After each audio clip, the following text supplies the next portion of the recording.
Okay, Linda, we're live. All right. Seeing that the board members are now present, I convene the September 10th, 2020 meeting. Karen, can you please call the roll to establish a quorum? Sure. Sue? Here. Linda? Here. Zaid? Here. Cynthia? Here. Jim? Here. Pat? Here. Kim? Here. Ide? Here. Tricia? Here. Lean? Here. Ting? Here. All present. All right. I hereby call the September 2020 meeting of the State Board of Education to order at 8:46 a.m. And I'd like to commence by saluting the flag. Vice President Strauss, will you please lead us in the Pledge of Allegiance? Yes. Right hand over your heart. Ready, begin. I pledge allegiance to the flag of the United States of America and to the republic for which it stands, one under God, indivisible, with liberty and justice for all. This is why it's so hard to do a choir on Zoom. Thank you very much. I am delighted to be able to administer the oath of office to our new student board member, Zaid Fatah. I'm going to ask you, please, Zaid, to raise your right hand and repeat after me. I, Zaid Fatah. I, Zaid Fatah. Do solemnly swear that I will support. Do solemnly swear that I will support. And defend the Constitution of the United States. And defend the Constitution of the United States. Against all enemies, foreign and domestic. Against all enemies, foreign and domestic. That I will bear true faith and allegiance. That I will bear true faith and allegiance. To the Constitution of the United States. To the Constitution of the United States. And the Constitution of the State of California. And the Constitution of the State of California. That I take this obligation freely. That I take this obligation freely. Without any mental reservation or purpose of evasion. Without any mental reservation or purpose of evasion. And that I will well and faithfully discharge the duties. And that I will well and faithfully discharge the duties. Upon which I am about to enter. Upon which I'm about to enter. Congratulations. Thank you. Welcome. We're delighted to have you here and look forward to this year with you. I'm delighted to introduce you now more formally to Zaid, who is a senior at Monte Vista High School in San Ramon Valley Unified School District.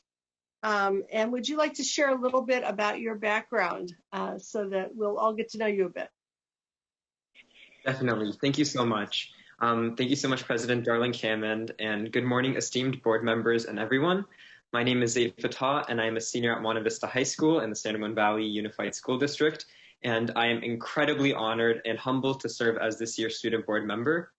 This past year, I served on my district's Local Control and Accountability Plan Committee, LCAP, and it really changed the way I view education and the importance of the student voice and the decision-making process. It's really hard for me to articulate how much this position means to me because it's something that I've been thinking about actively since the 8th grade. I first heard of this position when I was in the 8th grade. I was at a speech and debate tournament, and I watched former board member Jaden Gray deliver an oration at the speech tournament. And following the round, I kind of heard of this position, and I had a chance to talk to him. And ever since that day, I've kind of had this position at the forefront of my mind. And so when I got the call from the governor's office a few weeks ago, it was a dream come true, truly. And so I'm really excited to chart my own path with this position and will truly give it my 100% to represent the nearly 6.3 students I represent. Terrific. Thank you very much, and welcome, welcome. I'd also like to announce that this is the last meeting that Chad Owis of the CDE Executive Office will be serving as the CDE State Board Liaison. He has taken an administrative position in the Instructional Measurement Branch. We'd like to thank him for all of his coordination help over these last 8 months. We look forward to working with him in his new role. In addition, I want to share that after serving for 7.5 years, our Executive Director, Karen Stapf Walters, will leave after today's board meeting. We have a tribute plan for Karen early this afternoon when we reopen the State Board Priorities item after closed session. She won't be going far. She'll be with the California County executives, and we will be working with her in a new role.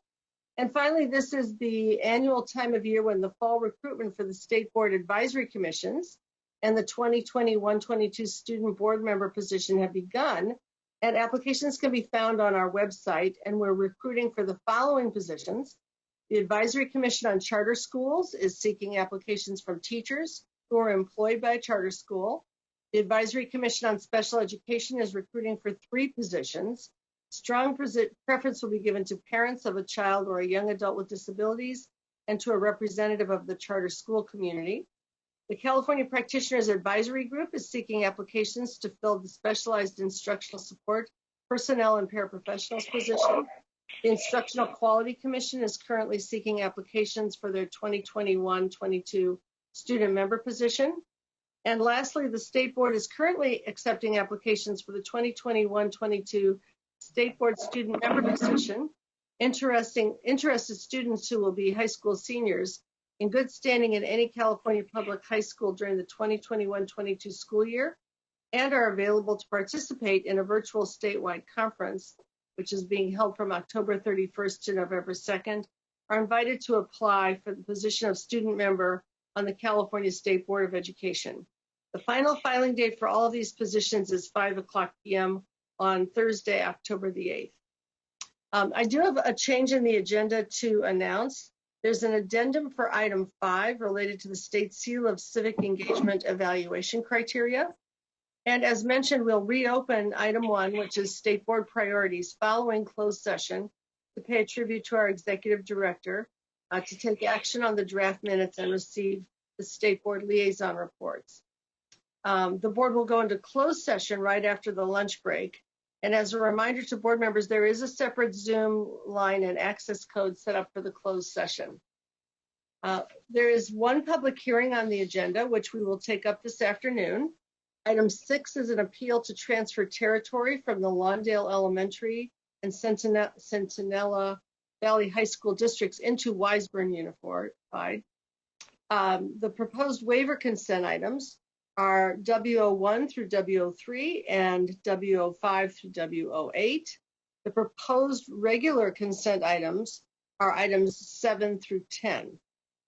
We'll take up both the waiver consent items and the regular consent items later this afternoon. On public input, members of the public who are wishing to call in for public comment should view the live stream of the meeting to know at what time public comment will occur for each item. Public comment may be provided by dialing the phone number and entering a participant access code. Upon dialing in, callers will be added to a caller queue. The operator will notify callers when it is their turn to provide public comment. We will also ask callers to please turn down the speaker volume of their computers if they are following the live webcast to avoid the echoing effect, because there is a slight lag. Public comment will be limited to 1 minute for each speaker. Item 11 is the general public comment item, during which members of the public may provide comment on any matters that are not specifically listed on the board's agenda. And then I'd like to ask board members to please mute your microphones when not speaking and keep your cameras on at all times, except during the scheduled breaks, to ensure that we maintain a quorum throughout today's virtual meeting. For each item on the agenda, there will be an opportunity for you to raise your hand using the Zoom participant window if you'd like to ask a question or make a comment. So agenda item 1 is our state board priorities item, and we are opening item 1 to hear the superintendent's report and the state board president's report at this time only.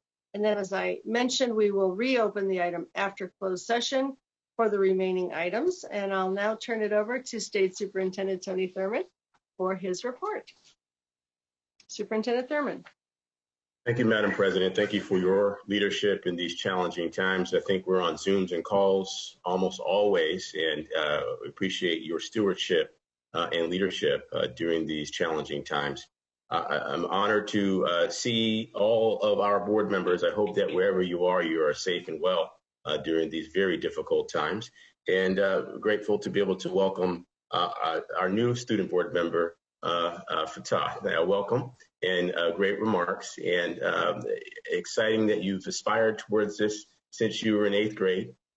Great speech. Who knows? Perhaps we'll see you at 1600 Pennsylvania Avenue sometime in our near future. So continue to dream and continue to lead, and we're excited to have you here, especially since you worked on LCAT. Most people want to run away after they've worked on LCAT matters, and to hear that, because it's so complicated, but it's important, to hear that you are inspired to want to do more from it. We're grateful to have your perspectives here. I just want to say how much I'm in awe of what our California schools and everyone in the education community are doing right now. It goes without saying that we never imagined that we'd find ourselves in this situation where all of our schools are open, most in distance learning, trying to deal with the impacts of COVID-19, trying to deal with the impacts of a man-made pandemic of racism and police brutality as it plays out on our streets, as we watch it and think of the impact that it has on our students. We know that we need to continue to lead with education to promote change for all. And now to see as our schools finally are in a place where they can open, some in person, most in distance learning, to add to it fires and issues with air quality on top of that.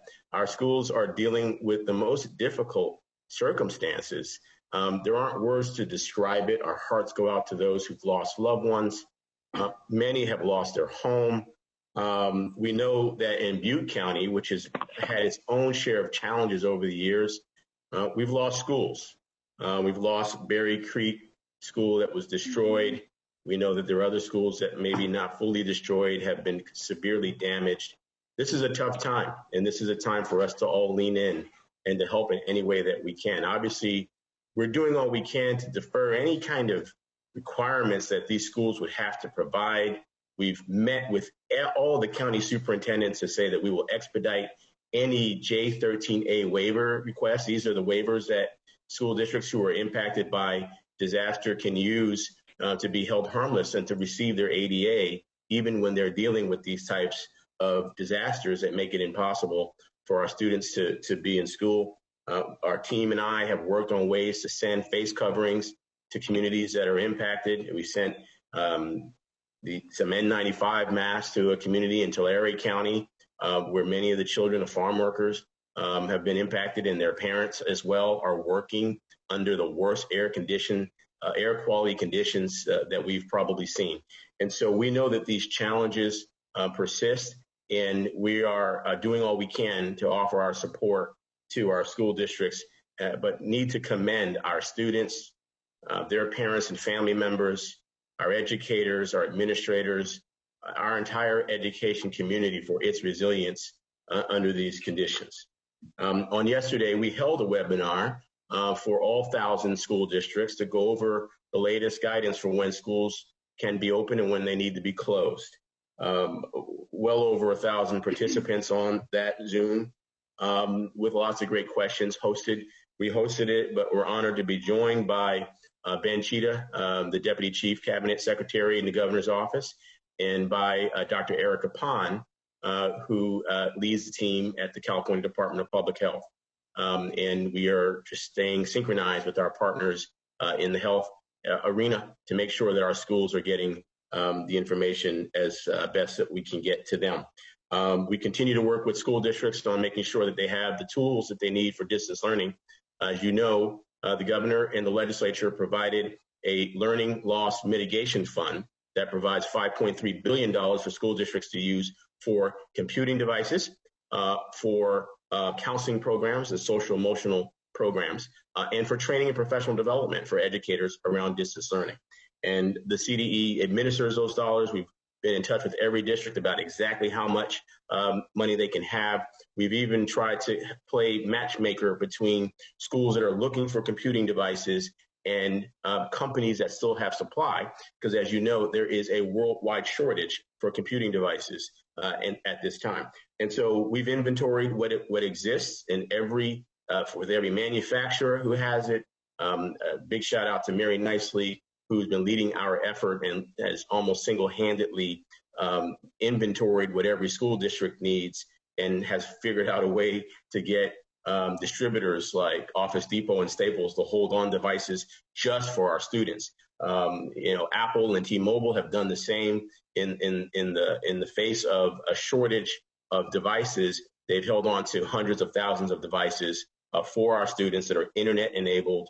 And so while it is a challenge and districts are still scrambling, we are leaning all the way in. By this time, I can say that through our work with a number of partners, we've probably helped to get shipped out hundreds of thousands of devices to school districts.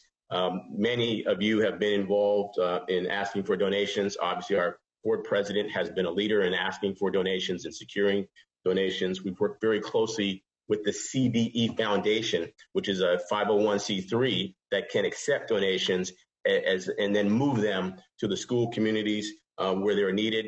We announced that PG&E has made a $500,000 contribution through this process to support schools in Humboldt County who are in deep need of computers. Literally, we are working on these kinds of connections all across the state. We've reached out to 100 different companies to really ask them to make financial donations to support our students. We'll be announcing in the days to come many companies who've made donations to help us support tribal communities, rural communities, urban communities, suburban communities, and frontier communities. But yet we know the bigger question still looms. How do we create the infrastructure so there can be broadband in rural communities? And we're working with the legislature and other entities on how to create a new way for California, how to create innovation that results in helping California close the digital divide. You'll hear me talk about that quite a bit. I created a task force on closing the digital divide. As we speak, we're talking with business leaders and technology leaders to identify how we need to innovate in California to once and for all close the digital divide. And so these are some of the things that we're continuing to work with our districts on. This California Department of Education did release new guidance to support moving into distance learning, to make sure that there is a balance between live instruction, to make sure that students are supported, they're seeing their teachers and staff, to make sure that there is content that teachers can use in distance learning. We did a survey asking teachers, what worked for you during distance learning in the first round? What didn't work? What worked for our students and what didn't work? We've heard from more than 300 teachers across the state who sent innovative lesson plans and content that we can share with other educators on how to support our students. I can tell you, I've heard from most, our educators are really leaning in here, recognizing that while in-person instruction is the most important thing, safety warrants us being in distance learning, and that it's important for us to do things in a way that we can offset learning gaps that occurred and were exacerbated in the first round of distance learning. And so big shout out to the team at the California Department of Education, who put on probably 70 or 80 webinars by now since the first round of distance learning, and to TSD, the division that's hosting us today. They've hosted all those webinars, and they continue to dig deep and to provide more. You'll hear from some new staff today. Again, we welcome board member Fatah to this board. You'll hear from some new staff. We're introducing for the first time a new special education director, Heather Calamise, who has already started. Heather is previously the executive director for special education at the Illinois State Department of Education. Great reputation for work that she has done with a high emphasis on equity, and we're excited to have her join our team. You'll hear from her often in our meetings. We want to thank Chad for his work as serving in this role as liaison to the State Board of Education. We're grateful that he will be continuing on at CDE in a new role, working very closely with our Deputy Superintendent Rachel Maves, who we've announced to you, but I want to reintroduce to you today, and you'll hear from her today, and you'll hear from her often. She will be presenting to you often because she oversees the branch that has many of the items that come before the board, like our curriculum frameworks and assessment, accountability, education data management, and educator excellence. And so you'll hear her often, and we'll be reintroducing her to you today. She's already leaned in just several weeks that she's been on board, and we're excited to have her here. And I'm happy to tell you of who the new liaison will be to the state board. And he also is no stranger to you or to CDE. It's Dr. Alex Moose, who's been working at the Department of Education for 7 years on our computer science on our science testing work, and he will be joining us in the new role as liaison to the state board. And so we are excited to welcome new faces. I want to acknowledge the new executive director who will join us, and Brooks Allen. I want to acknowledge Deborah Brown and her appointment, and I want to say my deep thanks to Karen Stapf Walters, who has led with class and grace in the most difficult of times, and from whom I've learned a great deal. Sometimes she doesn't say anything, but she's always saying something that is useful and helpful to the conversation. And if you never get a chance to do this, I suggest that you just ask her, what do you think about this problem? Since my days in the legislature, I've had the chance to watch her work through really complicated formulas and programs and protocols to help our students. And I always feel like she gets what's at the heart of what we do. It's not about the complicated protocols. It's about what we do for our students. It's about, do they lead us towards a positive outcome for our students? And I'm grateful for your servant leadership, Karen. And while you'll be missed in this role, I'm grateful that you're not going far and that we can continue to consult with you in your new role at CISESA. So thank you for your service here. Thank you for your service at CISESA. And Madam President, this completes my report. Thank you very much. And I co-sign those comments about Karen knows that I still intend to talk with her regularly as we do now. Well, I just want to reinforce a couple of points that State Superintendent Thurman made.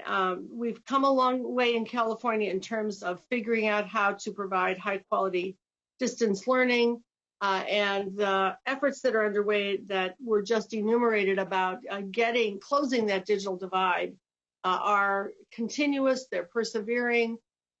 We've been working together as a team to just keep the resources coming to schools, the connectivity expanding, and the devices in that supply chain challenge moving across. And I know there's State Superintendent announced just about a month ago 1 million devices from Apple and T-Mobile that will be on their way as soon as we can get through the supply chain issues. So I believe that we will, in fact, get to the place where we close the digital divide soon in this state. Districts have been enormously creative. County offices have been stepping up to launch a distance learning consortium to provide curriculum units and lesson plans, as well as training for teachers. Districts, of course, have been doing that.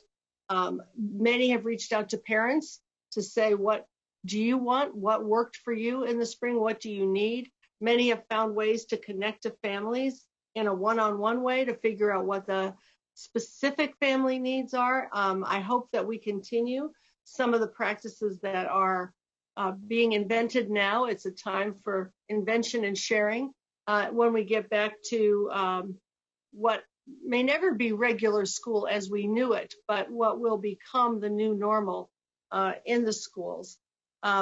Places like San Diego and Elk Hills, really are worked, designed their new systems around what parents wanted.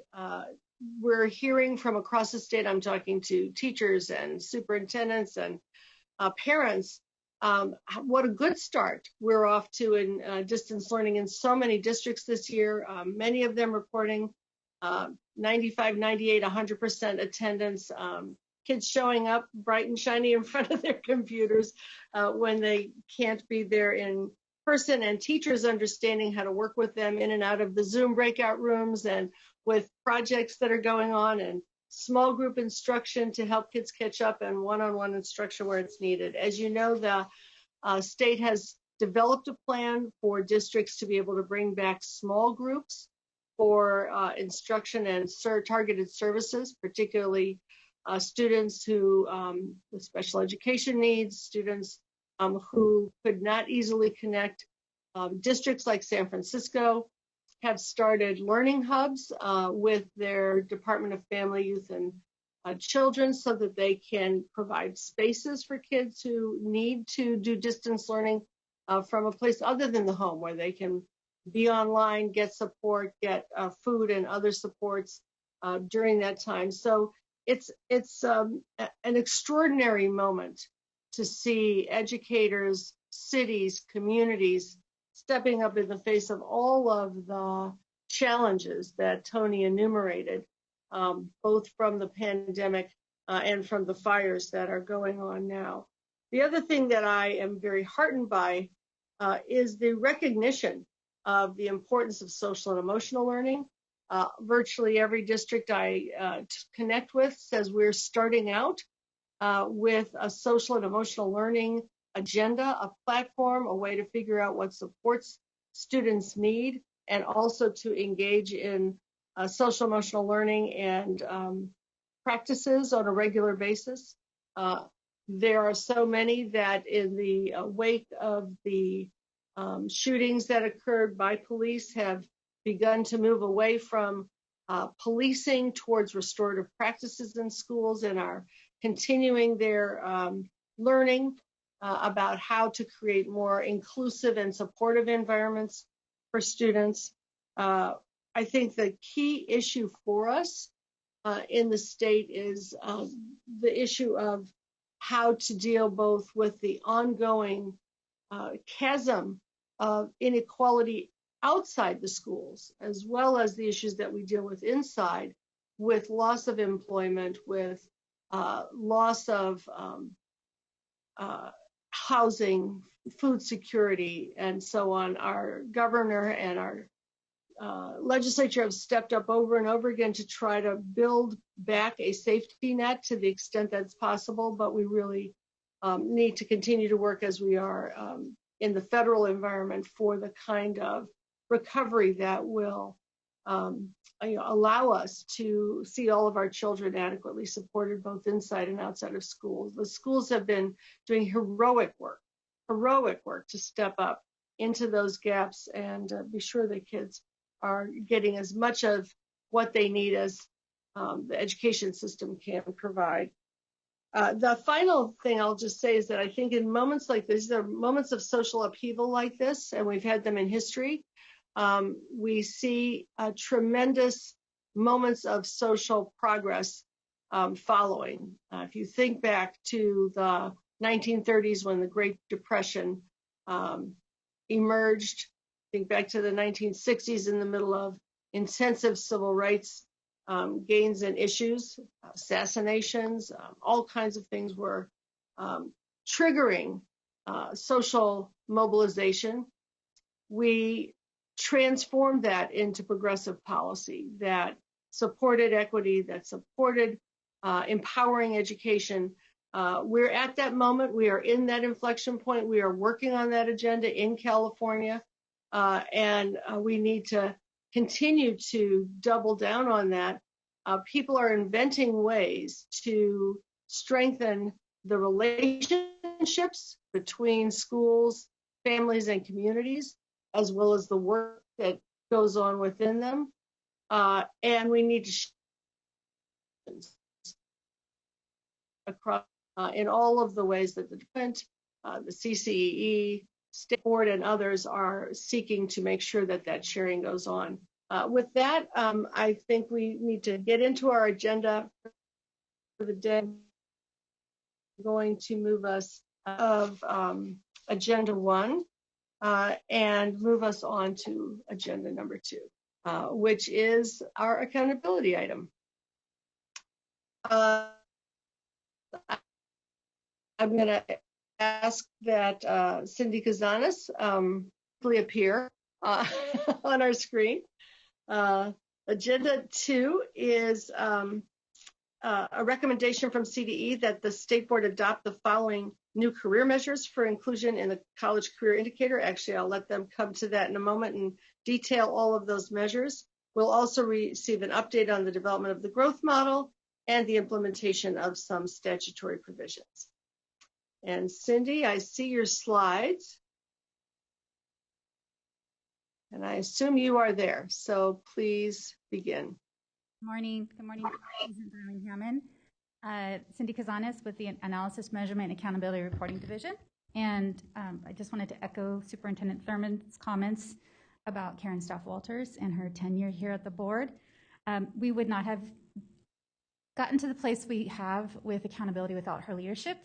7.5 years meant the birth of LCFF, the new assessment system, the new accountability system, and the system of support. You have fought so hard for that and have been a great supporter. You even made a trip to Washington, D.C. to fight for the SS State plan with us, and I do appreciate your support and your leadership. And congratulations on your new endeavor. We will miss you, and we're really looking forward to having Brooks Allen back. It's nice to see a familiar face and somebody who's so steeped, of course, in LCFF.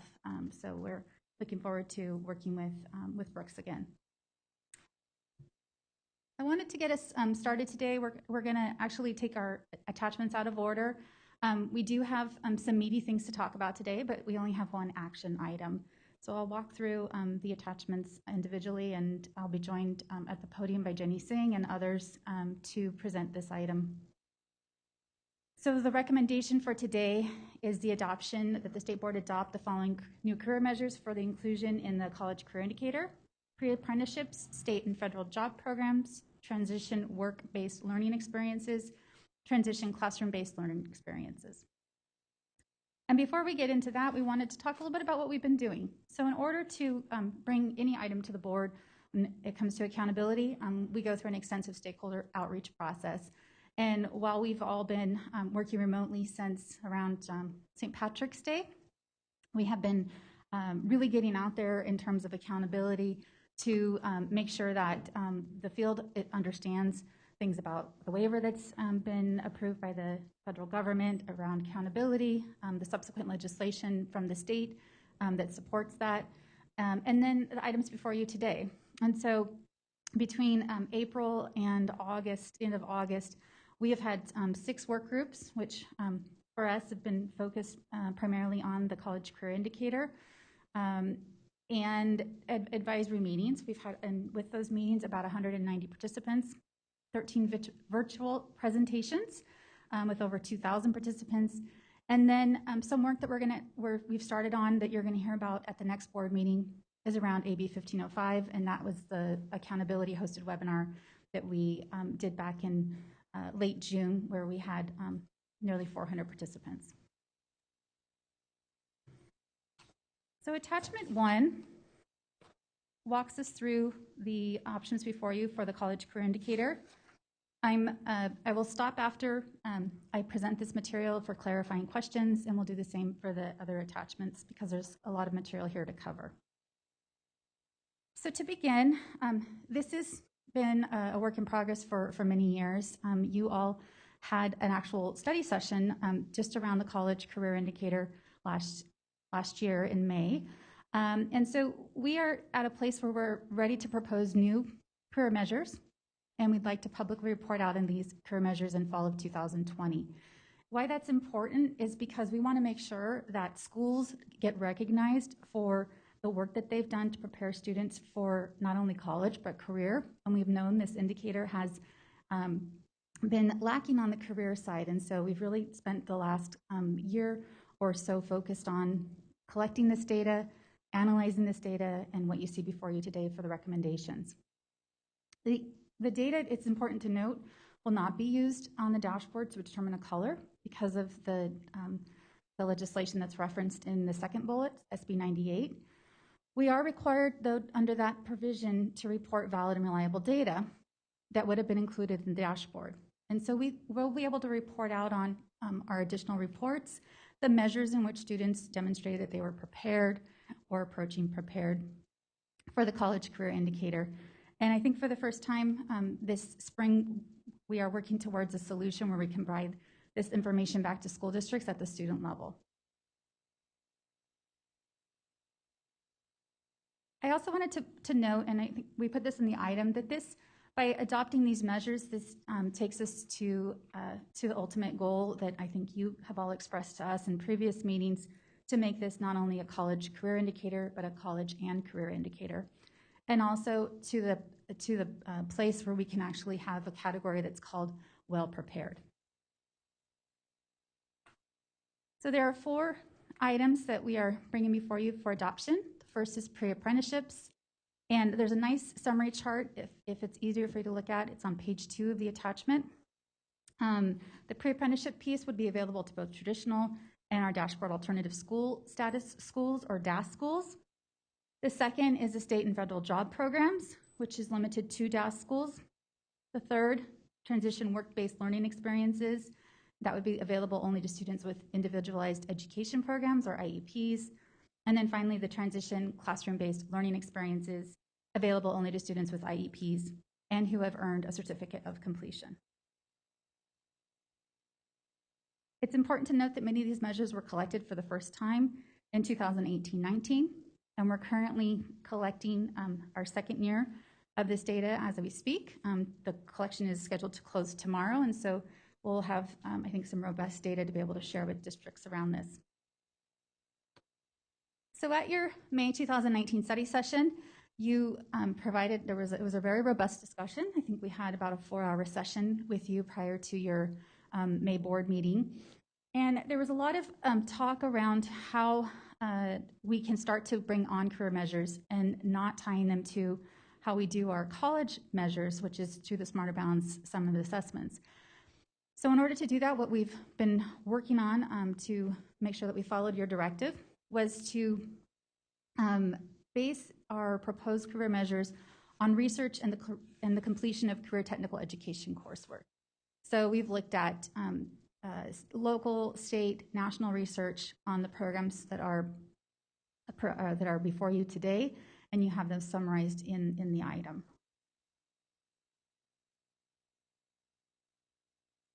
So if you're following along on the board item, we're on page 14, and the 2 pieces that fall under the pre-apprenticeship program are registered pre-apprenticeships and non-registered pre-apprenticeships.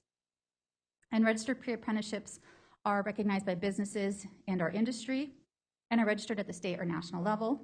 And the non-registered ones simply are not registered at the state or national level, but are recognized by businesses or industry.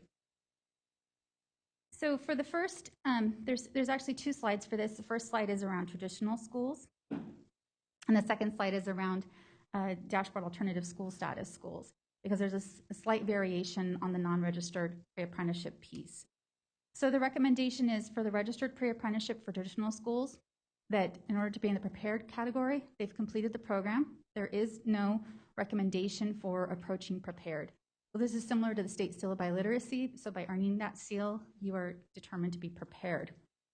For the non-registered, it's not only completion of the program, but also the completion of a CTE pathway. The approaching prepared criteria is completion of a program. So I think it's important to note that overall, by adding this measure, what we've found is that over nearly 700 students, or 679, would shift into the prepared category. Of those students, 80% are in traditional schools and about 20 in the DAS schools. So while we're moving the needle for a small number of students of our over 400,000 students in our cohort, it's important that we recognize where to meet students, where they're at. Not all students are on the college path, and so this captures some of the students who may not be being able to demonstrate that they're prepared under the college career indicator. So for DAS, again, the same for the pre-registered criteria, completion of the program. The difference is for the non-registered pre-apprenticeship, we not only have the completion of the program, plus the completion of 1 semester, 2 quarters, 2 trimesters of a CTE course, and then adding in with a C- or better. The same category, or rather approaching prepared criteria, is for DAS as it is for the traditional schools. Moving on to the state or federal job program. And this is we're recommending this be limited to DAS schools. Many of the programs that we reviewed really actually are at DAS schools. So the first is the Job Corps, which is a U.S. Department of Education, or rather U.S. Department of Labor sponsored program. We know that there are several DAS schools, if not actually charter schools that work with this program. The WIOA Youth Program has the same, a lot of the same students as well, again, sponsored by the Department of Labor. I know that there was a letter of support specifically on this from Sciatech, because they've been strong in this area and actually have a longstanding history with the WIOA program. The other piece that we looked at for the state and federal job programs is Youth Build. Again, there are a couple of charter schools that focus on Youth Build. And then the California Conservation Corps, which of course is a state program, RCOP as well. And so we do not have discrete data on each of these programs because of the way the collection was done in CalPADS. But beginning this year or moving forward, we will start to collect them for each of the programs. So the recommendation for this is for prepared is the completion of the program, plus completion of 1 semester, 2 quarters, 2 trimesters of a CTE course with a C- or better. And then the approaching prepared criteria is completion of a program. This measure would add 403 students to prepared from either approaching prepared or not prepared. And so it's, again, small amounts, but moving the margin for a really critical piece of students, many students who are over 18 and are trying to come back and earn their high school diploma or earn a GED. And then the final group is based on students who have an IEP. So this is limited to an even smaller universe of students, but a universe that is very hard to demonstrate college or career preparedness. And so this data collection and how we looked at this was done from the old special education data system called CASEMIS, and this information has been transferred over to our student level data system, or CalPADS. We are looking at for classroom or work-based experiences, the prepared criteria would be completion of 100 hours of work experience and the equivalent of 4 semesters of college and career exploration preparation designed to prepare the student with an IEP for employment and independent living. And then the approaching prepared criteria would be completion of the 100 hours of work experience or the equivalent of 4 semesters of college and career exploration or preparation. It's important to note that all of these measures had support ultimately from both the policy work groups that we have developing the college career indicator under, which is the college career subgroup on for accountability, and then the college, rather the alternative school work group.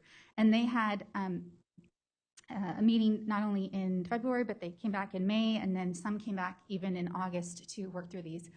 We also had the support of the California Petitioners Advisory Group, and really there's not been a lot of, not a lot of discussion. These seem to be things that folks generally are ready to move on with and bring on board to the college career indicator.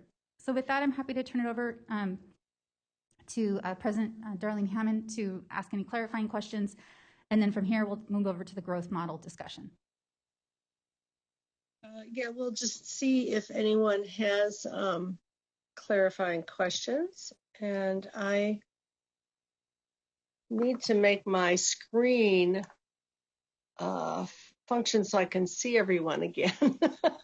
So give me just a second here, sorry. Linda, Cynthia has her hand up. Okay, please, Cynthia, go ahead. I'm still trying to figure out how to get my screen to work. Good morning, and thank you so much. I just had a quick clarifying question in regards to the CTE coursework that would be aligned to the apprenticeship program. Can you clarify, in order to be approaching, would the CTE course for the traditional school need to be aligned to the content or the focus of the pre-apprenticeship? I'm going to turn it over to Jenny Singh, who's been diligently working on this for a long time. Can you do that question? So as we were working with our CCI work group, they were very clear that if students are in an apprenticeship, they are traditionally also taking CTE courses that are aligned to that. I will say that when we do our programming and we pull out the CTE courses, we will not be determining if those courses are actually aligned. But if they complete a CTE pathway and a pre-apprenticeship, we've been assured that those are aligned very well at the local level. Okay, so pretty much the likelihood of the alignment is in place right now based upon what has been seen, but there isn't any measure to ensure that that would indeed occur. Is that accurate, Jenny? Yeah, it would be extremely difficult to do that in our program because. But as we start to collect courses a little bit differently, we may be able to do that in the future. Thank you. Ting? So yeah, my question, so these indicators that are being asked, or that you're asking us to adopt, sorry, I'm not forming my question correctly. Some of the indicators on our college career readiness are coupled with others, right, to be prepared. So these that you're recommending, are they standalone? They're not coupled with anything else? I know we were trying to stay away from academic and just have sole CTE or career, rather, based indicators. So some of the measures that we're asking you to approve are standalone, and some of them are coupled with the completion of CTE pathways or courses in some way or another. Okay. And so the department has a really great chart that on the career readiness indicator right now. And so these will be woven in. It's starting to become complex. And so I worry a little bit about communication, about how all of these indicators work with each other. Yeah, you're correct. It is a very complex indicator because we do have lots of measures in there. And we will be working with our contractor, the Sacramento County Office of Education, to update the chart and hopefully make it as clear as possible so there's as little confusion as possible out in the field. Great, thank you. I'm not seeing other hands at the moment. Tricia Rucker has her hand up, Linda. Oh, great, thank you. Thank you. I hope you can hear me. My question was, I wanted to get some clarification about how the courses that the students are going to receive credit for in this indicator are being reviewed or certified. And I hope this does not either add complexity or confusion to what you said, but I want to make sure I heard you say that you have not vetted or reviewed, or there is not criteria for vetting and reviewing these courses to make sure that they either are parallel in rigor or contain and are aligned to the standards that that we're expecting. And I understand that because these are approved, either meet industry standard or have been approved in various ways by different agencies, is there a way over time to grow what the matrix is for considering these courses? Because right now we're approving this based on courses that currently exist. As we continue to mature, not only the indicator, but continue based on the plans we have for the overall development and upgrade of CTE, we're looking at also approving courses that currently are not in place. So I want to understand, I understand how the courses that you've currently identified have been selected and approved, but what is going to be the criteria going forward for either refining or improving what is collected or culled out of the student database as additional courses are identified and brought in? Sure. So let me start to answer that question, and then Jenny can help if I miss something. Each of these courses are collected at the student level in CalPads, and so like I mentioned, if I take for example the state and federal job programs, typically done through the course collection process. So the certification is done at the local level. I think I want to make sure I understand the question, but the question that I heard previously was about the alignment of the specific courses within the pre-apprenticeship and to the CTE pathway. And that's what Jenny was mentioning was a little more difficult to be that discrete. We recently went through an overhaul of our courses and how we're looking at courses in CalPads. And so we are hopeful that we are going to have better data quality moving forward. We also know that there's not only with the college career indicator, but other things at the state level related to the cradle to career work group that the governor has sponsored, that there's a lot of interest in just knowing a lot more about courses. And of course, I know your work with the community college system and that work group. There's just keen interest on the courses, but ultimately courses are submitted by local educational agencies and certified through CalPads. Okay, yes, and you did tag on to exactly what I was seeking in asking that question, because a lot of what you have reported to me today or to the board today is very important to board member Sun and I because of the work we're doing on the California Joint Workforce Pathways Advisory Committee. And it informs some of the conversations we've been trying to have, not only about the content or the plans for the development of the overall CTE statewide plan, but also on what we're looking for and evaluating and understanding the programs that are being funded for CTE in multiple sources. So thank you for clarifying what was stated about how the courses are identified and certified at the local level.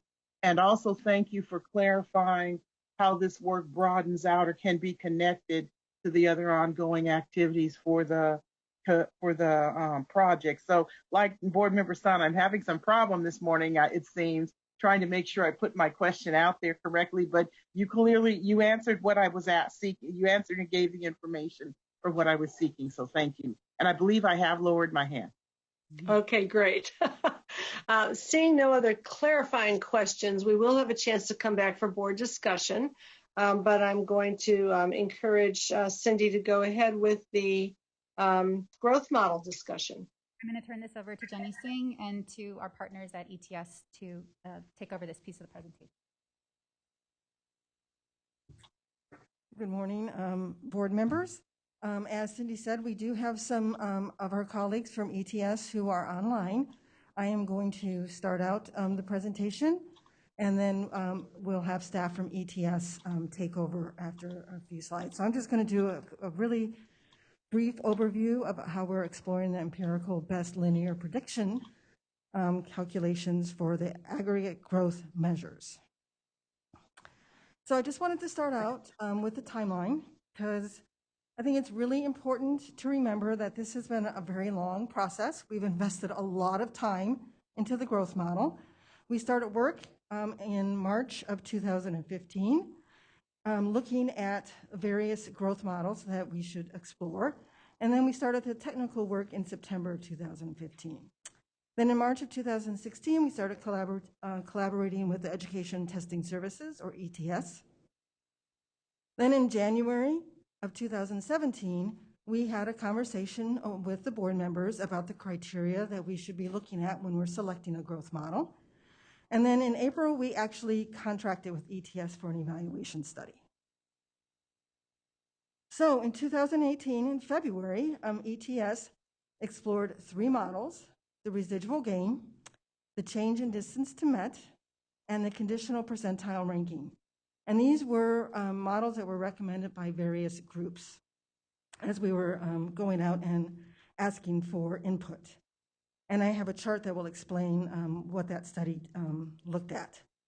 And then in June, ETS submitted part 2 of the study, which was done at the request of the board members, because they wanted to look at data over time for the growth model. So for the 3 models that they looked at 3 different criteria: strength or relationship with background characteristics, sensitivity to school configuration and assessment content area, and statistical precision. So it's really important when you read this chart that you understand that if it's blank, it means that it performed well, and if it's got an X, it means it performed worse on that measure than the other 2 models. So based on this information,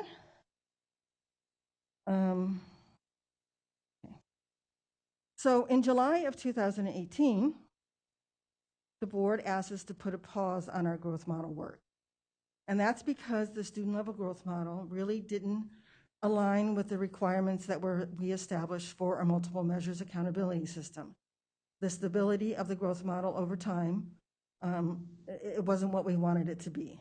And we were getting a lot of questions from the field and a lot of input from stakeholders about how the information from the residual gain model may not really be answering the questions that they wanted to have answered from a growth model. So in 2019, at the request of the state board, we put together a growth model stakeholder group, and we had 4 meetings with them, and we did that in partnership with West Ed.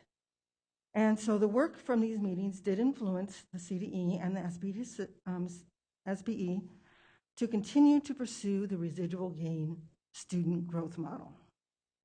And that brings us to 2020, a great year that it has been. We worked on the technical modifications with ETS and the technical design group, or TDG. So one of the first things we did was we revised the highest obtainable scale score, and we presented that to you last time, and then at the July meeting, and then we developed a new regression formula to increase accuracy and stability. And that's the work that ETS has been doing for us.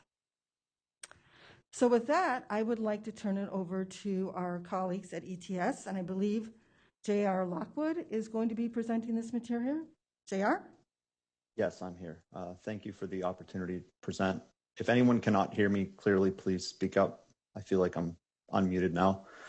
The goals for this presentation are to give a brief overview of the empirical best linear prediction, or what we call the EBLUP method of computing aggregate growth measures for schools and LEAs, and also to summarize findings of our empirical study of this method using growth data from California. Next slide, please. So I can give a very brief background on how we got here. These aggregate growth measures, which I'll abbreviate AGMs, are intended to summarize student achievement progress for schools and local educational agencies. And a standard approach to computing AGMs is a simple average of all the individual student growth scores available for a school or LEA in a particular school, for a particular school in a particular school year for a particular subject. For example, if a school had 100 students with mathematics growth scores in spring 2019, the simplest method to compute the mathematics AGM for that school in 2019 is just the average or mean of those 100 growth scores. Of course, this method is straightforward, but it does have a downside. Specifically, simple averages that are based on very few scores are less accurate than those based on many scores. As a result, AGMs for schools or LEAs serving smaller numbers of students are less accurate than those who are serving larger numbers of students. So I want to provide a concrete example that I hope will help to convey what I mean by accuracy of a simple average. And for this example, we're going to consider school level average mathematics growth in spring 2019. So I went into the California growth data and I found 2 schools that both had average mathematics growth on the scale of the residual gains of 22 points. One of these schools, which I'll label School A, is very large and had over 1,200 students with mathematics growth scores in spring 2019. And alternatively, School B is a very small school, had only 15 students with mathematics growth scores in 2019. So these are two schools, the same average growth score, but where that average is based on vastly different numbers of students. And I considered what would happen to these averages if we were to think about removing just one of the growth scores from the average. For example, suppose that a student was ill during the testing period in 2019 and didn't have a test score, or even more distantly, suppose that one student just happened to miss testing back in 2018 and so wouldn't have a growth score in 2019. So for School A, where there's over 1,200 growth scores, there's little sensitivity to just one score being removed. And in fact, depending on exactly which score is removed, the possible values of the AGM for the school range from 21.9 to 22.3. So very close to the original average of 22. Thus, the presence or absence of a single individual growth score has a very minor impact on the AGM for School A because there's so many scores contributing to the average. Next, please. For School B, it's a totally different story. If we think about taking away just one of those 15 growth scores, you can make that average go anywhere from 11 up to 28, depending on which specific score is taken out. So while the actual average based on all 15 is 22, you can see very big changes to this average resulting from just one score being removed. So the idea is that average growth scores for smaller schools are much more sensitive to the specific set of scores that are included in the average than averages for larger schools. And this is roughly what we mean when we say that the accuracy of simple averages is lower for smaller schools than it is for larger schools. Next slide. So why do we care about accuracy? One of the most problematic side effects of low accuracy is that it can cause excessive year-to-year fluctuation in the AGMs for the same school or LEA. For example, a small school, AGMs might bounce around a lot from year to year. And in fact, this issue was noted as a key concern for CDE when examining simple average AGMs in the past. If the AGMs for a school or LEA are very inconsistent from one year to the next, it can leave educators unsure about how to make changes in response to the measures because they're sending inconsistent signals. And this ultimately could cause people to lose trust in the measures because they behave in ways that feel capricious. And a related problem caused by low accuracy is that because accuracy is driven by the number of growth scores included in the AGMs, the measures behave differently across schools or LEAs of different sizes. So think back to schools A and B in the previous example. The AGMs for School B, which has very few student growth scores each year, are almost certainly going to fluctuate a lot more from year to year than those for School A. And these kinds of disparities can again erode credibility and perceived fairness of the reporting system. In addition, these problems caused by low accuracy can be even more pronounced for AGMs that are computed for specific student groups within schools and LEAs, such as students with disabilities or socioeconomically disadvantaged students, because there may be many schools or LEAs serving relatively small numbers of students in particular groups. Thus, for relatively rare student groups, low accuracy can be severe and widespread. So given this background, next slide, please. Given this background, I and some colleagues at ETS have been developing an approach to improve the accuracy of AGMs. It's called the Empirical Best Linear Prediction Approach, or EBLUP for short. Not the best acronym, but it is well established in the statistical literature. And the idea for EBLUP is that it is intended to improve accuracy of the AGMs for each school in each year. And if we can improve accuracy, hopefully it also will improve year-to-year stability as a result. And in addition to that, hopefully reduce disparities in both accuracy and stability of the AGMs between small and large schools or LEAs. Next slide. I'm going to briefly summarize what the EBLUP method is and how it works. First, just like simple averages, it starts with the raw material of individual student level growth scores, here residual gains, in mathematics and ELA. The method doesn't alter these growth scores at all. In other words, EBLUP is not a new or different growth model. It takes the same input that the simple averages do, but it is a method for computing AGMs from these individual growth scores that goes beyond simple averages with the goal of improving accuracy and ultimately year-to-year stability of the measures. Next. So to describe how this method works, I'm going to imagine the goal of computing the mathematics AGM for one school in the 2018-19 school year. And as I said previously, the simple average method of computing the AGM would just take the average of the mathematics growth scores for the school students in the 2018-19 school year.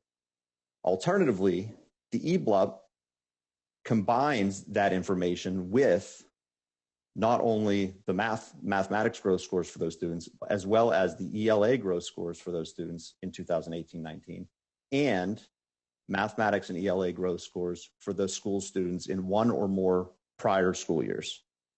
And more concretely, the EBLUP is approximately a weighted average of all of these sources of information. And the reason that a weighted average can improve accuracy is because these other sources of information indirectly contain information about the school's average mathematics growth in 2019. For example, go back, I'm still on the previous slide. For example, if we look across the whole state, we can observe that schools that have high average mathematics growth in 2018-19 also tend to have high average ELA growth. Thus, ELA growth is indirectly informative about math growth. And likewise, if we look across the whole state, we can observe that schools with high average mathematics growth in spring 2019 also tend to have high average mathematics growth in the previous school year. So again, a school's average growth from the prior school year is indirectly informative about its average growth in the current school year.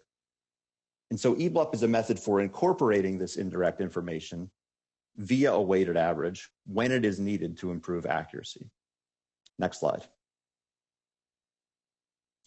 So this naturally leads to the question of how the method determines the weights to use for this weighted average. And in short, the weights are tailored to each individual school or LEA and are determined using a mathematical formula that provides the weights that attempt to maximize the accuracy of the AGM for each school and LEA. For example, when calculating the mathematics AGM for a particular school in 2018-19, the EBLUP method uses mathematical formulas to determine a set of weights specific to this school and specific to mathematics that tries to make the resulting mathematics AGM for the school as accurate as possible. And probably the most important thing to understand about the weights is that they're adaptive to sample size. Specifically, when an AGM for a given year and subject is an average over many students like school A, that average gets almost all of the weight in the EBLUP, and this indirect information is largely ignored. But when the AGM would be based on fewer students, more weight is given to the other sources of information to try to make up for the fact that the simple average based on few students has low accuracy. Next slide. I thought it would be useful to actually provide a concrete example, returning back to this example of school A and school B. These are, again, two schools that had the same average mathematics growth in 2018-19, but school A had over 1,200 student growth scores contributing to that average, where school B had only 15. And the table shows how the EBLUP method allocates weight to different sources of information when computing the mathematics AGM for each of these two schools in 2018-19. There are 4 rows and one for each source of growth data. And the top row is the mathematics growth scores from 2018-19. These are the scores that would be used in the simple average. And the other 3 rows are the indirect growth data that EBLUP tries to use to improve accuracy. So we have the ELA growth data from 18-19, as well as the mathematics and ELA growth data from the previous school year. For school A, the EBLUP puts almost all of the weight on the first row. As a result, for this school, the EBLUP is almost exactly equal to the simple average of the school's mathematics growth scores from 2018-19. And the reason it allocates weight in this way is because the simple average based on over 1,200 students is already very accurate, and there is almost nothing to be gained by incorporating the indirect information. And this is in contrast to school B, where just over 50% of the weight is on the first row, and the remaining weight is split across the other sources of indirect information. This is because School B, with only 15 growth scores, and the simple average of these scores has fairly low accuracy. And so the EBLUP tries to put extra weight on these other sources of indirect information in an attempt to make the AGM mathematics measure for the school as accurate as possible. Next slide, please. Next slide, please. So with this background, I want to discuss some key findings of a study in which we analyzed over 17 million individual growth scores from California students to compare the EBLUP weighted averages to simple averages to understand whether and how much the EBLUP method improves accuracy and improves year-to-year stability. And we provided a technical report and presentation of these studies' findings to the technical design group last month, and today I'm just going to summarize some of the key findings. The first thing we wanted to look at is to what extent does using the EBLUP weighted averages improve cross-year stability of AGMs relative to simple averages? In other words, to what extent does EBLUP weighted averages, to what extent do they fluctuate less from year to year for the same school or LEA than simple averages fluctuate? And as noted previously, this issue of cross-year stability has been a core concern when developing the growth model and associated reporting, and so it was a key part of our evaluation. So this table summarizes some of the results regarding year-to-year stability at the school level. And this is just a slice of the full results, and more details are available in the attachment that we submitted to the board. The 3 rows of the table correspond to splitting schools into 3 size categories based on the number of students with mathematics growth scores they had in 2018-19. The first row is for small schools, quote unquote, where the number of growth measures is between 11 and 29. And just to be clear, schools with 10 or fewer growth measures are not considered here because AGMs for these schools wouldn't be reported. The next row is for the medium-sized schools, and the last row contains all of the larger schools. And now look at the middle column. The middle column is for simple averages, and the numbers here are correlations between a school's simple average mathematics AGM from spring 2018 and the school's simple average mathematics AGM from spring 2019. And the correlation can be thought of as a measure of stability of the AGMs across years, and larger values of the correlation mean stability is higher or that fluctuation is lower. And looking at the middle column for the simple averages, we see that the correlation is lowest for the smallest schools and highest for the largest schools, which is consistent with the fact that simple averages are less accurate for smaller schools, and we know that lower accuracy decreases year-to-year stability. And the last column provides the corresponding correlations for the EBLUPs, and we can see that these correlations are larger for all the school size categories, meaning that the EBLUP measures fluctuate less from year to year for the same school than the simple averages do. And also note that looking at the first row, EBLUP creates the largest improvements in stability for the smallest schools, which is what we want, because what this does is decrease the disparity in year-to-year stability across schools of different sizes. So EBLUP at the school level improves stability overall and reduces disparities in stability across schools serving different sizes of student populations. Next slide, please. This is analogous, but this is at the LEA level rather than school level. And again, we broke the LEAs into 3 size categories, and we consider in the middle column the year-to-year correlations of the simple averages, and in the last column, the year-to-year correlations of the EBLUPs. And very similar to what we saw with schools, EBLUP improves cross-year stability, particularly for smaller LEAs. It has almost no effect on stability for large LEAs because in that case, the EBLUPs are extremely similar to the simple averages because many of the sample sizes there are extremely large. Next slide.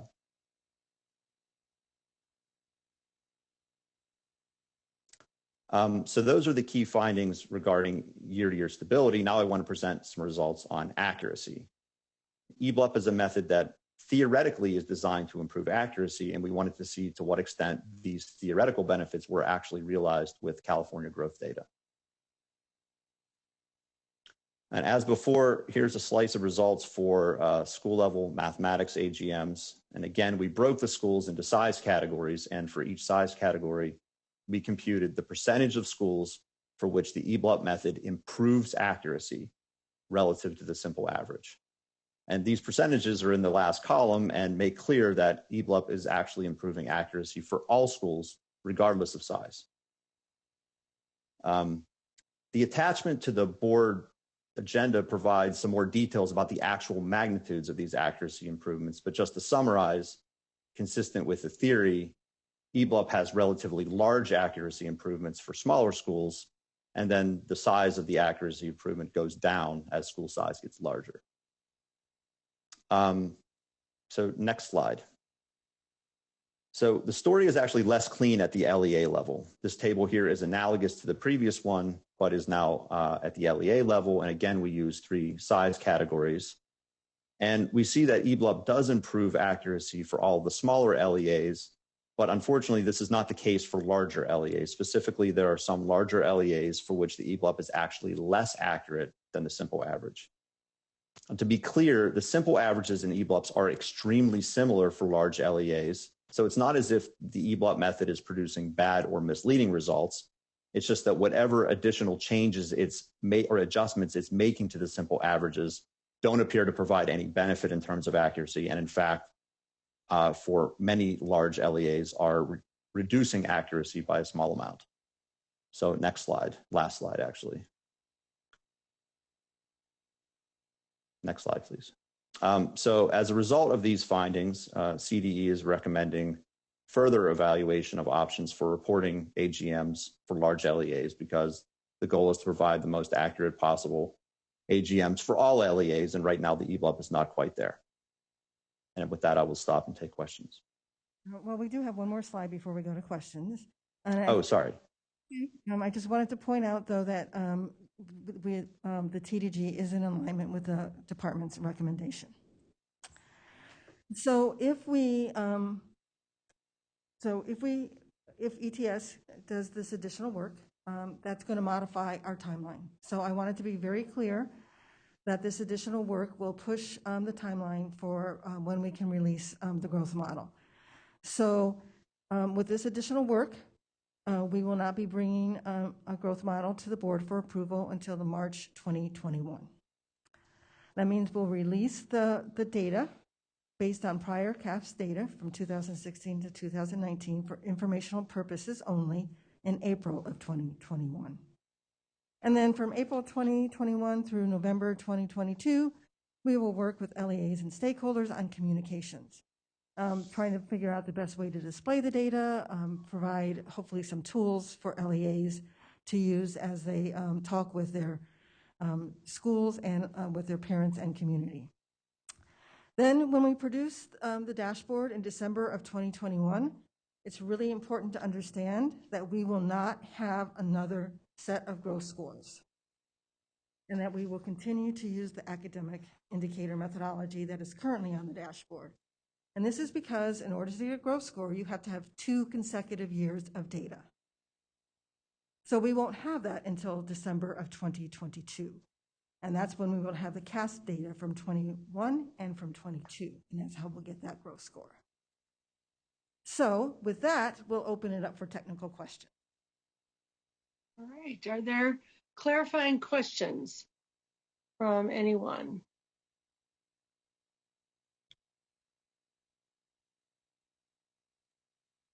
I'm going to use wait time. I know you've all been calculating. Here we go. Patricia, and then Sue, and then Cynthia. Patricia. Well, I want to begin by thanking you for doing this presentation and for trying to lower the register of English that you used for explaining the statistical model. So my clarifying question is, and I'm especially concerned, first of all, I'm impressed, but I'm especially concerned about the differences on how the model works between small schools and large schools. On some previous developments on the conversation about growth models, we've heard from department staff about the fluctuations or the instability that does happen for these smaller schools. I want to be clear that what you're recommending that this E-blip could do is over time there would be smoothing in the growth curve over time that would take care of these fluctuations for the differences when students drop in or drop out at small schools, so that, or are you saying that the model would not be intended to allow comparisons among schools and that the data for small schools has to be considered separate and differently from the data that this would report for larger schools? Okay, I'll take that. There were actually two questions there. The first question was about what effect this method would have on the annual measures provided for smaller schools. And yes, there were two questions. I'm that good. So yeah, that was okay. Yeah. So the first question is, from what we've seen so far, the method will reduce the amount of fluctuation that is observed from year to year in measures provided to small schools. And the second question was about comparability. These measures ought to be as comparable, at least as comparable across schools of different sizes as simple averages would be. And one might argue that they are even more comparable because the method reduces the disparity in accuracy of the measures across large and small schools. Now, you can't get around the fact that you're always going to have more accuracy in schools like School A with 1,200 growth scores versus schools like School B. If you compare the simple averages for those two types of schools, you don't really know what you're going to get because the simple average for School B is so unstable and low accuracy. The E-blip method does reduce that disparity to some extent. And so I don't think that there is any more or less comparability across schools with the E-blip method. And if anything, it would probably make numbers more comparable. Okay, and then my final question. So when I see this report, what I'm supposed to understand or what I'm supposed to be able to glean and conclude from the information the report will give us is growth over time at the school or the student level based on the scores that were used to create it. The inferences at the school level would be inferences about the average growth for students in that school in a particular year in a particular subject. And go ahead. Sorry. Go ahead. No, go. I'm sorry, I interrupted you. I have a little bit of an echo. Go ahead. Okay. The method is not intended to alter or make reporting down at the student level any more or less reliable because it doesn't alter the growth scores for individual students. It just changes how they're aggregated to produce average growth score measures for LEAs in schools and subgroups within those entities. Okay, thank you very much. This was very helpful for me. Thank you. Okay, thank you. So I just want to clarify that we would not be reporting growth at the student level, but at the student group level, just to be clear. The next person I have in the queue is Cynthia. And Sue, did you have your hand up earlier? Yeah. Okay, I did, yes. Right after Cynthia then. Cynthia? Thank you. Thank you very much. And I believe Sue had her hand up before me. Okay. That's modeling a good etiquette. Sue, you're next. You want me to go? Sorry. Yeah, please. So I would just say, echo what Member Rucker said. I really appreciate the presentation. It helped to clarify many questions for me. So these are sort of future questions, assuming that we do additional study. I wonder whether you've looked at how this model affects student growth, student group changes, whether it helps in that regard, or if you've modeled that at all. And then the second question is, I assume that if we were to adopt this, that when we have science test scores, we potentially have the same challenge, and we'd have to do some kind of weighted average smoothing once those science test scores become available. Thank you. Okay, I'll take both of those questions. On the first one, our report did look at the performance of the method for estimating average growth for socioeconomically disadvantaged students and students with disabilities. Not surprisingly, since many schools have small counts of those particular groups of students, the method does greatly improve year-to-year stability for the averages for those subgroups of students. And that is detailed in our attachment as well as our report to the TDG. If there are, regarding science scores, if there is a way to use the science scores to compute growth in science, the method theoretically has no limitation with respect to stacking together individual growth scores across multiple subjects. I don't know enough about the details of how science is going to be fielded to know whether science growth scores would be possible to compute. Okay. I think next we have Cynthia, and then I have Ting, and I have Eileen. Thank you. Again, just appreciate the information and really the efforts being made to increase the accuracy and stability of the scores. I know I may be preaching to the choir to say the accuracy of the scores is so critical as LEAs are writing their plans on how to best address student group performance and individual student. So again, the data as stable and as accurate as the data is as good as the plans can be to support students overall. So again, just appreciate just the continual look at how to make that happen. I was concerned and appreciative of the indication on, I believe, the last couple of slides about the impact of the EGLIP to larger LEAs and how that level of accuracy is not as high as we would see for the moderate and the medium and the smaller LEAs. You did mention, JR, that there were some additional evaluation measures that would be looked into to really look at how to best increase the accuracy of using the EGLIP with larger LEAs. Do you have any information right now on what some of those additional evaluation measures might be that will be explored?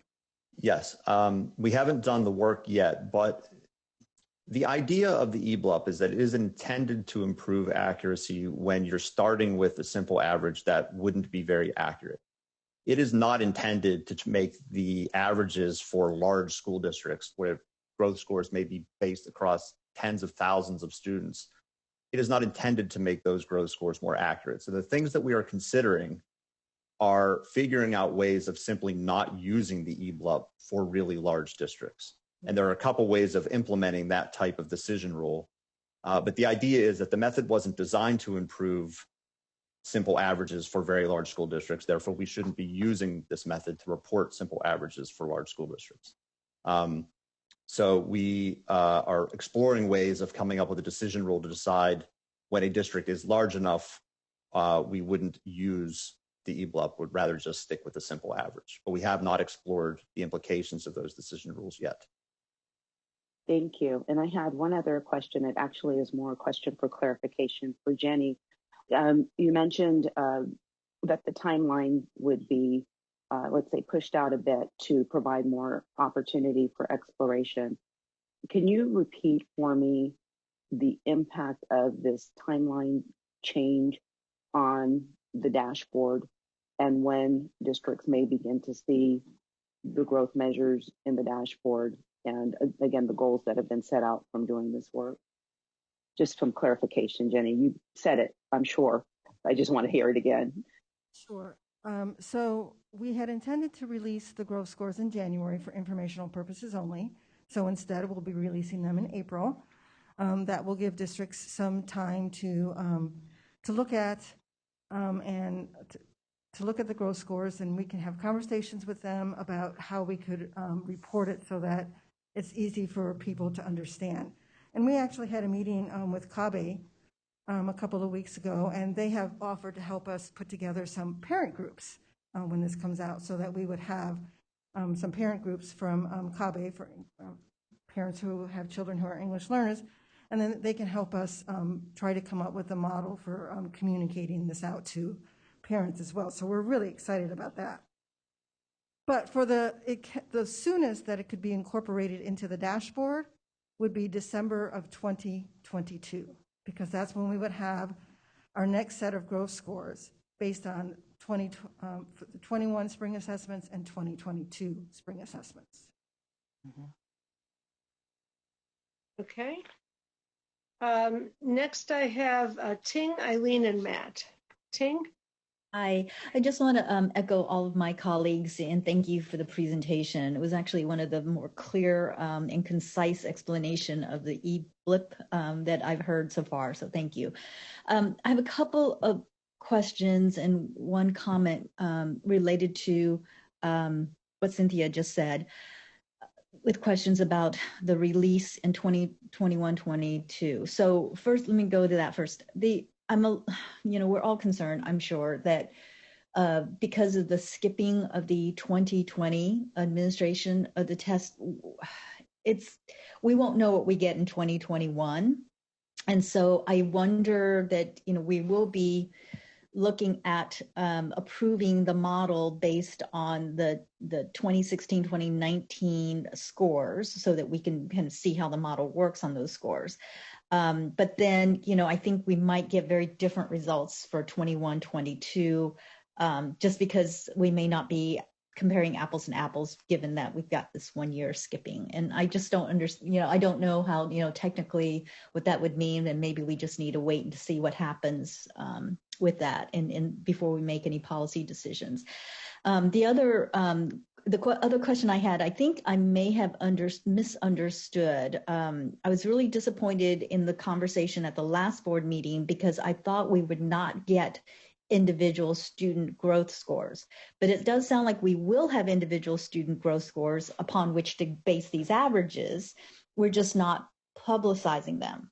So, or we're not reporting them. But are we going to report them at the school level, or we're not even going to report them in the individual student reports? And, or is that an ongoing conversation we need to have? So I was curious about that. So let me address the first question about the 1 year skipping of assessments. Of course, when we get the new growth scores in, we would have to come back to the board and we would take a look at them and do some analysis to determine if we want to move forward with incorporating them into the 2022 dashboard, or if we want to make adjustments, or if we want to delay. So it will not be put into the dashboard unless we have another conversation based on the results that we see from 21 and 22. In regards to your second question, I don't think that we've made a decision about student level data and providing it to LEAs. We will not be putting that information on the student growth report. Students already have a growth report that our assessment division has put a lot of thought in and has been well received and is well understood by parents now. We are not going to make adjustments to those student growth reports. There is some discussion about whether we will put it in the data file that we give to LEAs, but if a decision has not been made on that, there's some concerns that were expressed by people in the field that if districts receive that, they would use that to do evaluations on teachers. And of course, districts aren't allowed to use that data to do teacher evaluations. So I think that's an ongoing conversation that we're going to be having over the next few months. I hope that answers your questions, Ting. It does. It just, I'm hoping that this doesn't just tell us what more on student aggregate, but I was hoping that this growth model might help provide actionable data on a student level for LEAs and classrooms. And so I don't know. I know we need to have more conversations on that. So I appreciate it. Okay, we will come back to those topics, I am quite sure. Eileen? Thank you. I just first thank you so much for this presentation and for the ongoing work to try to get this right. I have a question, Jenny, about the disaggregate for the student subgroups.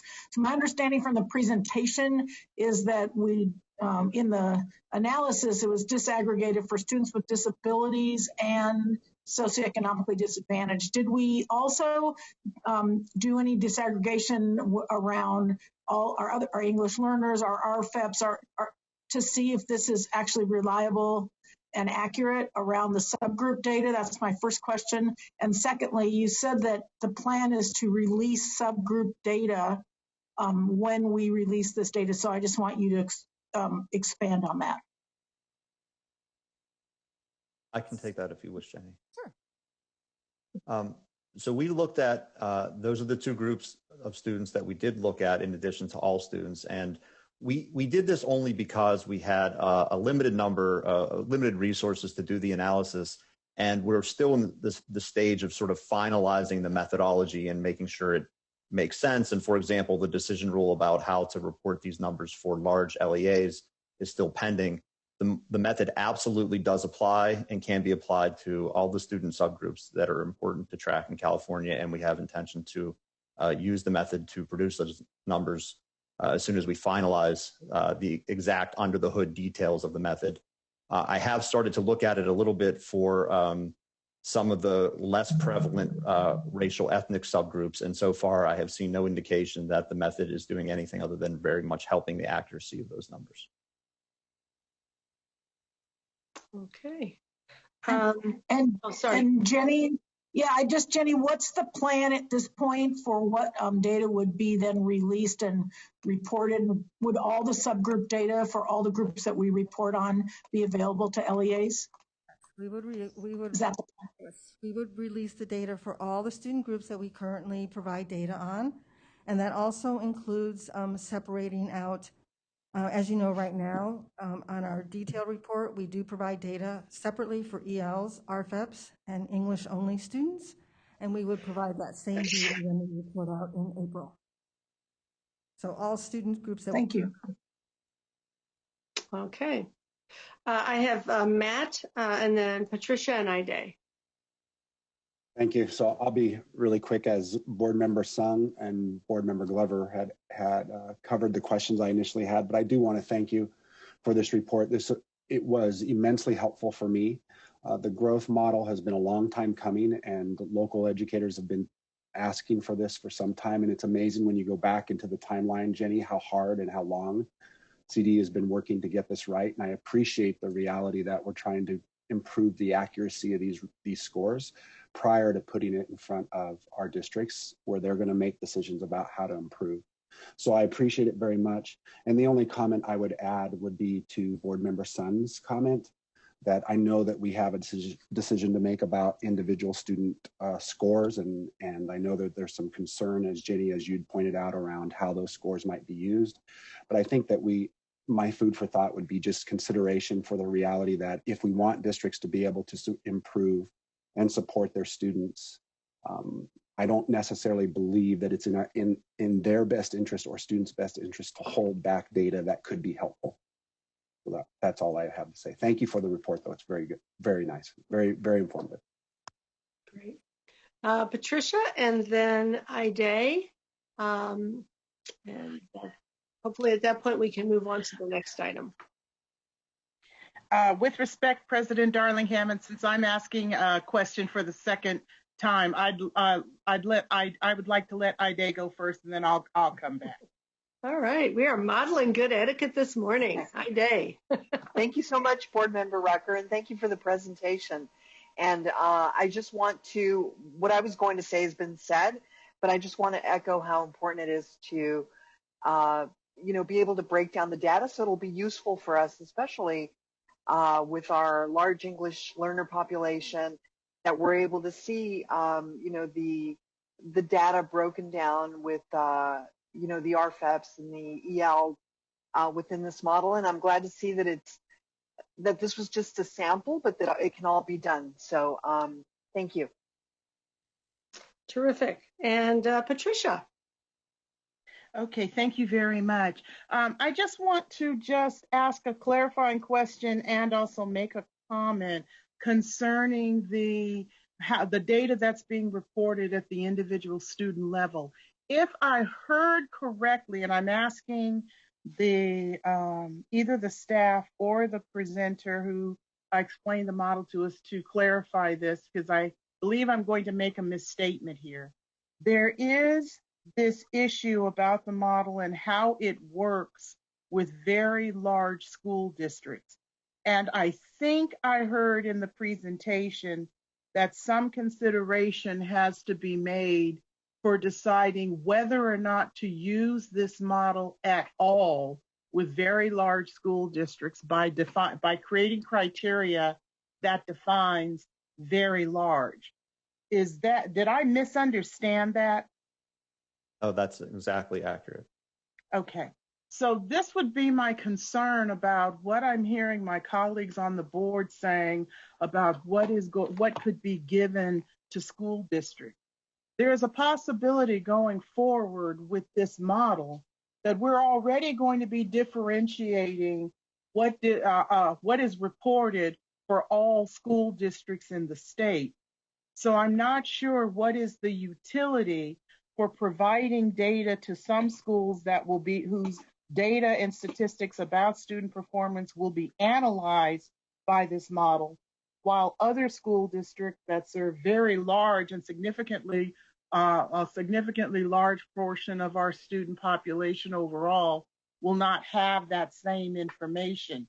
So while I think it's important to have that conversation, I think it's also equally important to be aware of what we're differentiating and what we're trying to provide in a uniform and consistent way so that the conversation about student performance is also uniform and consistent across the models that we're trying to implement here. So that's the only thing I wanted to say about that. Chair, go ahead. Okay, I was going to take this. I apologize if I was not clear there. The idea for large school districts wouldn't be to simply not report averages. It's just a matter of which exact methodology is going to be used to compute the average that's reported. Right. The idea for a large school district is just taking the simple average of the growth scores, either for all students or even particular subgroups of students. Those numbers are already going to be highly accurate. So that is what would be reported, and the EBLUP method would just not be used to produce the averages. But it wouldn't be the case that districts wouldn't get those averages reported. It's just a matter of switching back to the sort of simple average approach for that reporting rather than relying on the EBLUP method, which is designed to improve accuracy for cases where the averages would not be based on many students. So just to underscore, everybody gets the same data. Yeah. Everyone gets the same data. Okay, so no, that's helpful. If by the time you are ready to start writing this report and producing this information, the thing I love about you mathematicians and statisticians, you love to use those big $24 words. So if I'm still on the board when you are putting this report together, as a former high school English teacher, let me help you write it in English for the rest of us who don't understand, or translate it for you into English, for standardized English for the rest of us who don't understand what you just explained. I get it, but that's not going to be clear going forward and lost somehow in the details of all this technical stuff. So I think it's very important for us to think about not only what you're reporting, but how that's framed, because I understood what you were saying and I missed that point. So thank you very much. Okay.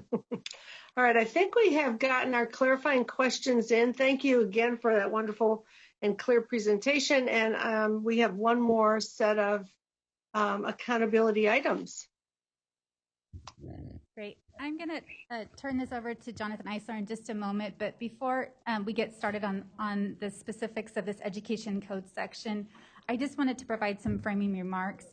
Based on the correspondence we continue to receive on this section of code and the first data set that we're going to talk about that's available, it's evident to us that reporting out on data around teachers is very important to the field and to, of course, the board. And so it's not only limited to this code section. We have an obligation to report this out because of the SARC. We have an obligation to report this out to help districts with their local control and accountability plans. And so I want to make sure that the framing of this is much broader than just this one code section. And we know, based on prior experience, specifically around discipline data and the release for the first time of suspension data by student groups, how much of an impact that makes for the field. It doesn't have to be part of an accountability system to make differences in schools and districts. We saw with the release of that data file prior to coming even into the accountability system, actionable practices that affected students. And we've seen a steady decrease over the last several years, if not since the data was first put out, of suspensions of students for specific student groups. And so just to put that framing in mind, we're really excited about the data set that Jonathan's going to talk about today. But we just need to get the data set out, and I think that will be the start of the conversation around this education code section and our obligations to implement it. Great. Thank you. Hopefully everyone can hear me. Good morning, everyone, members of the board, President Darling Hammond. I just wanted to personally wish Karen Stapf Walters well. We miss you a lot, and I've really enjoyed working with you the last several years. So good luck to you. So I'm Jonathan Eisler. I am the administrator for the Data Visualization and Reporting Office at the CDE, and I work directly with Cindy in the Accountability Division. Wanted to talk this morning about California Education Code Section 52064.5. As all of you know, this was passed many years ago and required the state board on or before October 1st, 2016 to adopt what were then known as evaluation rubrics. Of course, now we know better known as the California School Dashboard, as a tool to help districts and schools identify strengths and weaknesses and to provide assistance to county superintendents in identifying school districts and charter schools that needed technical assistance. As part of this context, these state and local measures are actually drawn from the 10 priority areas of the Local Controlled Funding Formula, or LCFF, which is also required in California Education Code 52064.5. Last year in 2019, California Senate Bill 75 updated that education code with additional information about local indicators. So just as a refresher for everyone, these are the list of the different priority areas and local indicators under LCFF. Obviously, all of these are important, but this morning our focus is going to be really primarily on priority 1, the basics, and looking at textbook access and availability, school facilities in good repair, and in particular talking about appropriately assigned and fully credentialed teachers. As Cindy mentioned, it's really important to note that this information is required annually in the school accountability report cards, or SARCs, and that information is going to continue to be reported this current year and ongoing. So just wanted to provide that additional background and context for the state and local indicators. So Senate Bill 75, like I said, was passed in 2019. It does provide a time frame and some direction on the consideration for inclusion of indicators in our accountability system. Quote, no later than January 31st, 2021, local indicators shall reflect school level data to the extent the department collects or otherwise has access to relevant and reliable school level data for all schools statewide. And what's really important here is that relevant and reliable school level data, which we'll talk about in a little bit. So the CDE has been reviewing the different local indicators, and in particular, we identified priority area 1, that appropriate assigned and fully credentialed teachers, as a data set that could potentially it is being collected for the first time right now, and we're looking into the fact that it may meet the standards under SB 75 for local indicators. So again, right now, very much in an exploratory phase of looking how this may be an important part of SB 75 for local indicators. So we're going to talk through in the coming slides. Just make clear that we do not currently have a full data set to do analyses to determine how reliable these data are for all schools statewide. So in 2018, the CDE and the California Commission on Teacher Credentialing, or CTC, we entered into a data sharing agreement, or MOU, for teacher and credential data, by which we provide them with staffing information, and they will now enter that information into their California Statewide Assignment Accountability System, or CalSAS, in order to conduct teacher monitoring. The CTC, when they receive these data, will match these with their credential data and provide indicators to the CDE in order to meet our ESSA, or Every Student Succeeds Act, reporting requirements. And this is based on the what was approved by the state board in their November 2019 meeting. So this is an exchange timeline of what has been going on since 2018. I do have really good news to report for that last item in just a minute here. So in October 2018, we did sign a memorandum of understanding, a data sharing agreement, formalizing our data sharing. Last year in July, we implemented an overhaul of our course codes in CalPads. So in our longitudinal data system, so this basically changed the way that these course data was entered into CalPads by LEAs. That was originally scheduled to close in March of 2020. And then, as I mentioned, in November of 2019, the state board adopted the teacher equity definitions under ESSA, as well as made recommendations about state reporting requirements. And then, of course, March 2020 comes and COVID-19 hits. So there were delays in the reporting of the CalPads data. The Fall 2 submission deadline was then extended to April 24th. Then this spring and summer, April through July, CDE was spent extracting the data. And then the last couple months, so July into just recently, CDE staff, including from our accountability division, have been working with CalPads staff, with our IT folks, to extract the CalPads data. And the good news is, as of this week, so just a couple days ago, the CDE was able to successfully transfer these data over to the CTC. So we're very excited about that. The last slide I just wanted to present here in terms of the process is, now that we have provided the data to CTC, they have a two-phase process by which they can then produce the final data that they can send back to us in terms of assignment of staff. So the first phase is for each assignment in the initial CalPads assignment data set, they indicate whether the educator was properly assigned or misassigned, and if there is a misassignment, which dimensions of that is indicated. It's really important to note that that first phase of the data processing the CTC conducts is not sufficient for what we need to do for ESSA reporting. So I just want to make that really clear. That's the first phase of the data processing.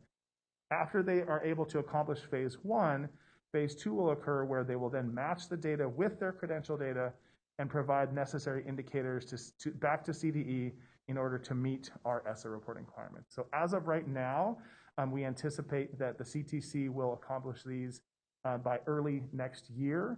And then at that point, the CDE will have access to that data to begin doing simulations to look into the validity and reliability of that data.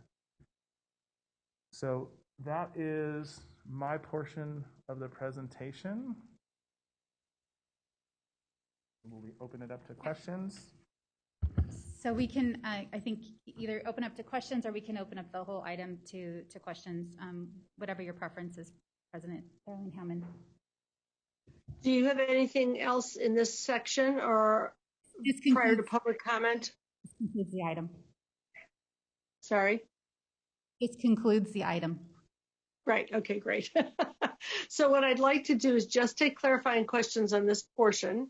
And then we'll hear from our liaisons, we'll open to public comment, and then we'll have a fuller discussion so that we save our full discussion until after we have our public comment.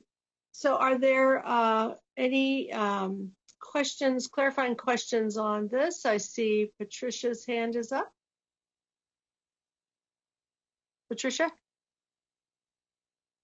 Did you intend for your hand to be up for this? I'm not hearing Patricia. Where did she go? I'm not seeing Patricia. I'm here. It was still up. Oh.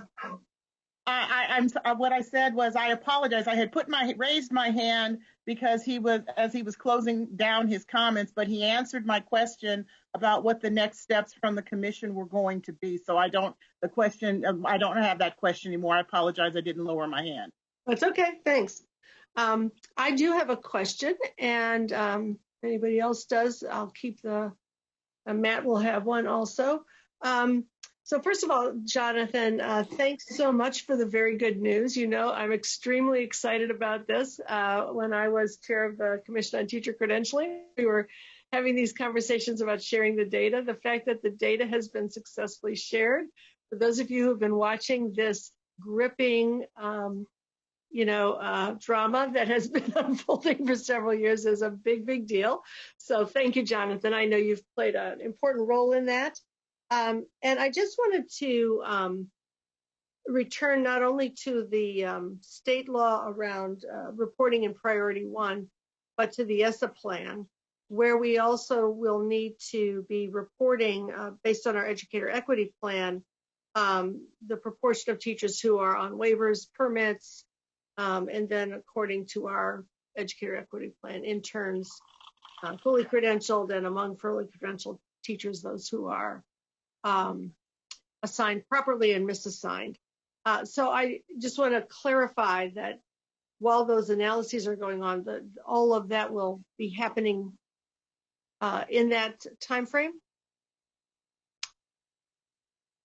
Yeah, so thank you, President Darling-Hammond. So as of right now, we do not anticipate that we're going to be able to report that for the equity plan until following year, right? No. Next year. I think is what you're asking about, whether or not the ESSA reporting requirements would extend out to priority one. So ESSA has more components than basics does on priority one, and I was trying to preempt that with my opening comments in that we anticipate that what is needed to report out on not only SARC and ESSA, and then this component that we report on the full data set that is available. And the first step, of course, is simply to meet our federal reporting requirements, and that deadline is February of this coming year. So 2021, assuming that we get these two phases of the CTC, is able to complete them in a timely manner. They do have an extensive process ahead of them to work with the data. It's very complex data, but our goal is to get out a complete data set that can be used for a variety of purposes. Right. Mm-hmm. And isn't it, don't go away, Cindy, because I just want to be sure I've understood this part. Part of our requirement to the feds is also to be able to say we had to tell them how we were going to identify ineffective teachers, et cetera, inexperienced teachers, and teachers who are out of field. And we defined ineffective as teachers on waivers and permits who are, not preliminarily credentialed. So that is actually easier to analyze than the misassignment data, which requires matching up by course codes, and I know that's very complicated. And the CTC has those data readily available. So am I understanding you that will be analyzed by them in this same round of analyses? Yeah, so the first phase is, of course, to engage with this new system that CTC has piloted in I think this past spring, to have LEAs, proactively talk about whether or not the educator was properly assigned. The greater detail in the amendments that you made to the ESSA state plan last November is on the CTC's plate for phase 2. So I know that they're trying to do this in a somewhat parallel process, but we understand, they know the requirements that you have laid out under ESSA. This is the careful dance between state agencies where we work together. But I anticipate we'll have that full file, whether it's the end of this year or early next year, to meet all the components that you have. Meet all the components. And then when we do our SARC, we'll be able to, we have these requirements coming in. We've put them in place in different plans and in different places under ESSA, under our educator equity plan, under the state priorities. But it makes sense to kind of put them all together in one reporting place. In the SARC, I assume is where that would be. Is that your understanding? So the SARC is always 1 year in arrears. So we do already have the SARC data. So that data will be provided. But I think what she's suggesting, Jonathan, is to have an extended report out of what's currently in the SARC, so that the board has the responsibility of adopting that template every July. And so we'll bring that back to you in July of 2021. And if you decide to expand out on we'll need to look at the legal statute around that. But I think it makes sense to have the same data set available in each of the places in which it lives, instead of, like I mentioned, this is a really complex data set, and if we're going to have just a portion of it someplace and another portion in another place, it's not really easy to find. So no, that is work that would be ahead of us this spring as we prepare to get the data set out, just period out on DataQuest, and then from there figure out where else we can populate it into those areas where we know we have to report out on some version of staffing information. Right. Yeah, that's great. I mean, this has been a long time figuring it out, but the CTC routinely reports in its own reports the teachers on waivers, permits, internships, preliminary credentials, full clear credentials. Schools and districts need those data in order to understand what they need to be doing in their educator equity plans, which we're going to be asked to approve shortly in this meeting. The plans that come up from the locals.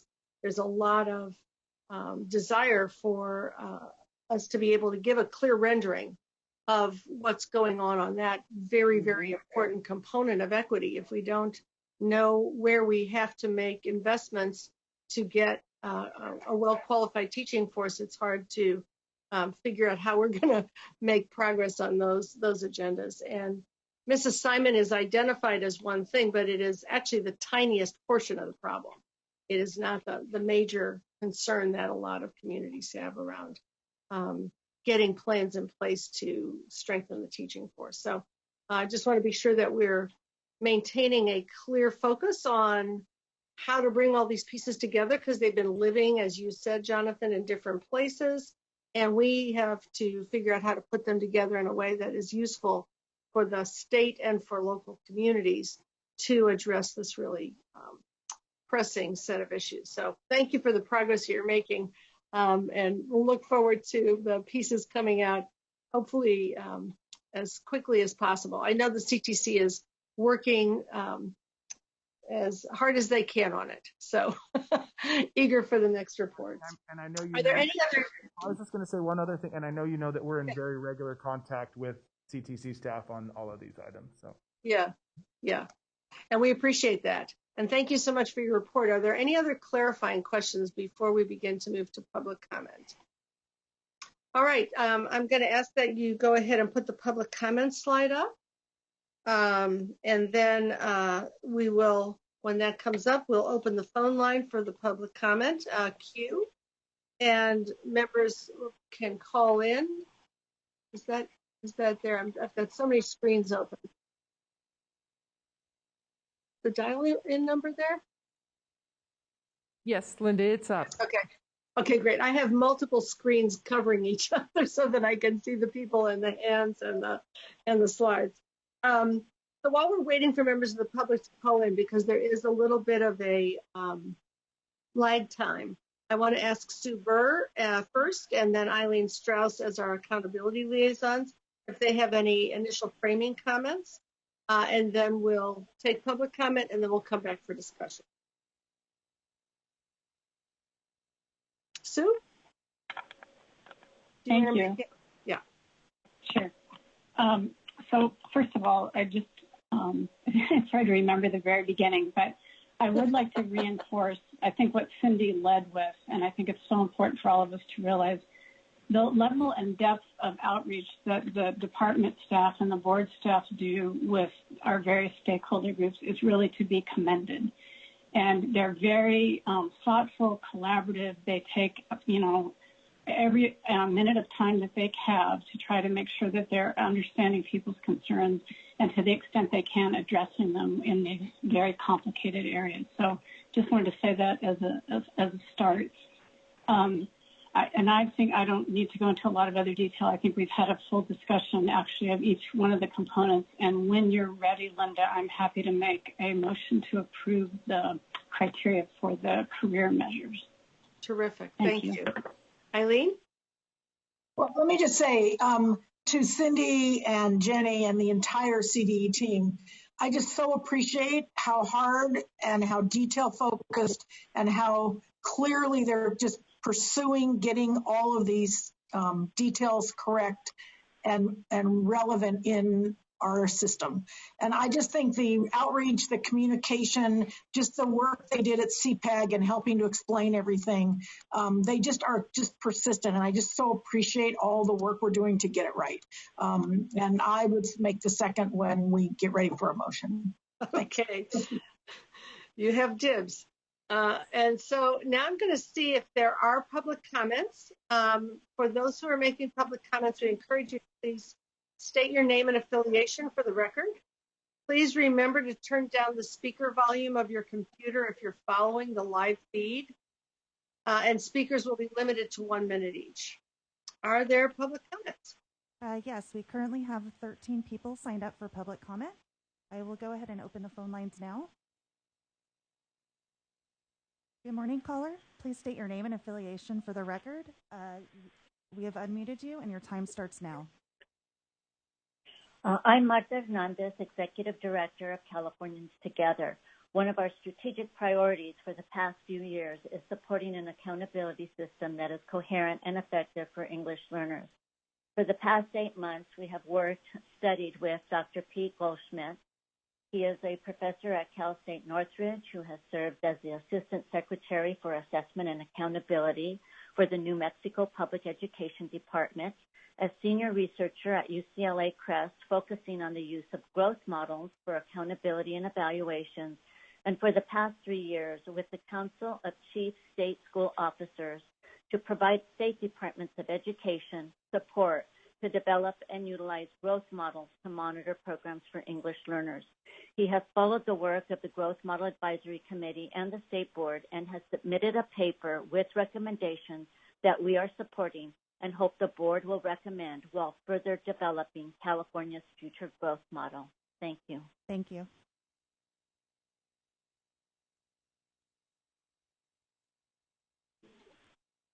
Next caller, you are unmuted and your time starts now.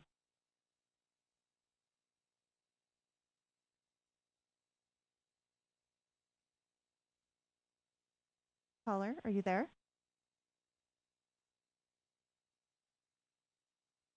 Hello. Superintendent, board members, I'm Pete Goldschmidt, professor in the School of Education at California State University in Northridge. My comments are based on the brief that was submitted to you. In considering a growth model, it is important to not only consider technical issues about the model and potential adjustments such as smoothing, but equally important to consider the context in which it will be used and its purpose. If goals are to monitor progress, gaps, and generate actionable results, then it is paramount that results are reported by substantively meaningful subgroups. Specifically, evidence suggests that the relationship between prior and current performance is different for English language learners and reclassified English language proficient students and their English-only classmates. There are knowable differences as to why ELs and RFEPs may or may not progress like EOs on academic content. Thus, it is important that all preliminary as well as operational results are reported separately for ELs and RFEPs. EL student success does not end with reclassification, so it is important to continue to monitor academic progress so potential language barriers in progress can be identified effectively and efficiently. Thank you. Thank you. Next caller, you're unmuted and your time starts now. Thank you. Good morning, Madam President of the Board, Dr. Linda Darlene Hammonds, and members of the Board, Superintendent of the Schools. My name is Carlin Aguilera Fort, and I am the Superintendent of the Schools of the Oakland School District. I would like to advocate for the Board to make sure that the reporting of this process and this model separate ELs from RFEP. As a school district superintendent, I really need the information for teachers, staff, and myself separated so that we can see which one is the real progress of our ELs and RFEP, and then determine what kind of instructional strategies we will need. Including those two groups together will not allow us to look at the different points of data and strengths and areas of need for the two different groups. So I really urge the board to look at the report and the Thank you. performance Your of time is those up. two groups separate. Thank you. Thank you. Next caller, you are unmuted and your time starts now. Good morning, President Darling Hammond and board members. I'm Dr. Marlene Batista, Director of English Learner Services for Oakland School District in Ventura County and an active board member of CABE. I'm here to urge the board in their consideration of a growth model for California's accountability system that English language proficiency be included in the calculations for this model. In a state like California and districts like ours where we have a little less than half of our students are English learners, utilizing LPAC scores within the model allows for better interpretation of residual performance, gaps, and changing gaps. It is important that we recognize that some of these gaps are largely due to the insufficient English language knowledge, skills, and abilities of our English learners. By including the LPAC scores within the growth model, we will increase the coherence of the accountability system and showing progression. The LPAC is important because it both informs us of the progress of our students' English language learning, as well as how this language learning contributes to academic content learning. I thank you for your consideration and urge you to do the right thing by our English learners of California and the many school districts who serve them. Thank you.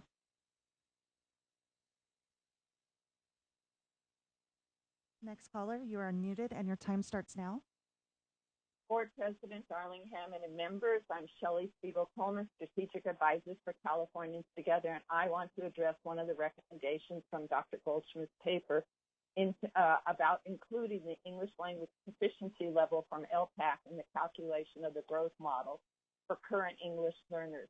I continue to serve on the growth model stakeholder group and understand the decision not to include demographics, but we believe language proficiency is different in that there is clear research that indicates language proficiency affects academic achievement, similar to the presentation that we had about the relationship of math and LEA scores. Setting growth for ELs without considering their language proficiency makes that unrealistic target until English learners are reclassified. We urge you to direct the staff to do some modeling of the data with English language proficiency and without to see the current implications on our current English learners, which might suggest a revision of the definition of the EL subgroup for accountability. Thank you. Thank you. Next caller, you are unmuted and your time starts now. Good morning, President Darlene Hammond and members of the board. I'm Ruth Barajas with Californians Together. I appreciate the leadership of Superintendent Thurman and the CD staff for their great work, and to Dr. Goldschmidt, who raised some important points here. The federal law mandates not only that we provide English language development to ELs, but that we also monitor their progress. And once they are reclassified, we monitor them for 4 years more. To effectively evaluate their progress, we must consider the expected growth trajectory for our reclassified students separate from ELs. Federal law also requires schools that have a functioning ELAC made up of parents of English learners to advise the principal and staff in the development of a site plan that is responsive to the needs of ELs. How will our parents be able to do this without disaggregating data for ELs? How will they know if their RFET students are meeting expected growth targets? Parents want transparency, so it's encouraging to hear that the CDE is working with CABE and others to put together parent groups for engagement. So now that we have the opportunity to adopt the revisited model, let's make it work. Thank you. Thank you. Next caller, you are unmuted and your time starts now. State board members, I'm Edvita Armas, Director at LMU Center for Equity for English Learners. I offer these comments in support of the brief submitted by Dr. Goldschmidt. In operationalizing the residual gain model, we urge the board to avoid the unintended consequences of our current system that aggregates ELs and RFEBs for the academic indicator English learner subgroup. Although it's been stated that disaggregated subgroup data can be reported, we need to consider modifying the definition of the EL subgroup for academic indicators. Our examination of EL dashboard results for this subgroup revealed that many districts in the yellow category had high percentages of current ELs in orange or red, thus diminishing the urgency for districts addressing their ELs in the LCAP. Only 57 LEAs, inclusive of 14 COEs, received differentiated assistance focused on EL. Monitoring and reporting RFRIP and EL progress as separate subgroups has the potential to result in targeted support to address the needs of EL students and foster intentional programs and services, close opportunity and achievement gaps. Thank you for your time. Thank you. Next caller, you are muted and your time starts now. Board President Darling Hammond and board members. My name is Martha Martinez, and I'm the Director of Research and Evaluation for SEAL. I'm here to support the recommendations described in Dr. Goldschmidt's brief.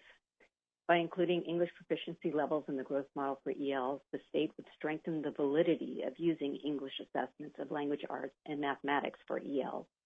A test in English is a test of English. This has long been the rightful critique of using English academic assessments to monitor EL academic progress. And this is a major reason why RFEP performance on SBAC tests is so different from current EL performance. By taking English proficiency into account in academic progress, as Dr. Goldschmidt proposes, we can create more appropriate expectations for EL and RFEP progress and identify which schools are helping current ELs and RFEP meet appropriate benchmarks and which schools are not. Thank you. Thank you. Next caller, you are unmuted and your time starts now. Good morning, Board President Darling Hammond and board members. I am Policy Associate at Californians Together. I'm calling in regards to the recommendation in Goldschmidt's paper regarding the proposed empirical best linear prediction method. The SB should examine various options for stabilizing year-to-year growth estimates before deciding on the best method. It is important to consider the impact and trade-offs between the EBLP method and other methods, specifically within the context of California. Considerations should include overall stability by subgroups, including both ELs and RFEPs, the relationship between any single year, transparency, and implementation factors, and interpretation for intended uses. It may very well be that the EBLP method is the most effective, but it is important to present and review trade-offs against other potential solutions for results presented by all relevant subgroups. Thank you. Thank you. Next caller, you are unmuted and your time starts now. Good morning. Martha Zaragoza Diaz, representing the California Association for Bilingual Education and Californians Together. Dr. Goldschmidt's brief on the RG growth model reflects a broader vision of what it can and should do. Please accept the recommendations contained in the brief, including reporting current ELs and RFEP separately, including LPAC scores in the calculation of the model, and analyzing the impact of the model and stabilization techniques for current English learners and RFEPs. Implementation of these recommendations and the development of the RG growth model are critical in order to provide a more accurate analysis and data regarding the growth and performance of our English learners. Let's make this work. Thank you. Thank you. Next caller, you are unmuted and your time starts now. Hi, my name is Adam Carranza, Mountain View Elementary Board of Education. The LCAP should be written to address our current EL. Statewide and in our district, there is a need to accelerate and enhance the academic achievement of the ELs in our classrooms. By only including a performance level of RFEPs plus ELs, the academic indicator will hide the urgent need to be targeted with our approach to programs, services, and allocation with our LCAP funds. Focusing on our current ELs, Mountain View School District has done just that with a research-based pre-K to third grade academic language model district-wide.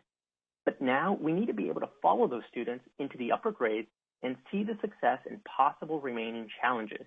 By seeing year-to-year match scores distinct for English learners and RFEPs in the growth model, we would be able to document growth and design what is needed for our ELs pre-K through 8th grade. Thank you. Thank you. Next caller, you are unmuted and your time starts now. My name is Lexi Lopez from EdVoice, and I'm commenting on the student growth model. Thank you for releasing district level, school level, and subgroup data in December, but we encourage the board to release historic individual student growth records to districts and schools using 2017-18 and 2018-19 data to help educators better understand how the growth measure works. EdVoice also requests the board to require disaggregated English learner data. English learner and reclassified fluent English proficient subgroups have significantly different support needs. Redesignated students are generally not likely to experience as much backside as English learners. Recent reports from the LA Times have highlighted the inequities these student groups have experienced during the pandemic, and it's critical the state does all it can to adequately track and support our over 1 million EL students. We also recommend the board direct staff to evaluate the use of a 2-year residual gain measure of growth that students made from spring 2019 to spring 2021 and allow for comparison to past growth. Value of the analysis would help the state and district better understand the overall learning loss and loss that individual students and subgroups may have experienced, including low-income English learners, foster youth. Thank you so much. Thank you.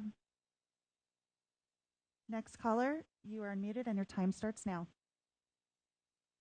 Good morning. My name is Jessica Sacco with Children Now.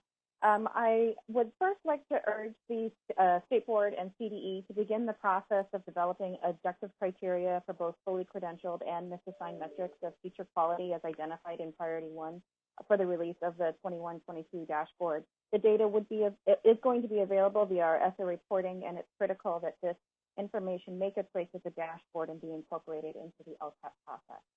Next, I'd like to thank you for the excellent technical work done around the eBlip model. I appreciate the presentation and the clarifications that have been provided today. We would like to suggest that the board does not have to wait to see actual data in order to talk about communicating about the growth model or the use of growth data, nor does it need the data in order to have a conversation about how individual student data might be shared and the safeguards that might need to be put into place in order to be sure that it is used appropriately.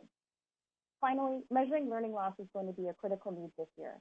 We need the board to direct staff to develop methods to ensure learning loss and include possibly looking at individual student growth. Thank you. Thank you.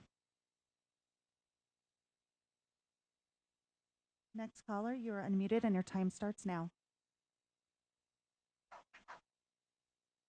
Good morning, President Darling-Hammond and board members John Affel from Public Advocates. I want to talk about the establishment of objective criteria for local indicators. The reporting in the SARC and elsewhere is critical, no doubt, but what's important about Ed Code Section 52064.5 is that there be objective criteria established for local indicators. So that means both for misassignments and for fully credentialed. The state has, the CD has data sets now on fully credentialed teachers in every school in the state, and we should be getting those objective criteria working now. The misassignment data, we're glad to see that that is moving forward, and it seems like with that should be fully operational in 2021. We want the board to take action at this meeting to make sure that criteria get established on September 2021 board meeting for next year's dashboard. Thank you. Thank you. Next caller, you are unmuted and your time starts now. Good morning, President Darling-Hammond, Superintendent Thurman, and members of the State Board. I'm E. Schreier-Rue, Senior Director of Field Action and Advocacy for the Link Learning Alliance. The Alliance leads an education movement proven to help more students stay in school, graduate on time, and develop the knowledge and skills employers seek for the future. We submitted a letter, but I would like to reiterate how much we appreciate the work the State Board of Education and California Department of Education staff have done on the College Career Indicator. In particular, we support the continued efforts to add more robust career measures to the CCI, and we encourage consideration of additional ways to provide recognition for students who complete both a college measure and a career measure in the CCI, as opposed to one or the other. As the build-out of the CCI moves forward, please know we are here to support your work and hope you will see us as a resource. We are happy to share our data, research, and other support materials, whatever would be helpful, as you continue to develop a strong, comprehensive, and inclusive CCI. Thank you. Thank you. Next caller, you are unmuted and your time starts now. Good morning. My name is Lorraine Richards, and I represent the California Teachers Association. We appreciate the CDA's update and work plan regarding the implementation of Education Code Section 52064.5 related to local indicators. As laid out in the item, the CDA's plan to process, analyze, and report out the initial set of data under Priority 1 is a thoughtful approach to fulfilling the requirements of SB 75 and the revised Ed Code. Priority 1 is comprehensive in nature, and the ability to have high-quality data points for its local indicators is important to fulfilling the basic services and conditions for the benefit of students. CTA supports the CTE plan approach, and we look forward to having additional discussions on the implementation of Education Code Section 52064.5 related to local indicators. Thank you. Thank you. Next caller, you are unmuted and your time starts now.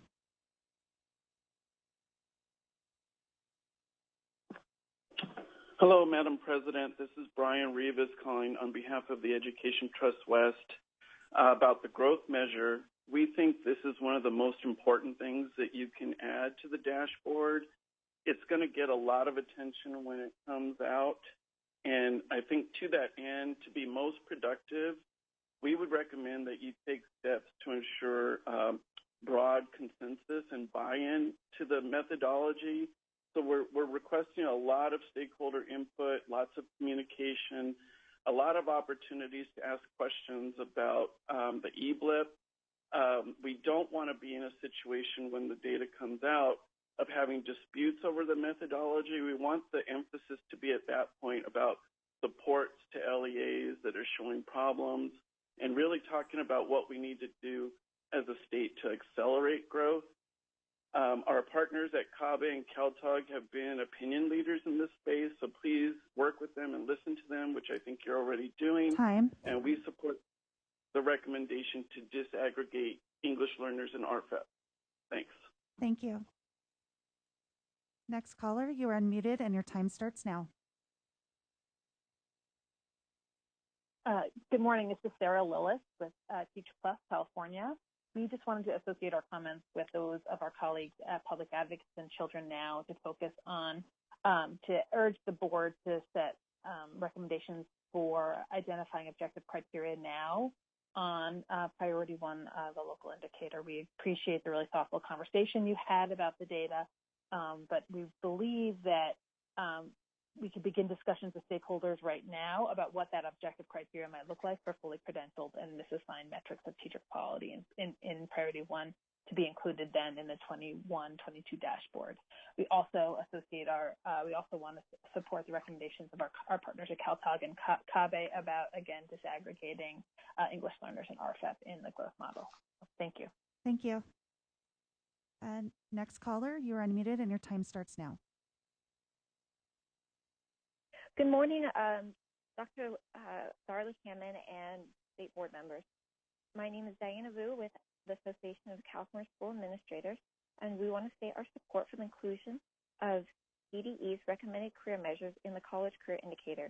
We believe that these measures will provide schools with districts with the possibility of reaching realistic but meaningful marks based on the well-earned achievements of students, particularly in the work-based programs. Further, these additions to the CCI advance the goals of ensuring the indicator reflects both college and career readiness.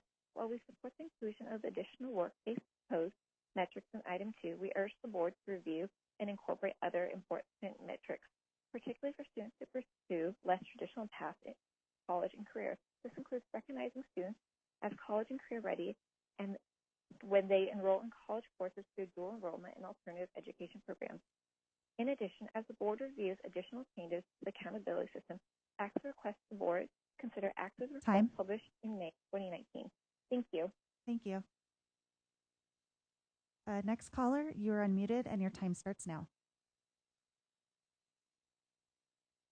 Good morning, President Darling Hammond and members of the board. This is Liz Guillen with Public Advocate, and I'm testifying to reinforce a point from the Equity Coalition's letter to talk about the two-year residual gain model. There has been a lot said and done policy-wise about learning loss. The state will be investing billions of dollars targeting this learning loss. We think it's critical that there be a temperature check on the experience of learning loss, and we would like the board to direct staff to evaluate the use of a two-year residual gain measure of growth that students had made from spring 2019 to spring 2021 and allow for comparison to past growth. While this data would only be provided once, the value of the analysis seems critical to understand learning loss that students have experienced. We also want to align our comments around the English learner inclusion. Time. English learner data. Thank you. Thank you. That concludes public comment for item number 2. All right. We're now open for board discussion. So who would like to kick us off?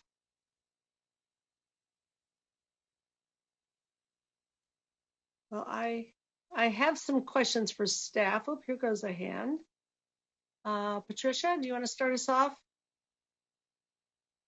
Sure. First of all, I want to thank all the stakeholders who called in to give public comment. I know this process is kind of unwieldy, so I appreciate not only the effort that was made to make the calls, but also to participate and offer the feedback. I want to also express my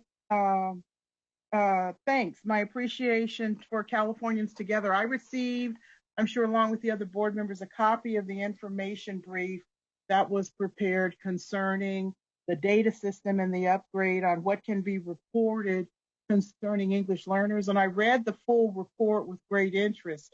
And in listening to the presentation that was made today, clearly there's a lot of new things that have happened and a lot of new and exciting considerations on the development of the growth model that we didn't have prior to today's meeting, or at least that I wasn't aware of. And I think a lot of work has gone on moving forward to address this. And some of the requests that they've made specifically with what type of data can be reported about English learners is worth thinking about and considering. That got at their paper gets at the root of the question that I really want to understand is, what is the growth model actually going to report, and what is it that we're considering useful information? There is a difference between what is useful and reported to us about all students and what is useful and actionable when we start looking at disaggregated student subgroups. And so in listening to the reports and the information from the staff about what their next steps were and are going to be, I'm very clear that there's a lot of other work that they're looking at on what the growth model will report and how it will function at the student group level. So the requests that I'm reading in this paper and some of the recommendations that I'm reading are not incompatible with some of the efforts that they are proposing for their data models and the data runs that they are going to be making to continue building out and testing the strength and the stability of what is reportable and doable in this growth model. So I'm going, I said all of this as a way of background to suggest that maybe there are some things in this document, in the brief that we received, that are not incompatible with what the department staff are looking at doing and continuing looking at the work and experimenting with reporting and the statistical modeling for data and assessment information that'll be in the model. So I would ask the staff to take a look at some of those recommendations, and where there's clear alignment and opportunity to take a look at what is reportable about English learners and what can be reported differently in a way that disaggregates more actionable information, specifically as was reported and requested from the representative from several of the LEAs. I think that's something worth considering. Patricia, can you turn your camera back on? We can't see you before. My camera's on. I'm having fluctuating bandwidth problems. So when that happens, it switches off. So it'll come back on all by itself. I haven't been turning my camera off. My camera's on. Okay. I don't see any other hands up, so I'd like to, Cynthia. Go ahead. Thank you. I just wanted to reiterate and echo Board Member Rucker's statements. I think as we continue to look at how to best look at the EBLIP and how it can really help with accuracy and stability, since there are going to need to be some additional runs, if you will, especially related to large LEAs. It would be helpful to see some information and some data related to looking at possibly additional assessment measures like the LPAT. What does that look like as it relates to accuracy and stability? And any other runs that might be helpful in us knowing that the stability for particular student groups is in place as well. There's been a lot of work done, and I know, again, the goal is to make sure that we're able to get this right when we start implementing and showing this information on the dashboard. So as we are continuing to explore, it would be helpful to see some of that additional information in our next conversation. Great. I wanted to pursue some of the same questions, and I wonder if Cindy might come back, or I don't know if this would be Cindy, Jenny. Are you there? Maybe you could take down stop sharing your screen, and then we can see there we can see things. There you are. Great. So I am curious about, as others have suggested, this notion of including LPAC scores. Is that something that's come up at all with our technical advisory group? Not to my knowledge. The first that we heard of Dr. Goldschmidt's work was when the information was shared on Friday as part of the public comments. So we have been trying to review it just as quickly as you all have. And I think, if anything, we can take this back and look at it further. Any additional work that is added to ETS, we'll have to consult with our assessment office because the contract is very limited in scope. There's a very tight timeline and work scope for ETS to do this work on our behalf. And so expanding that scope could lead to additional costs that we may not have the funding for. So we just need to take back and look through this a bit more. But it has not come up to my knowledge. It has definitely not come up in any of the technical conversations, especially with our technical design group. Okay. Well, I hear some enthusiasm for learning more about it, so it'll be great to see what can be explored. I also heard a lot of the commentary about reporting ELs and RFEPs separately. I know that's a question that comes down the road when we get to reporting. You may or not be able to help me with this, but I have this challenge in thinking about it. I can understand why we would want to see how RFEPs are progressing after they become reclassified, and they are a stable group at that point when they become reclassified, so you can watch over time. The dilemma we always have with the EL group is that as soon as you are reclassified, you leave the group. So the group itself is not a stable group. And it's hard for me to understand how we would, let's say we have an EL student in that group, they become reclassified in that year. If we report the EL group by itself without that student, the fact that that student maintains, that student gets lost then because they've jumped over the stile, so to speak, into the reclassified group. So they're no longer represented in the EL group, which means their aggregate trend is inaccurate because some people have left. Is that something that's been discussed at all? Are there any strategies to address that fundamental dilemma? Absolutely. The board, prior to you coming on board, discussed this extensively and actually voted to have the EL group for the academic indicator structured as it is to include RFEPs for an additional 4 years. It seems to us that there continues to be confusion in the field on what this measure will report out on, and we have committed to being consistent with what we're currently doing with the academic indicator, reporting out by student groups, and then for the EL student group, reporting out additionally between RFEPs and English only. So with the additional disaggregation of data for this student group is very unique, but it's something that the board committed to several years back, and nothing has changed. So there just appears to be some confusion in the field that for some reason we wouldn't be reporting on this data, and we absolutely are committed to getting that information out to the field. We know it's important to folks that are especially at paying attention to. So we would be reporting the RFEPs, as a separate group so they can be tracked in addition to the EL group as currently structured. There's a disaggregation that is one click away from that student group on the dashboard. So we would one click away. Okay, thank you. This was a long discussion a couple years back. Yeah. Now I just wanted to, make sure that we were thinking about it and clarifying what we're planning to do.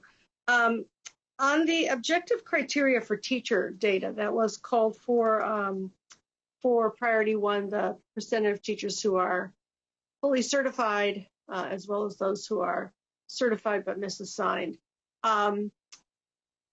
We really should be making some movement toward that. Can we look to the next meeting for some recommendation on how to establish some objective criteria?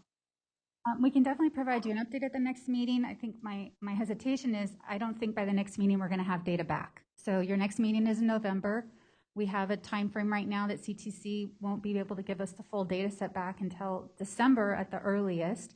And objective criteria to me means looking at this from an accountability standpoint, which we all know we want to look at more than 1 year's worth of data to establish those kinds of criteria, those high stakes kinds of measures. And so I can't report out on a data set I don't have yet. And that's my hesitation in even exploring objective criteria when I haven't even seen the data set. So the data report, it is one of these, the data on the percentage of teachers who are fully certified in districts is routinely collected and reported by CTC. So again, this is a cross-agency question. So we could talk more about what it will take to get from here to there, but I think it's a useful point that we should be moving towards some objective criteria. I just want to make one last comment on the question of learning loss that many people brought up, and simply remind folks that the department and the board work together to provide some guidance on formative assessments, diagnostic assessments that have already been approved by the board and are listed in a guidance document from CDE that allows you to track students' learning gains and losses over time, actually in a more specific way, using tools that are specifically designed for diagnostic and formative assessment. And so there is a deep-seated desire and need on the part of districts and schools to figure out where kids are, where they've been, where they're going, how to get them there, what progress they're making. And those other tools, which include the smarter balanced formative and diagnostic tools, the interim assessments, which have been made much more specific, and there's a whole new variety of those tools, as well as other diagnostic assessment tools that many districts are already using and that we've encouraged all districts to take up this year if they haven't in the past, should be being used, and we encourage them to be used for looking at this question of learning loss now, without waiting, for a whole nother reporting cycle of the summative state test. Are there any other questions or comments before we make I see Zaid is ready to contribute. Zaid. Yes, this is building off of what President Darling Hammond was just saying in regards to learning loss. At least I know that in my school district, we've been taking, I'm not 100% sure what the test is called, but we've been taking a test to track learning loss and to make sure that that's accounted for. So I thought that would just be something interesting to throw into the conversation. Yeah, I hope that your district's experience is happening across the state sometime in these next, coming weeks. With that, Matt, you want to make a comment? I do, but we probably need to keep moving on, and I can cover it later. Okay. Yeah, no worries. All right. So I'm ready for a motion, I think. And we have dibs on that. Sue, do you want to make a motion? Yes, thank you. I would move the department's recommendation to adopt the career measures for inclusion in the CCI that are shown on the slide for us. Terrific. And second, Eileen? I second it. I second the motion. Thank you. Any further discussion? All in favor of the motion, say aye. No, Linda, we have to do a roll call. We have to do the roll We call. have Sorry, to, thank you. because of the Zoom. Okay. Yep. So Sue? Aye. Linda? Aye. Zaid? Aye. Cynthia? Aye. Jim? Yes. Matt? Aye. Kim? Yes. Kim? Yes. Aye. Day? Aye. Tricia? Yes. Eileen? Yes. King? Aye. Motion passes. Thank you. Wonderful. We're going to take a 10-minute break. It is 11:30. We'll be back promptly by 11:40, and we'll resume at that time. I'll let you know we're about an hour later than we had thought we might be at this moment, so we're going to try to pick up the pace after we get back. See you in 10 minutes. Don't leave the room.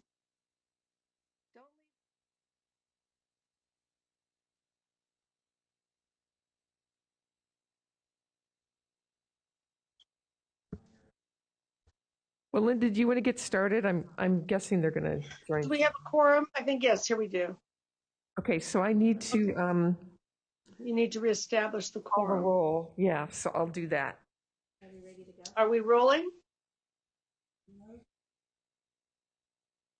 Okay. Okay. Ting? Sorry, here. Eileen? Here. Patricia? Here. Day? Here. Kim? Okay. Matt? Here.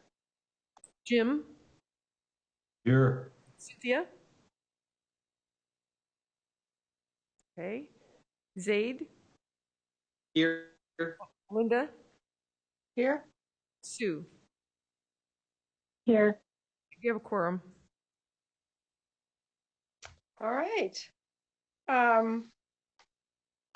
Cynthia, I think, needs to recuse from this item in any event. And so it's just as well she's not here. Item 3 is a request that the State Board approve the Local Control and Accountability Plan federal addenda submitted and reviewed by the CDE. And Rachel Maves of the CDE will present this item. Rachel, you may begin. Good morning, President, Superintendent Thurmond, Chief Deputy Gregson, and State Board members. I would like to first echo the comments shared about Karen's staff, Walters. While I have only worked with Karen for a short time, I have greatly appreciated her thoughtful, calm, strategic leadership, her passion and desire to collaborate and build organizational bridges to serve our students in California. It is inspiring and invaluable. I look forward to continuing to work together, Karen, as you transition to successor. It is a pleasure to come before you today to discuss the federal addendum.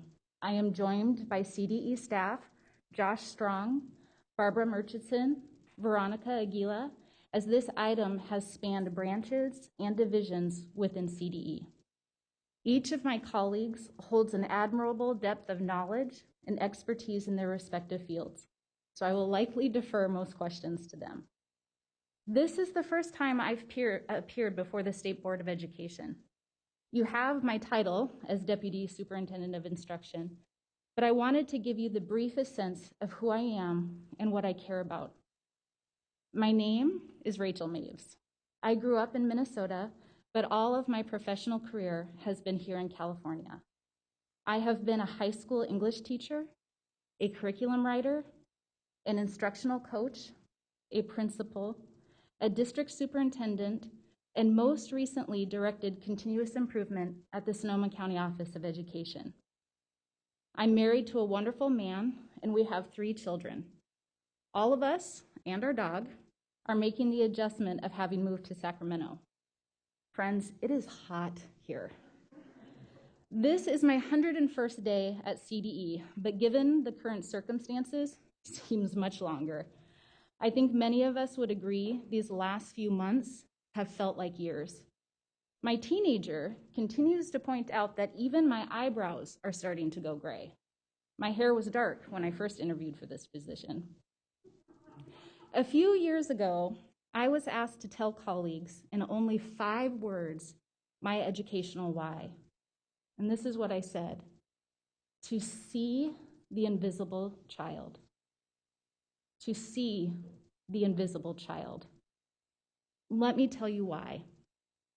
I grew up in abject poverty in a violent and abusive home. I understand the feeling of safety at school. As the eldest of 4, my focus was not on school, it was on survival. I remember one of the houses we lived in, the upstairs was condemned, and 2 of my siblings and I slept together on a mattress on the floor. When I was in 2nd grade, I received my report card and was terrified to show my parents. On the bus ride home, I crumpled it into the tiniest ball and shoved it between the seat and the metal wall. No one noticed. It was at that moment I realized the freedom of never having to bring home another report card. Along the way, I experienced teachers that were my champions and teachers that placed me in the corner of the classroom as if I were invisible. For me, education is not just a profession, it is a deep-seated call to see the students we serve, to be their champion, and we need to be effective champions. When I took this position, one of the first people I contacted was a man who has been my professional champion, who saw me, and he said, "Rachel, to those who have been given much, much is required. You are leading at a state level. Lead well. You have been given a platform. Speak well. You have been given a charge. Knock down walls well." That is my commitment and aspiration as I join the CDE team. To lead well, to speak well, and with your collective support and collaboration, to knock down walls together and without apology. And on that note, I will transition to the agenda item before you. The approval of the local education agency plans as required by the Every Student Succeed Act through the completion of the LCAP federal addendum. During this presentation, I will provide you with an overview of the LCAP federal addendum, ESSA plan requirements, an overview of the approval process, as well as a deeper examination of our processes from one of our title leaders. In March of 2018, the board developed and approved the process outlined today, as required by ESSA. Your action is significant as a substantially approvable plan is a requirement for an LEA to receive any title funding. The ESSA requires LEAs that apply for ESSA funds to complete an LEA plan that addresses the required provisions of the ESSA programs for which the LEA is applying for funding. To ensure alignment between the local and federal law, California requires LEAs that apply for ESSA funds to complete a local control and accountability plan federal addendum and the consolidated application. In California, the LCAP serves as the primary strategic planning document for each LEA. Within the LCAP, LEAs set goals, plan actions, and leverage resources in consultation with stakeholders to improve student outcomes with specific activities to address the local control funding formula state and local priorities. The addendum is intended to supplement the LCAP while ensuring that eligible LEAs have the opportunity to meet all of the LEA plan provisions of ESSA. As a quick timeline and refresher, ESSA was signed into law on December 15th, 2015. In September of 2017, California submitted ESSA Consolidated State Plan. In December of 2017, representatives from the CDE and SBE participated in a phone conference with the U.S. Department of Education to discuss California's proposed state plan. In January 2018, the SBE discussed ED's feedback, proposed revisions, and approved California's state plan pending the SBE Executive Director's approval of final revisions requested. At its March 2018 meeting, the SBE adopted the LCAP Federal Addendum template and the approval process for LEAs that apply for ESSA funding. LEAs submitted their LCAP Federal Addendum to CDE through the online system in April 2019. Beginning in April 2019 and continuing through the present, the CDE has provided ongoing technical assistance and support to complete an approvable LCAP Federal Addendum as per the CDE review and approval process. Together, the LCAP Federal Addendum, and CONAP serve as the ESSA LEA plan, aligning state and federal resources and reducing duplication efforts for LEAs. In March of 2018, the board approved the process and template for the LCAP Federal Addendum. Consistent with the intent of California Education Code Section 52064, the addendum allows an LEA to complete a single plan together with the consolidated funding application to meet both state and federal requirements, align state and federal resources, and help minimize duplication of effort at the local level. LEAs must submit an LEA plan for approval by the state educational agency once. Within California, the California State Board of Education serves as the SEA. Additional review and modifications to an LEA plan consistent with specific ESSA title program requirements, resultant of program changes, or availability of new data, such as the educator equity data, are made at the local level to reflect the most current information. LEAs are also required to annually review their LEA plans and update them as necessary. At this point, I'd like to provide an overview of the approval process for the federal addendum. LEAs submitted their federal addendum to CDE via its online system to apply for ESSA funds for the 2019-20 school year. LEAs are required to address the strategy and alignment prompts in the addendum template explaining how their federal addendum aligns to their LCAP. LEAs are required to address each provision for each ESSA program for which they are applying for funding, unless the provision is not applicable to the LEA. LEAs must provide a narrative that addresses the provision within the LCAP federal addendum template. The addendum approval process is an iterative process for each individual ESSA title program. Each program office worked directly with LEAs through the federal addendum system with emails and phone calls to provide individualized technical assistance and coaching as needed to ensure an LEA's response to each of the provisions for the specific title programs reached a substantially approvable form. The CDE provided initial guidance on completing and submitting the addendum during a Tuesdays at 2 webinar in April 2019 and posted guidance for completing the addendum prompts specific to each title program on its website. I think it is also important to note that each title office holds deep expertise in their areas of focus. Their primary work at CDE is to support districts on an ongoing basis as they address the varied requirements for federal funding.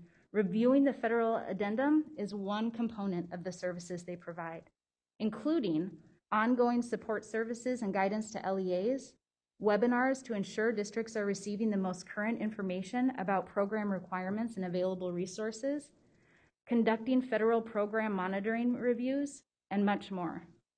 They truly are the experts in their area of focus and used that expertise to review each component of the addendum to ensure that it met the requirements of federal law.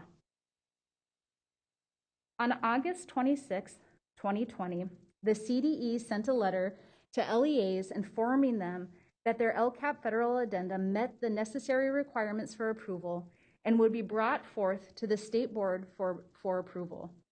In the letter, CDE strongly encouraged LEAs to post their addendum on their webpage with their adopted LCAP to provide transparency to their stakeholders, which at that time was all that was within our authority to do, as there was no mandatory requirement that addendum be posted. Following the approval of the addenda, CDE will notify LEAs of the approval of their LCAP federal addendum, and we are pleased to share, pending the governor's signature to SB 820, we will also inform them of the new requirement to post their approved addendum on their website. To provide a clear understanding of the rigorous process CDE engaged in with districts, I have asked Barbara Murchison to join us as her team led the reviews for Title I Educator Equity section of the addendum. Each of our title offices holds a deep abiding knowledge of federal requirements in their respective fields and engage in the same rigorous process you will hear from Barb today. And with that, I will transition to Barb.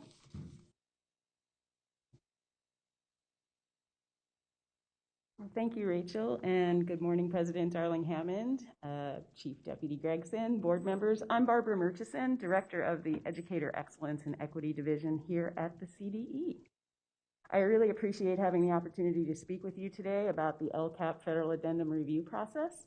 My division reviewed several sections of the addenda that were submitted by local educational agencies, or LEAs. We reviewed the Title II Part A sections, the Title IV Part A sections, and the section that I'll be talking with you about today, the Educator Equity section under Title I. But I do want to be really clear, dozens of staff across the department, including staff in the English Learner Support Division and the Student Achievement and Support Division, were involved in the review of federal addenda over the course of more than a year. Before I get into my presentation, I really do want to acknowledge all of the work on the part of those staff and the support that the CDE received from the Region 15 Comprehensive Center at West Ed and the County Regional EL specialists to complete this work. So we're going to go way back to 1965. I promise I'll move quickly. But the Elementary and Secondary Education Act, or ESEA, which was first signed in 1965, really does represent the federal government's commitment to educational equity for historically underserved groups. I can't really speak to the authorizations before 2001, but I do know that the ESEA, as authorized under No Child Left Behind, and the current authorization under ESSA, both have provisions related to ensuring that low-income and minority children are not disproportionately served by teachers who are inexperienced or not appropriately credentialed for the students or content that they are teaching. We refer to these disproportionalities as equity gaps. Under No Child Left Behind, states were required to identify and address equity gaps. California did this through implementation of the Compliance Monitoring, Intervention, and Sanctions Program.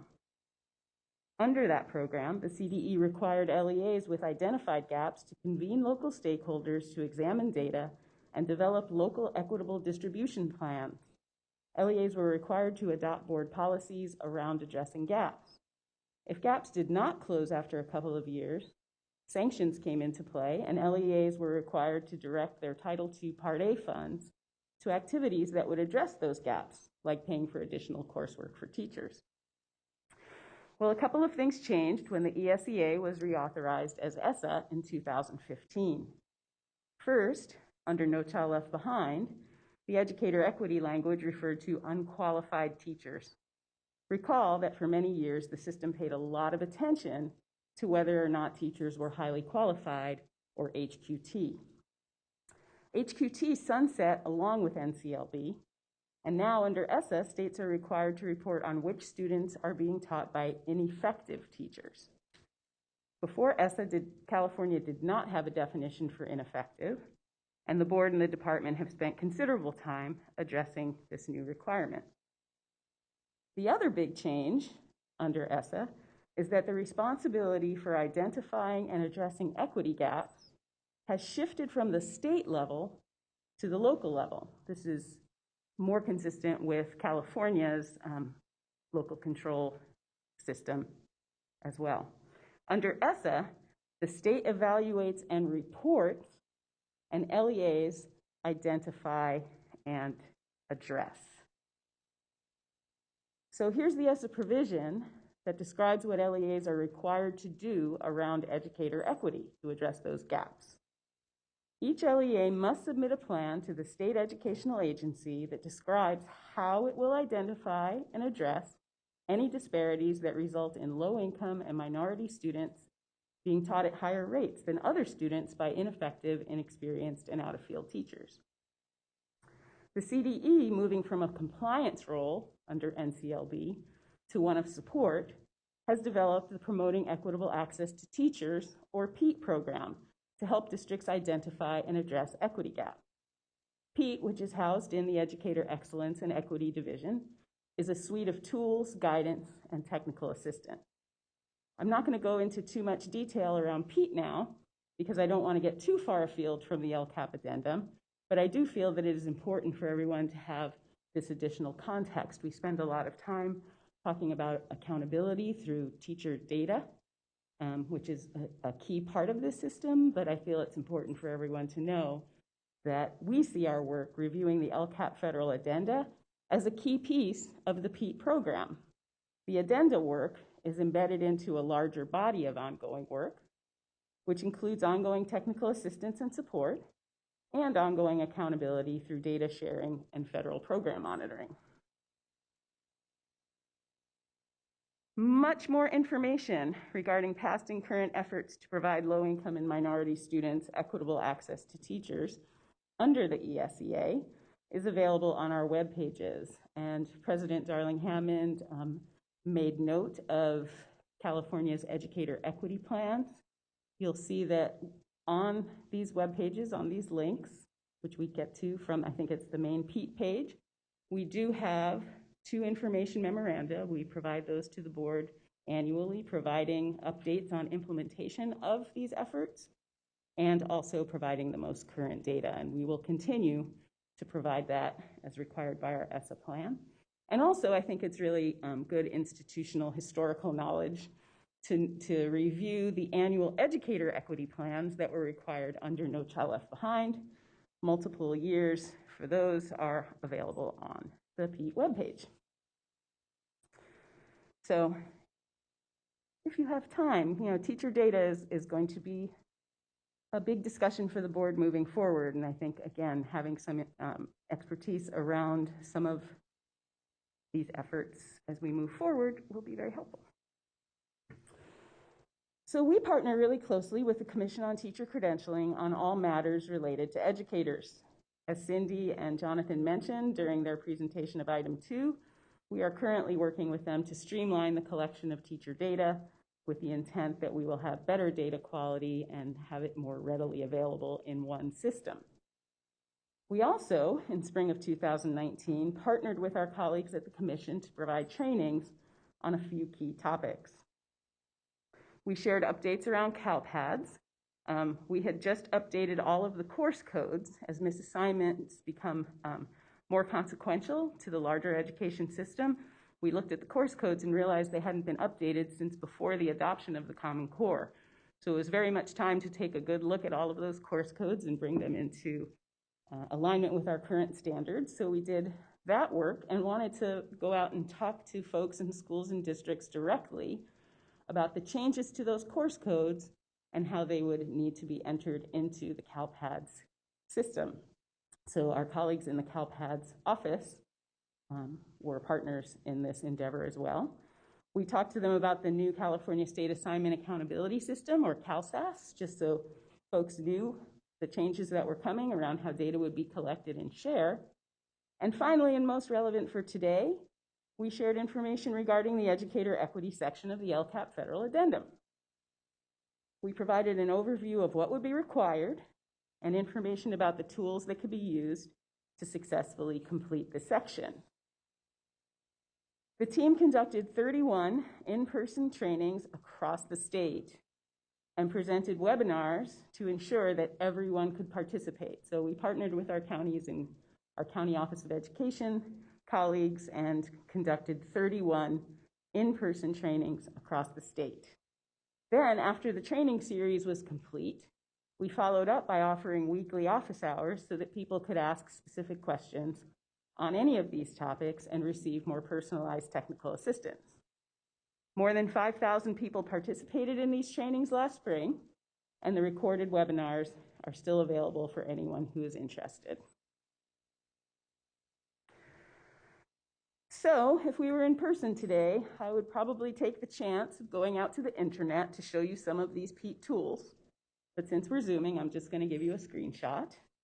You can see on this slide that we have all kinds of information on our PEAT page to help people understand how to calculate equity gaps, how to address equity gaps. We've got updated teacher equity definitions. As mentioned earlier, the board adopted some updated definitions in November 2019. A big piece of work that we're working on is diversification of the teacher workforce. Click on that link. There's all kinds of great information about why that's a good thing and some strategies through which to do it. Link to our PEAT training webinars, educator equity data instructions, tools, how to do a root cause analysis, engaging your equity stakeholders, and research-based strategies for recruiting teachers and retaining teachers. And as you get to the bottom of the page, you can see that information around how to complete the educator equity section of the addendum is embedded into the PEAT page. And if you click on that, you can see the guidance that would lead you step by step through completing the addendum. Behind each one of these links are tools and worksheets and research that people can download and use to move through the process of completing the educator equity section of the LCAP addendum successfully.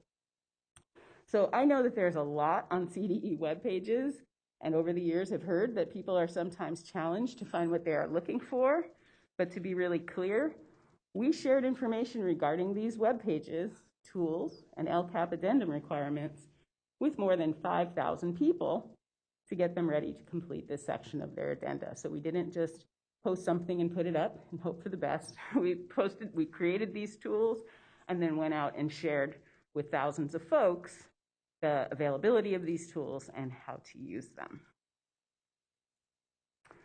So I very quickly moved us from 1965 to the summer of 2019, which I referred to as the summer of LCAP addenda. As I mentioned, the Educator Excellence and Equity Division was responsible for reviewing multiple sections of the addenda, so my entire 50-plus person team was engaged in some way. We had a big kickoff, lots of training, lots of treats. We're going to do these addenda.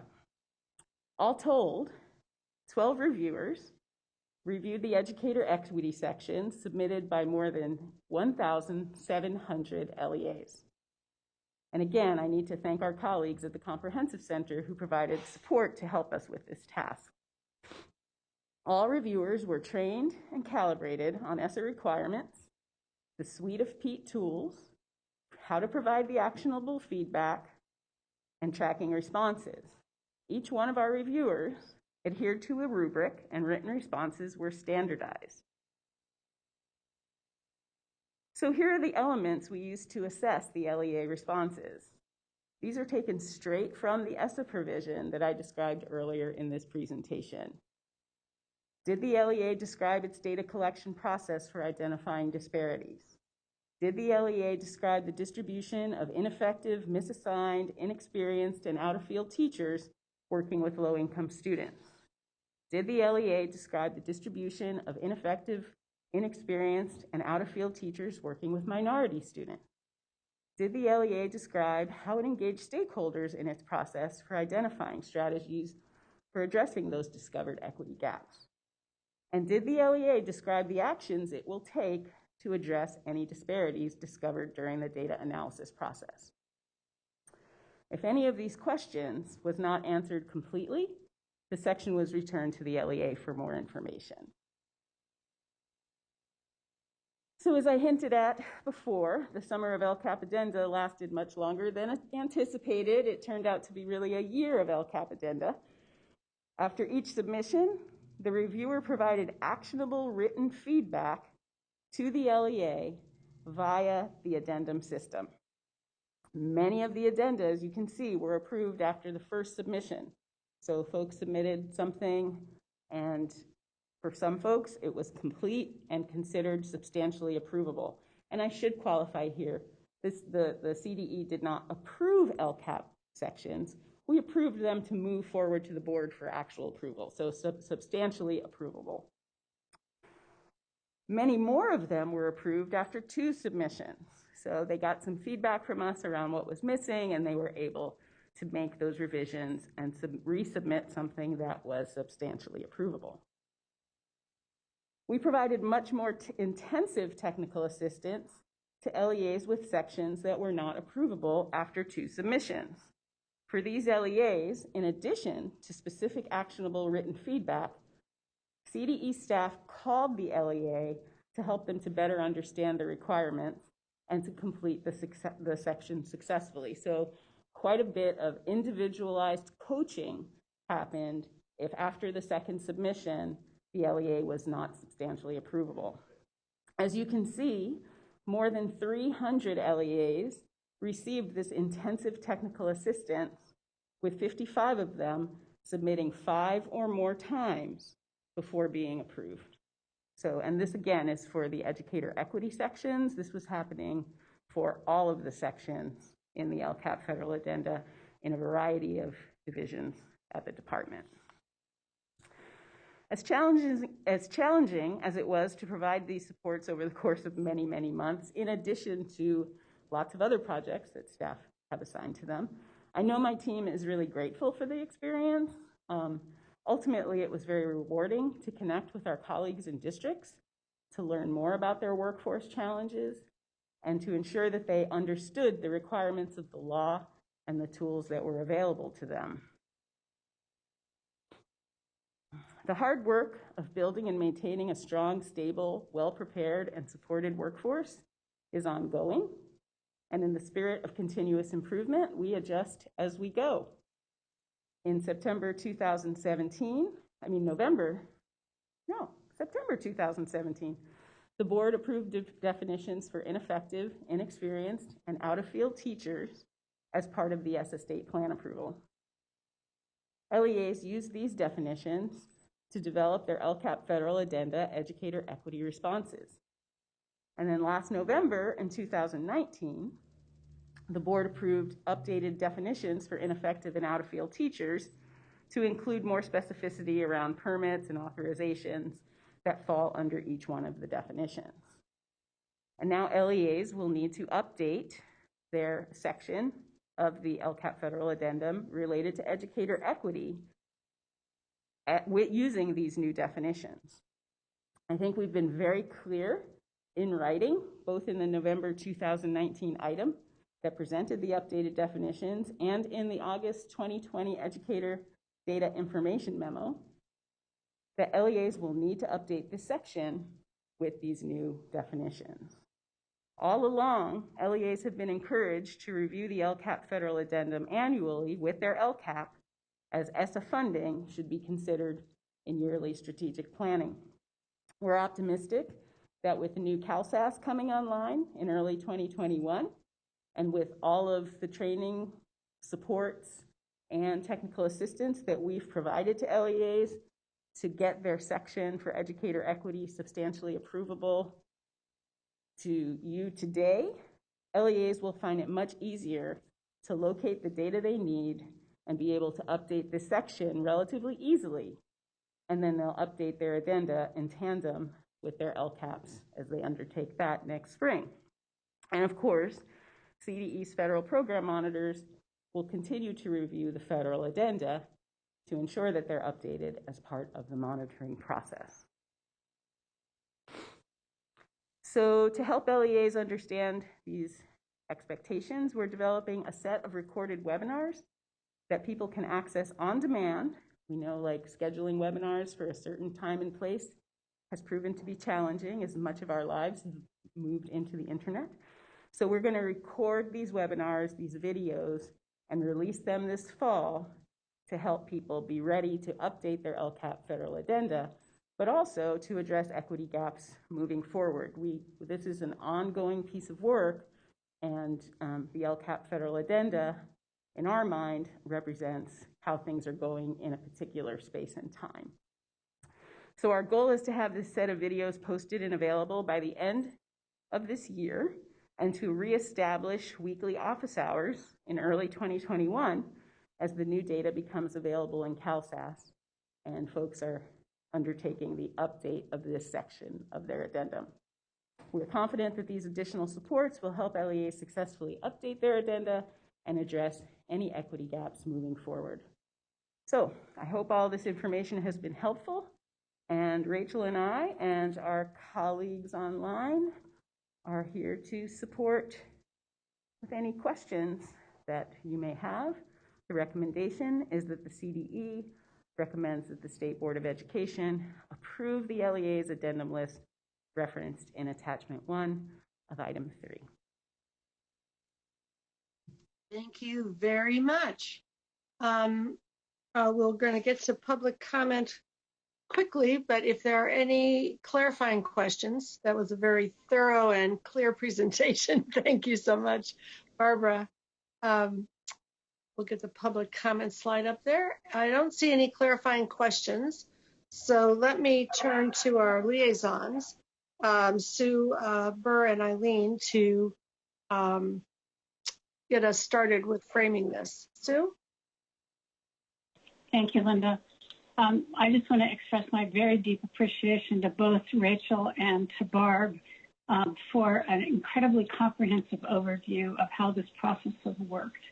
And also just to reinforce, as probably the person who's been around the longest here, this is the way our federal work has taken place for many, many years.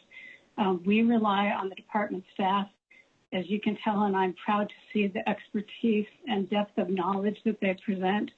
And the incredible process that they go through, including enlisting the help of the Comprehensive Center on this work. So just a hooray, a great kudos for this work, and I'm ready to make a motion when you're ready for it. All right, Sue, did you want to add anything? So let me just say again, just to support what's... Go ahead.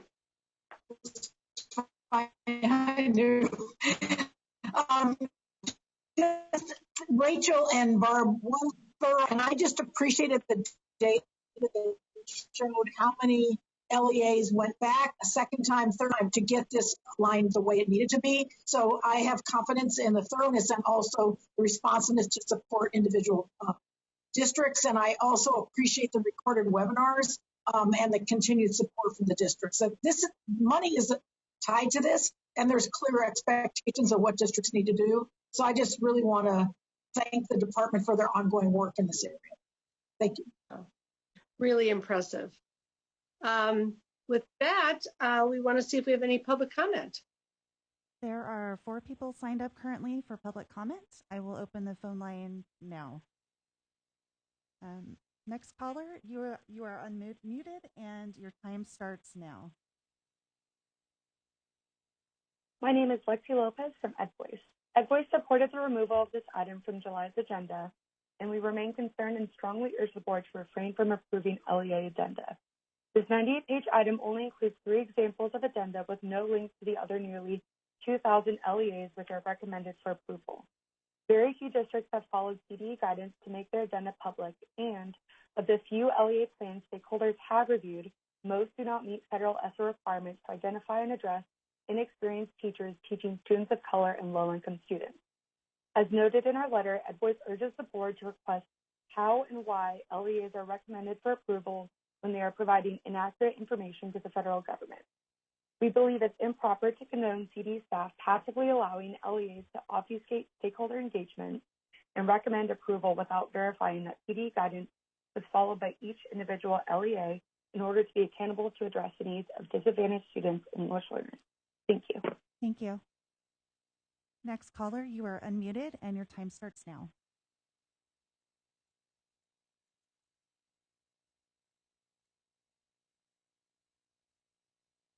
Good afternoon, caller. You are unmuted and your time starts now. Okay, we're going to move on. Muted. Good afternoon, caller. You are unmuted and your time hello, starts I'm now. calling from Los Angeles. Go ahead. Can you hear me? Yes, we can. Hello, can you hear me? We can hear you. Go ahead, caller. Your time starts now. I don't know if you can hear me, but on the live feed on my computer, there's no audio. That was my only comment. I see the PowerPoint slides, but I don't hear the audio. I have to go to my phone for that. I'm not sure if that's how you're supposed to set it up. Okay, thank you. We will look into that problem. Thank you for letting us know. Did you have a comment?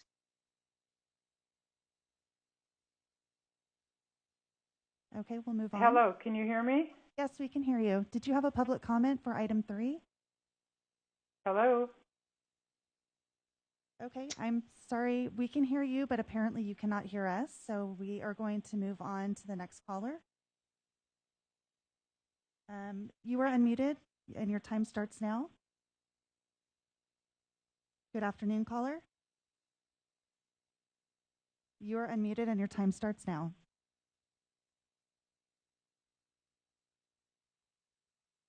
Wonder if there's a technical problem with Hello, hearing. I think you can hear me, but I can't hear you.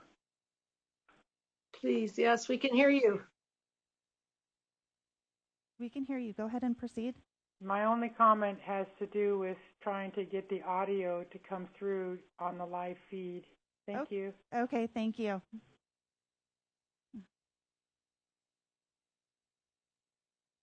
Good afternoon, caller.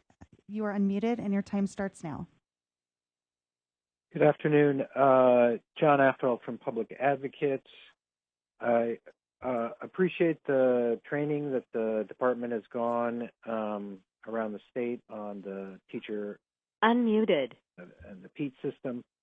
The problem is that those 5,000 individuals were trained on the wrong definition, the currently outdated definition of an ineffective teacher, and that they need to be affirmatively informed that the definition has been updated and that they have the obligation to, LEAs have the obligation to update their educator equity plan.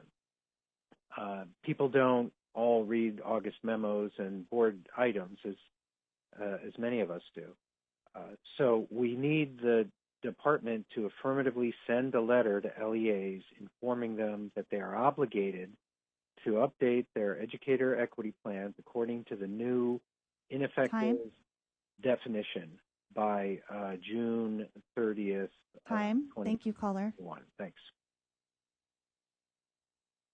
Good afternoon. You are unmuted and your time starts now. Okay. It looks like that concludes public comment for item 3. Okay, thank you very much. Do we have discussion from the board?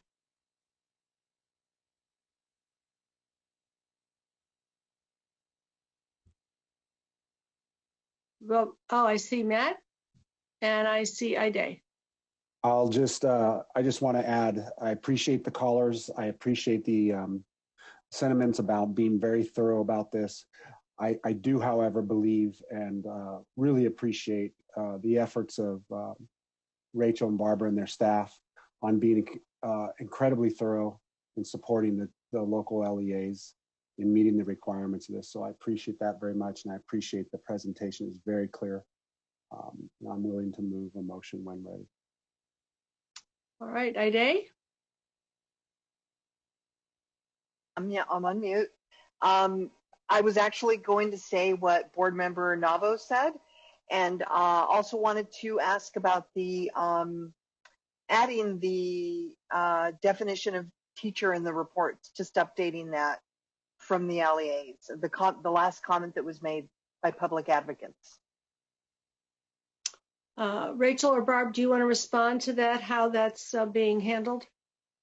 Yeah, sure. Thank you. So as soon as the board approved the updated definitions, we posted them on our webpage. We've updated all of our tools around with the updated, more refined definitions. And as you can see on this slide, or I hope you can see on this slide out in Zoom, a huge piece, we're going to lead our technical assistants with how the educator equity definitions have changed, right? This is, I think most LEAs are aware. We will continue our communications around this after the LCAP addenda are approved by the board.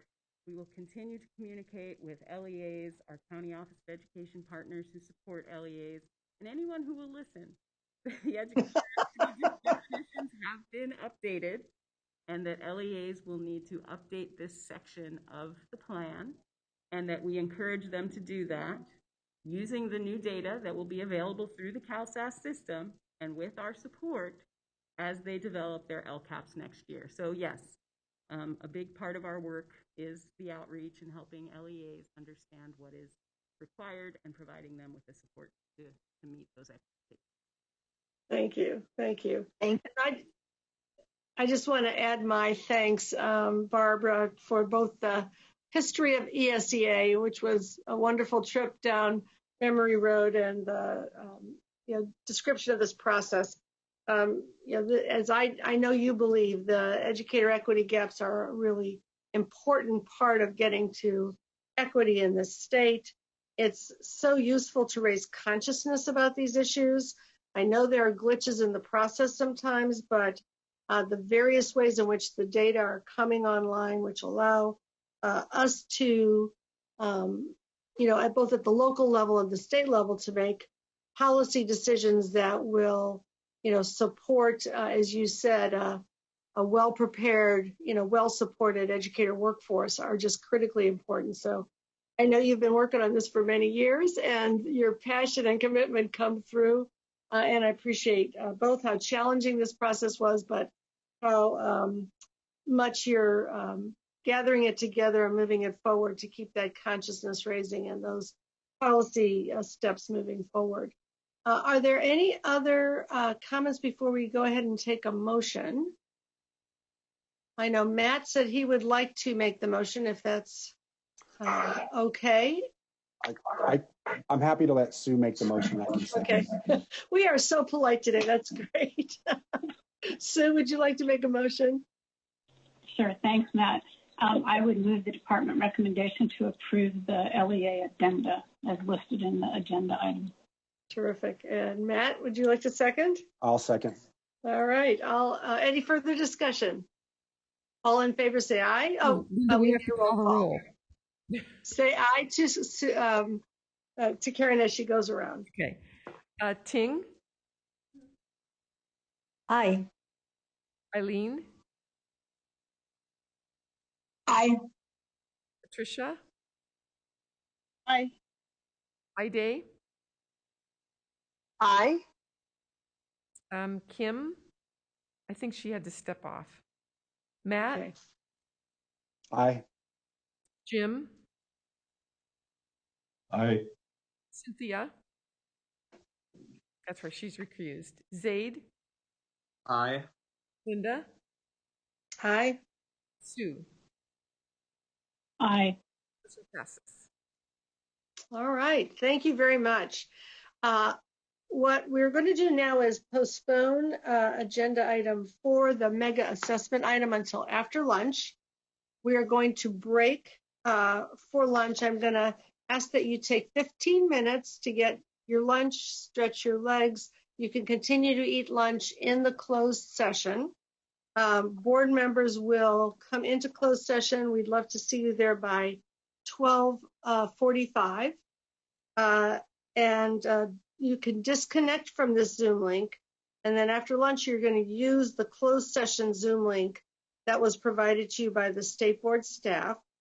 And then when we adjourn the closed session, we'll come back and report on that shortly thereafter. So it's 12:30. We will see you in closed session at 12:45. Please disconnect from this link and connect with the closed session link. You're allowed to leave the room. In fact, you have to leave the room at this point.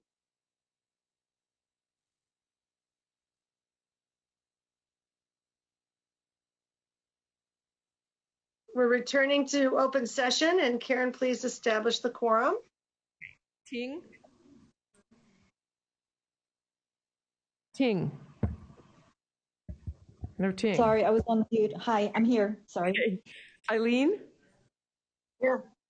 Patricia? Here. Ide? Here. Kim?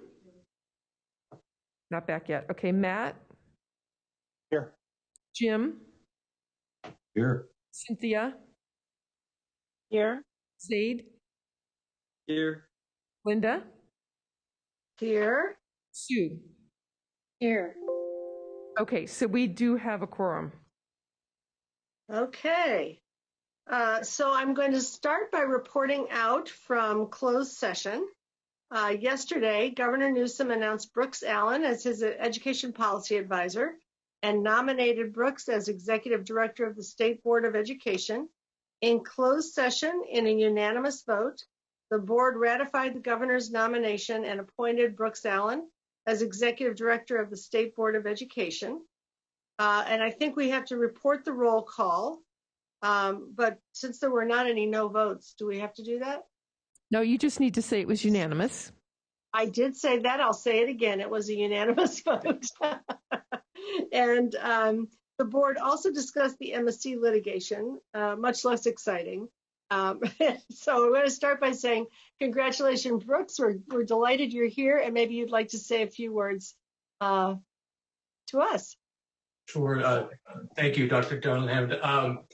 Just very briefly, I want to express how grateful and honored I am to serve the governor and this board that's filled with so many mentors and friends and respected leaders and colleagues at this critical time when we're all collectively seeking to turn these immense challenges into opportunities to ensure that all children, to echo President Darling-Hammond, receive the support and opportunities that they need and deserve, as we all know, inside and outside of school and in whatever form that may need to take. Moreover, I just want to say that I'm really excited and humbled to follow in Karen's footsteps and to rejoin the fantastic team that she has built. Thrilled to be rejoining my colleagues there. And of course, our wonderful partners, colleagues, and friends at the Department of Ed, many of whom long, deep relationships with, and of course, led by our great state superintendent, Tony Thurmond. So I'm thrilled. I'm really excited. And thank you. And in service to the children across the state, I look forward to joining you all on October 1st. We are eager to welcome you. And thank you so much for taking a moment here. And you may want to stay for our next item, which is we're reopening item one. We begin with a tribute to Karen, Stapf Walters. We've already begun tributing Karen, but we're going to continue in a more formal way. She has served as executive director to the state board, special advisor to the governor for the last 7.5 years. And then after that, we'll take action on our draft 2020 and July 2020 meeting minutes and our liaison assignments. So I would like to start us off by noting some of Karen's amazing abilities. I know that many of you are aware of her high level of competence, her unyielding perseverance, her quiet determination that have produced so much important education policy on behalf of the children of California. But did you know that Karen can keep 22 plates twirling on 22 sticks without any of them ever falling off? And she can do that while she's walking a tightrope over the heads of the lion tamers, the flamethrowers, and the elephant riders below, as they are drafting bills, lobbying for and against, and sometimes crashing loudly into each other. She does all of this without a net below her, and as far as I can tell, without engaging in common mortal activities, such as sleep, as our daily phone calls and emails that start early in the morning and go into the evening 7 days a week reveal. You will always see that she does this with a smile on her face and with a long list in her hand. And as you talk to her, she's always adding to that list. And the only person I know who actually manages to get through and cross off everything on her list. I'm not sure how she does that. I could go on at length, but I know that many people want to speak, and I'll only note a few of her most notable accomplishments over the last 7.5 years. Along with key members of the state board, she has helped to implement the local control funding formula, overseeing the establishment of new state standards, curriculum frameworks and instructional materials, as state resources for strengthening instruction and maximizing student learning. And those are standards and frameworks of which I know we are very, very proud. She's provided leadership in getting legislation passed to overhaul the system of assessments, not only for the content areas of English, language arts, math, and science, but also for supporting English learners, all in support of teaching and learning. Guided the development of the California School Dashboard and the Local Control and Accountability Plan template, and helped shape the development of California's statewide system of support, partnering with the county offices of education, the CCEE, and the California Department of Education. And as someone said earlier this morning, she has been a wonderful collaborator with the CDE, which is our key partner, and with whom all of these things need to be done jointly. And as she transitions to her new role as Executive Director of the California County Superintendent's Educational Services Association, we want to extend to her our heartfelt thanks for her tireless commitment, her wisdom, her sense of humor that has made this journey in improving the conditions of public education all the more pleasant as well as effective. Karen, we have been trying to sneak around you, but it's not that easy. So you probably know most of what's about to happen. But we have a group card which we have signed for you, and many current and past state board members, some of our colleagues in the governor's office and elsewhere. And I think that Patricia DeCoste, who was the guru of the card development, is showing that on her screen right now. Patricia, did you want to say anything about at this point? I'm not hearing Patricia. So maybe we're just seeing the card at this moment. But you will see many, many, many, many tributes inside of it. I would like to invite Eileen Strauss to say a few words. And then we'll give everyone a chance who wants to add on after State Superintendent also speaks. So I have to say, you know, I've been on the board for a long time. And when I first came on the board, we didn't have an executive director, and then Sue was executive director, and then Sue stepped down to join us as colleagues on the board. And Karen came on, and I have to say, she's been a model for as a leader and someone who can collaborate and stay calm no matter what's happening. And I think Linda made a long list of the things that we accomplished, but just the calmness, the effectiveness, she'll call you back, she'll explain something, she'll say, no, that's not your role, or yes, that's what the board does. She had a real strategic approach to things. I have to say, I love sitting down in Karen's office to visit with her and also to eat her peanut butter cups, which they were deadly for me, but wonderful. Just strategic, the relationships. I just feel so lucky that we got to work with Karen. And I think she sets a great model going forward for how to collaborate with all the separate board members and divisions and pieces that it takes to move things forward. And I just think from the days where we were drawing on a whiteboard, the effective indicators for accountability, and the first dashboard was a spreadsheet, you might remember that. And and now what it looks like. I think we can be so proud of where we are, and we have a clear roadmap of where we're going, and it's to Karen's leadership. So I just have to say, Karen, we look forward to collaborating with you in your new role. I think you can really help too in the work with the system of support in the counties. And I feel so lucky to have had the opportunity to spend so much time working with you on important work for the students of California. Thanks. That's great, Ed. Let's invite State Superintendent Thurmond to say a few words. Tony. Madam President, thank you. Welcome back to the State Board, Brooks. Looking forward to working with you. I think that President Darling Hammond's comments really captured so many great accomplishments that Karen has helped to bring into to fruition. I would add just one, and that is a piece of legislation that she worked on to help districts that find themselves facing receivership to get support in a way where they don't have to pay it back, meaning districts that are already in financial stress, having to pay back loans only adds to their distress. And Karen worked on a very important policy that helps districts in this way. As someone who came from one of those districts, a district that was in receivership for 20 years before it could pay off all of its debt, I really appreciate that. I also appreciate what President Darling Hammond said about Karen's sense of humor.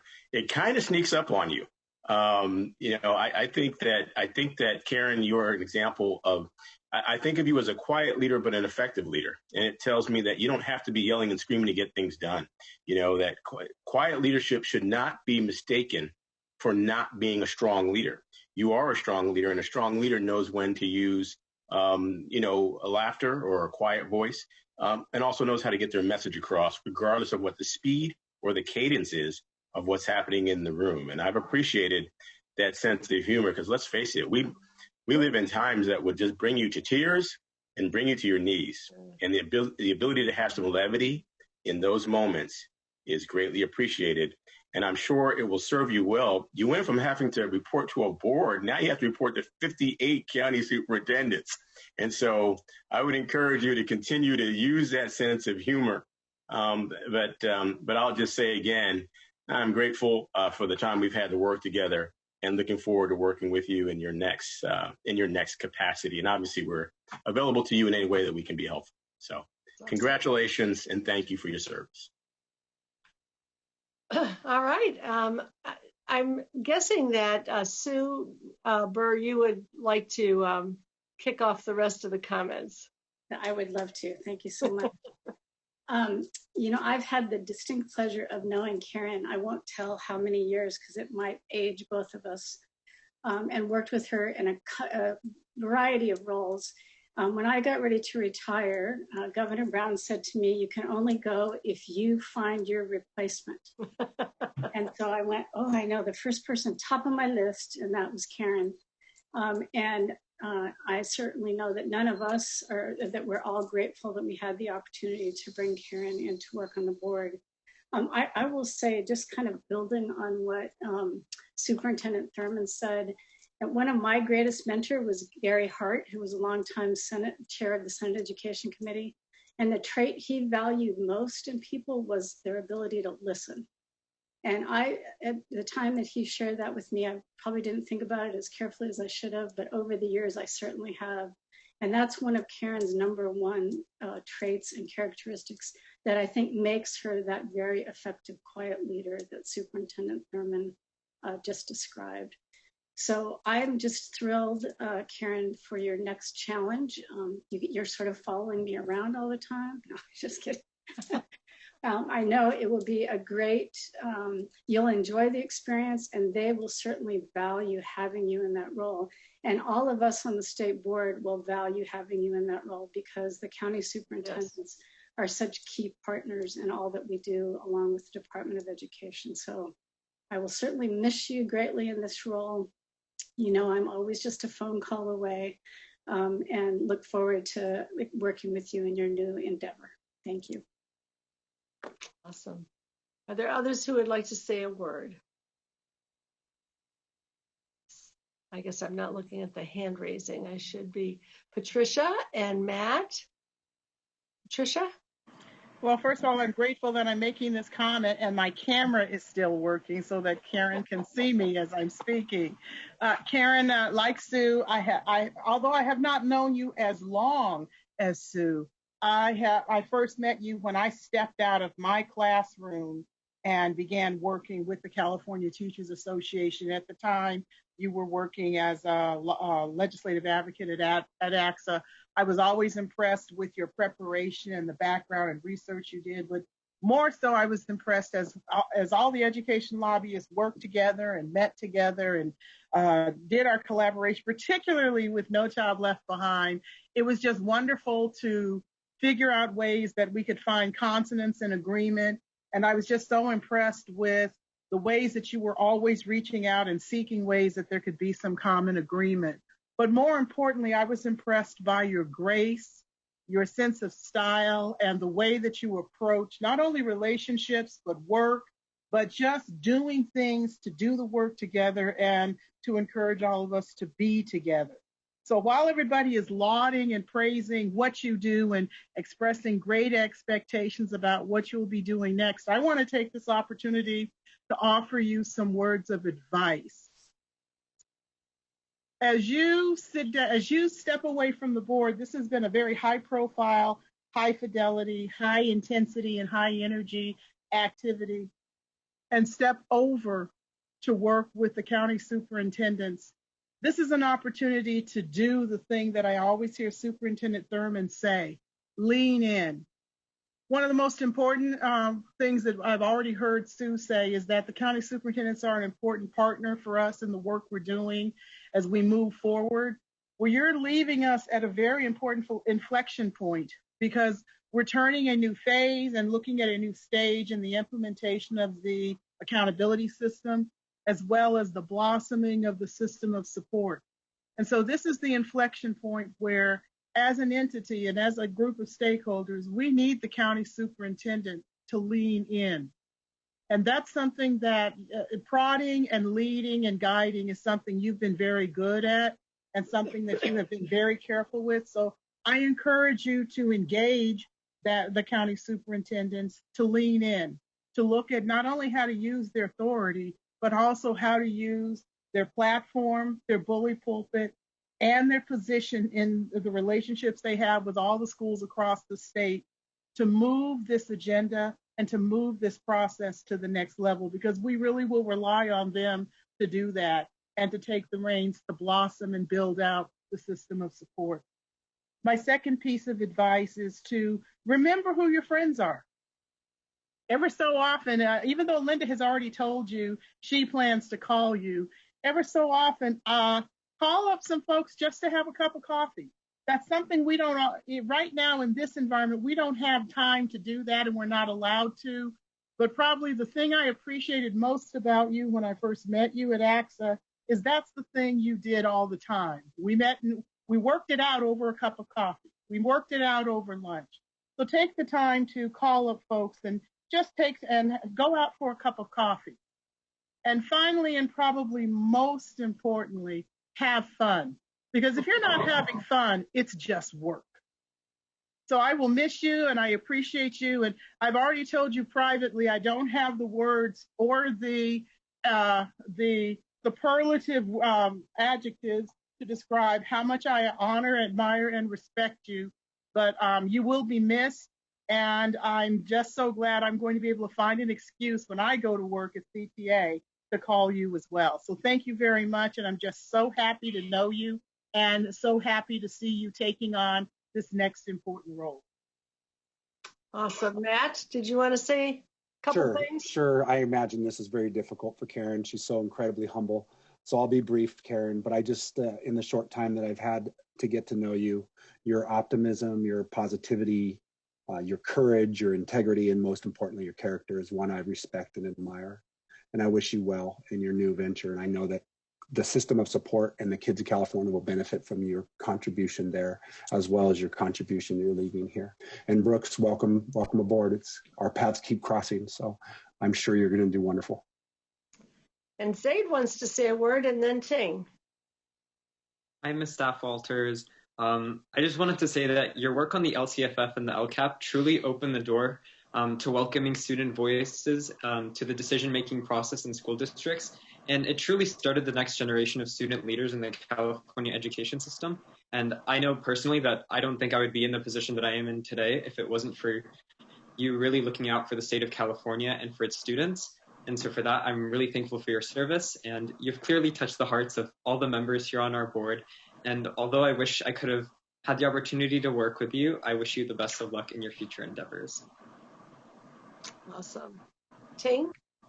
Yeah, I just wanted to add 2 more words to the description of Karen: perseverance and loyalty. Also, as well, I remember my first conversation with her about the potential of my being on the state board, and first thing I asked her was, "You planning to stay for a while?" Because I know that this is a difficult job and it can be a revolving door at times. So I am so thrilled and honored to have been able to work with her these 6 years almost now. And I wish you the best of luck, Karen, and we're going to miss you, and we hope to stay in touch. Cynthia, you have your hand up? I do. And Karen, I just want to say how much I will miss you. Even though I'm new to the board, you have been absolutely phenomenal. The amount of time that you took to have conversations with me and communications so that I was set up for success in that first board meeting will always be appreciated. I'm even more excited that you are coming over to CSESA and look forward to just continued work and collaboration as we continue to serve the students. But again, congratulations to you. I will miss working with you under the state board umbrella, but I'm again quite excited that I'll be able to work with you under the CSESA umbrella. And I want you to know your reputation precedes you. I knew your name and all the wonderful things about you before I even had a chance to meet you. So again, kudos to you and thank you for being such a service to our state. That's great. I'm going to ask that we put the public comment slide up now, even though the card is beautiful, so that we can, oh, and it looks like you're getting presented with your balloons, which is awesome. I don't know who is there doing that. So do they want to say something with the balloons? I don't know if is there a speech that goes with the balloons? Maybe not, but they are gorgeous. I don't know how you're going to get those home. Okay, so I wasn't planning to speak, but thank you so much. Let me see how I can turn on this video. Okay, well, thank you so much. It's been a pleasure for me to be working with Karen the last 7.5 years. She's been delightful. She's been one of the best bosses I've ever had. And I know that I speak for the rest of the staff that we are going to miss her dearly. And at the same time, with the same breath, I'm extremely delighted to have Brooks come back and join us. So looking forward to that. And, you know, you know, her mentorship, her patience, her ability to continue to, you know, she works long days, but she always takes another question from staff. And so it's always been extremely appreciated. And I know that we're happy for her starting her new chapter. Thank you. Yeah. I see Tony's hand is up, and after that, we will go to public comment. Tony, did you want to add a thought? Madam President, with your concurrence, I was going to ask if the Chief Deputy Superintendent, Stephanie Gregson, could say a few words on behalf of CDE. Sure. Where are you, Stephanie? Here in the boardroom. Thank you so much, Superintendent and Board President Darling Hammond. I have a little bit different perspective than many of you in working with Karen because I was new to CDE when I first met Karen, coming straight from a district. And who knew that curriculum instruction could be such a highly engaging topic for so many? And so I just want to say how much I appreciated Karen being the person that I could learn from when I first started at CDE, being a mentor as a woman in leadership, and just how real you are and how kind you are on top of being so real. Because sometimes being real means that you are telling a truth that's hard to hear, but you always did it with such kindness. And so I am truly grateful that you are a role model for many of us in leadership positions, and grateful that I got to learn from you during these highly engaging times. So I just want to say that I really appreciate that I'll get to continue to get to work with you in your new role with CISESTA and continue to learn from you. Thank you very much. Awesome. And with that, we'll turn to public comment, if there are any. Yes, we do have some speakers. Speaker, you are now being unmuted. Please state your name and affiliation for the record. Yes, good afternoon. This is Mary Vixie Sandy from the Commission on Teacher Credentialing. Karen, it's been an utter pleasure to work with you for the last 7 years. I will miss you so much, and I'm thrilled to have the opportunity to work with Brooks in the future. Very glad that you're still going to be in Sacramento, and I'm looking forward to having coffee regularly when we can be released from the COVID box. Good luck and Godspeed. Thanks. Bye. That's great. Next speaker, you're now unmuted. Please state your name and affiliation for the record.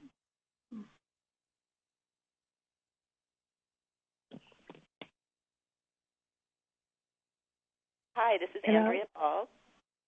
Andrea, go Ball ahead. Cross Group. Thank you. Well, everybody's captured the wonderful qualities of Karen, and on behalf of the Ball Frost Group and our clients, it's been such a pleasure working with her. I've also known Karen for more years than I want to share right now, but over the years, Karen has been such a wonderful colleague, always acting with grace, all the qualities and integrity. One quick story is that when I was a new lobbyist, I was supposed to do a presentation in Los Angeles with another colleague that we'd planned, somebody, Bill Chavez, for those of you who've been around. He got ill, and he could not come with me, and so it was very last minute. I asked Karen, could you come? And, of course, it was flying down and making the arrangements, and she didn't hesitate. She said yes. She came down. She knocked it out of the park. The folks at LACO and all those aspiring administrators were so impressed, and I just really appreciate Karen. And throughout the years, all the meetings and conversations in the WISE Council, Karen, it's been a pleasure, and we really look forward to working with you in your new role. Thanks. Next speaker, you're now unmuted. Please state your name and affiliation for the record. Leangela Reed from behalf of Capital Advisors Group and all of our clients. Karen, we just want to say thank you for the years of service. I've had the pleasure of working with you from the legislature all the way up to now, and looking to continue that relationship with you at CISESTA. I've always found you to be a problem solver, not a problem maker, and you've always handled every situation with grace. I want to thank you for your accessibility, for your kindness, your willingness to listen and to solve. And on a personal note, I want to thank you for all your support and friendship, not just this year, but for every year that I've known you. So we wish you the best. We're excited about working with you at CISESTA. We're also very pleased to have Brooks coming back and getting a chance to work with him and continue the legacy of great executive directors at the state board. Thank you. Speaker, you're now unmuted. Please state your name and affiliation for the record. Hi, this is Robert Van Ryn from Children Now. Just wanted to take a minute to join the rest of the advocate and education community in thanking Karen for all of her work as a member of the Equity Coalition. I know there have been times that there have been challenging policy issues to discuss in front of the board, and Karen has always been so professional and clear in working with us. in resolving these challenging issues that we face. So thank you for all of your work and look forward to working with you in your new capacity. Thank you, Speaker. Speaker, you're now unmuted. Please speak your name and affiliation for the record, please. Hello, good afternoon. This is Liz Guillen. I'm the Director of Legislative and Community Affairs at Public Advocate. I'm speaking for myself and my colleagues, Don Affelt, Rigel, Spencer Massaro, and the rest of the ED team at Public Advocate. Karen, we have appreciated so much your collaboration with us and our community partners, especially during such a momentous time in the resetting of California's school accountability system. Your accessibility to us and the organizers, parents, and students, as well as your good guidance, have been invaluable to us. We want to wish you good luck in your new role, and of course, we will continue in our collaboration when you are at CESA. I have to say, we're also very excited about the prospect of working with Brooke. Thank you. Thank you. Next speaker, you are now unmuted. Please speak your name and affiliation for the record.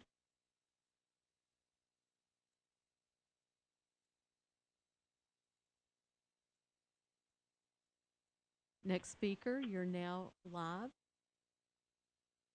Good afternoon, all. This is Gina Plate from the California Charter Schools Association. I want to just echo so many of the sentiments that have been shared already, but want to reiterate just a couple. Karen, thank you so much for the grace and the expertise and your willingness to just embrace all in the process. And I look forward to working with you in your new role. And then, of course, Brooks, welcome back to the State Board. We're definitely excited to work with you this time around. Thanks so much. Thank you. Next speaker, you are now live. Please state your name and affiliation for the record.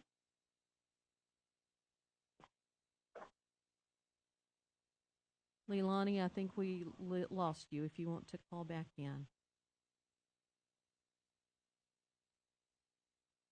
At this time, there are no additional speakers. And the expertise and your willingness to just embrace all in the process. And I would little reprise there. And before we're going to move to let Karen say a few words, but first Kim would love to say a couple of things. Thank you. I just wanted to say thank you to Karen. I think you have led the State Board in what I have to imagine is probably one of the largest and most expansive periods of change for California's educational system with LCFF, with all of the accountability work, and to have overseen such an incredible body of work and to have been at the helm in the midst of some exciting high points, but also controversies. What has also been really apparent is just watching how forthright and fair and an incredibly expert person you have been and guide for all of us State Board members. So I am so grateful for your calmness in the midst of storms, for long hours, incredible leadership, and for setting the bar high for all of us to continue this work. And I can see Brooks Allen there, and welcome, and very excited to be working with you as well. Terrific.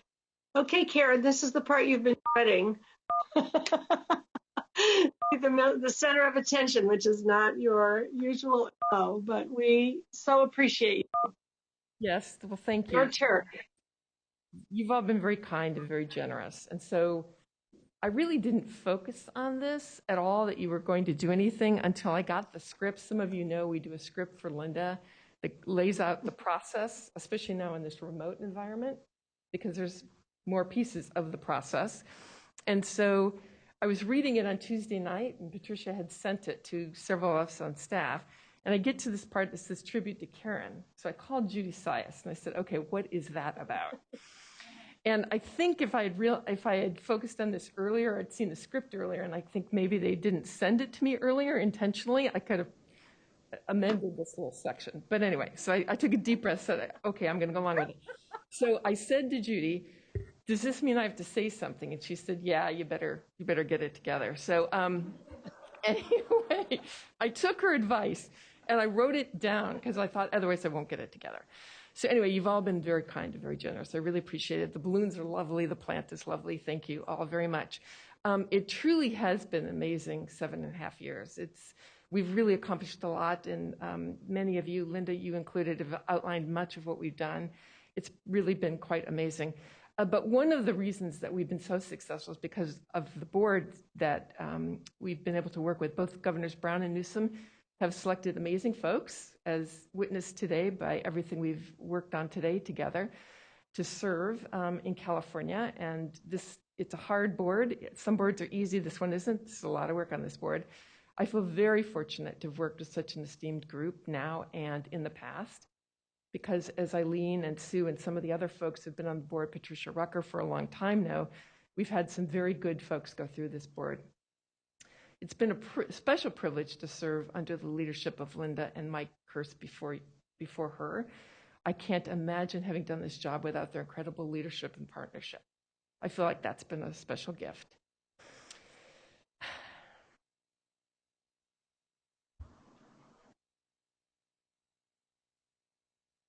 I knew this was going to be hard. All right, I'll take a deep breath here. I'm very aware, too, that what we've done together wouldn't be possible without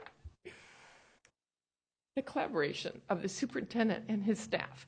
In fact, we wouldn't have a board agenda without the department. Yeah. I want to thank Tony and Stephanie and the staff of the department for their work with us.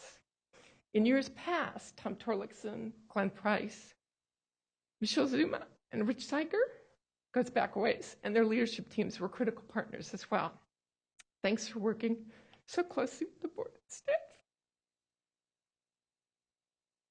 And this is the hard part. As I said to Linda, I will get this together. Transitions are hard because of the people that you leave. So I especially want to thank the state board staff, past and present.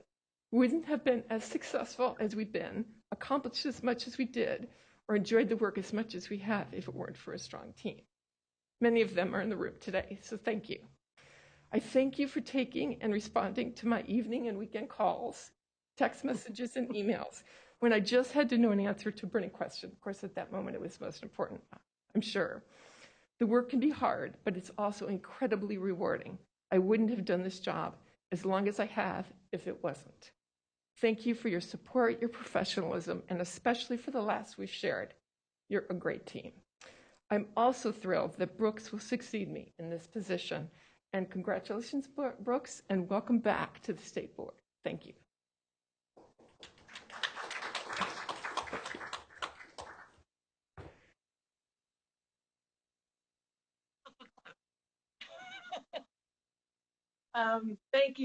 Thank you, Karen. And welcome to Brooks. And thanks to all for sharing those amazing thoughts.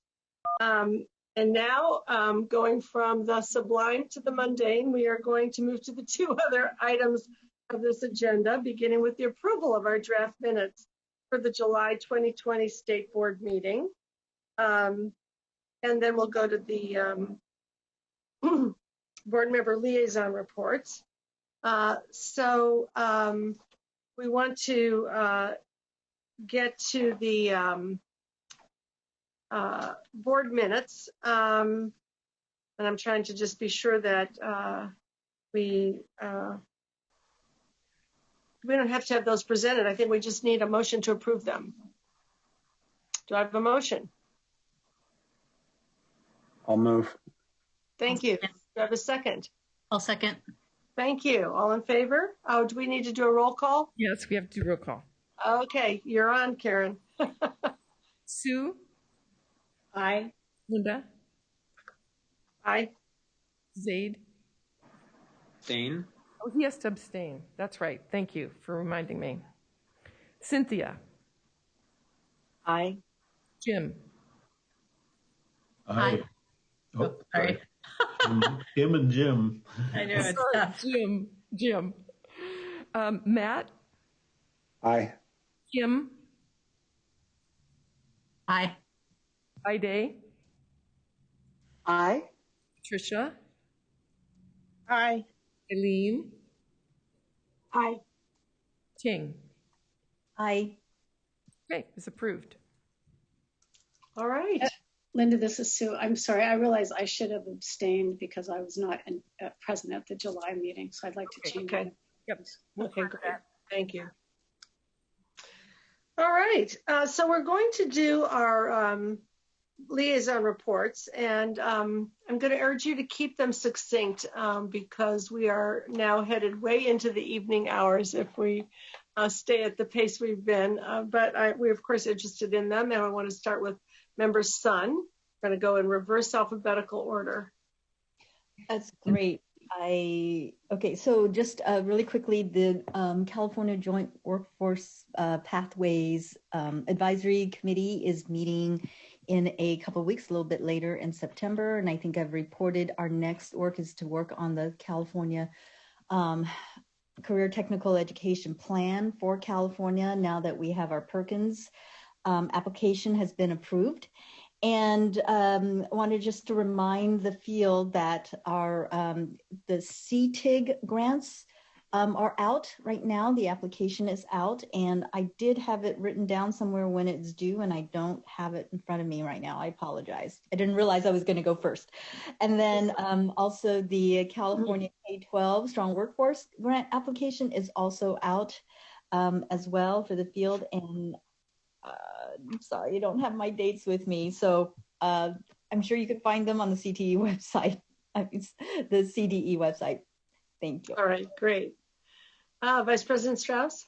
Yeah, okay. The Instructional Quality Commission met on August 13th, and we reviewed, edited, and revised the draft of the Ethnic Studies model curriculum. It's now out for public comment, and the IQC will review those comments and recommended edits at the November IQC meeting. They do meet next week. The California Practitioners Advisory Group met on August 14th. We gave a lot of input into the state accountability measures. We talked a lot about the stabilization of the 5x5 grid. We talked about the growth measure, which we heard today, and the CCI indicators. The Advisory Commission on Special Education met on August 19th and 20th and welcomed our new Special Ed Director, Heather Calamise, and she gave an update on the Special Education Division work. So they also gave us an update on the Learning Continuity Plan guidance. We talked about disproportionality, special education due process, mediation, and resolution, and there was an update on LPAC for 2021. The special education stakeholder meetings to update and do our state plan met on August 12th and 26th. We're talking about targets for goals for the state performance plan. I have to thank the CDE team led by Shiloh, Duncan, Bercerel, and Nora Perella. They were amazing in helping to facilitate, and the members of the stakeholder work group really participated both those long days of input. We talked about least restrictive environment, achievement targets, early childhood options, and parent participation. And special education continues to be a really important area to get input and to make sure that we're providing the right support. The state literacy team met on August 19th and 20th. We got input from 3 separate groups, early childhood, elementary, and secondary, to improve the plan. And next week when IQC meets, they'll be reviewing the literacy plan, and then it will go out for public comment and come back to IQC before it goes to the state board for approval. Following the approval, then there will be grants going out to some county offices to support literacy work in districts. And finally, Board President Darling Hammond talked about positions that are being posted on the CDE website. The screening committee is going to be working on openings in Advisory Commission on Charter Schools, Advisory Commission for Special Ed, the Practitioners Advisory Commission, a student member of IQC, and a student board member. So all those applications close on the 8th of October, and then the Advisory Commission will be working really to screen them, do interviews, and our intent is to make recommendations for appointments at our November meeting. So please, I just ask everyone to share with colleagues who you think might be interested in supporting our work at the state. And that ends my liaison report. Thank you. Thank you very much. Member Rucker. I'm thankful we can see you now. Yeah. Okay. Well, I will connect myself to the report that's already been made by Board Member Sa and Board Member Strauss concerning the joint workforce pathways in the IQC.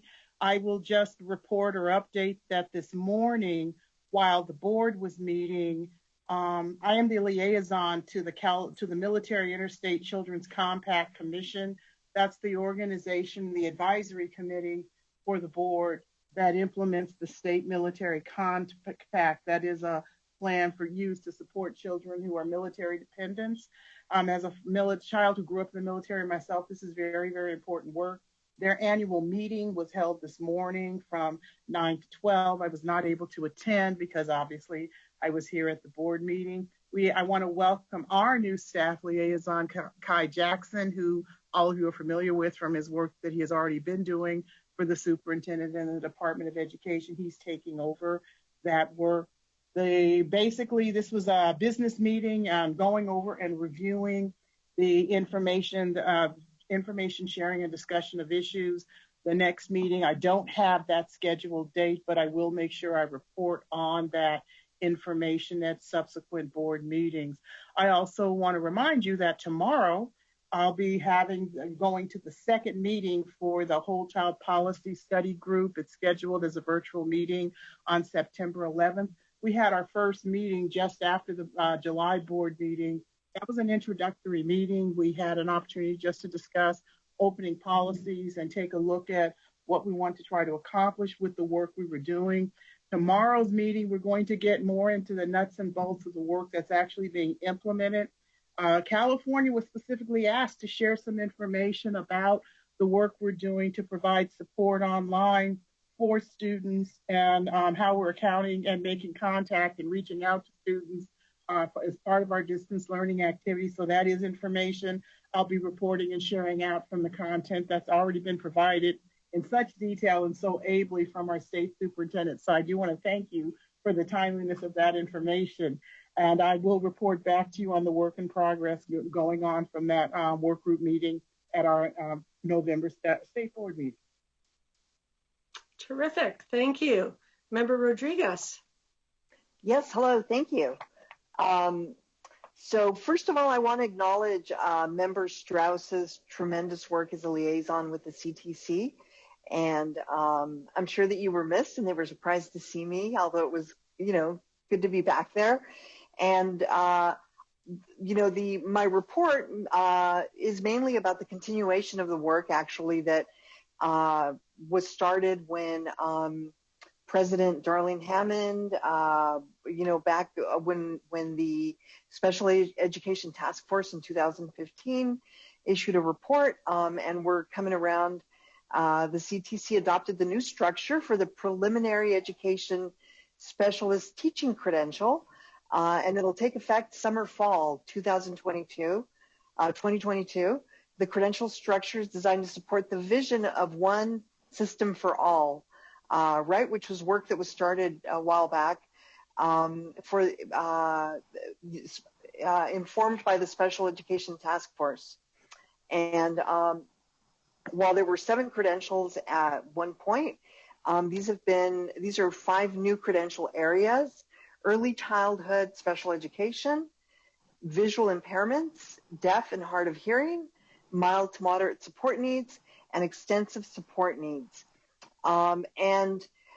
CTC wants to work with the teachers who are currently already credentialed and ways to look to add the authorizations, which would be either through coursework, professional development, or prior knowledge demonstrated competence. Additionally, the Universal Teaching Performance Expectation, the TPE, has established a common foundation for all teachers based on the concept that teachers are teachers of all students. All students are general education students first, and that all students need intervention at different points in their academic career. And so the design team for the Education Specialist Cal TPA has come to consensus that the Education Specialist Cal TPA will align with key qualities of the General Education Cal TPA, a task-based structure that is completed at 2 different times during a candidate's preliminary preparation program. And there was a discussion on the issues with virtual teaching, and 3 points came up: the clinical practice, right? And the 2021 continues to be 600 hours for teachers, but the focus should be on ensuring that candidates have sufficient experiences to develop their teaching practice. This is for beginning teachers who are, getting their teaching credential. And then the teacher and administrator induction was discussed, how to focus the induction and make sure that it's individualized for each candidate. And then the child development permit, the members gave input on how the CTC can best support them. Let's see here. There's a work group that's updating the California standards for the teaching profession, and that is continual, and that will they will meet again in September, November for the next steps. It was a very robust and rich meeting, took 2 days, but I'm trying to condense this for the sake of time. And then there was also a wonderful presentation on micro-credentials. And micro-credentials is a competence-based system that for teachers who are already in the classroom, something that can be done as a classroom teacher at our own pace. And it's a wonderful way to push the profession forward based on the needs of our students, right? So the credentials would be something that's added on to our current teaching credential, but with a specialty. And one of the wonderful things about the micro-credentials is that it's innovative and it's competency-based. Therefore, as we are rethinking what our students need, this is an innovative way to get us to understand the needs of our students as well. So that's my report. Thank you. Terrific. Thank you. Member Patia Brunson.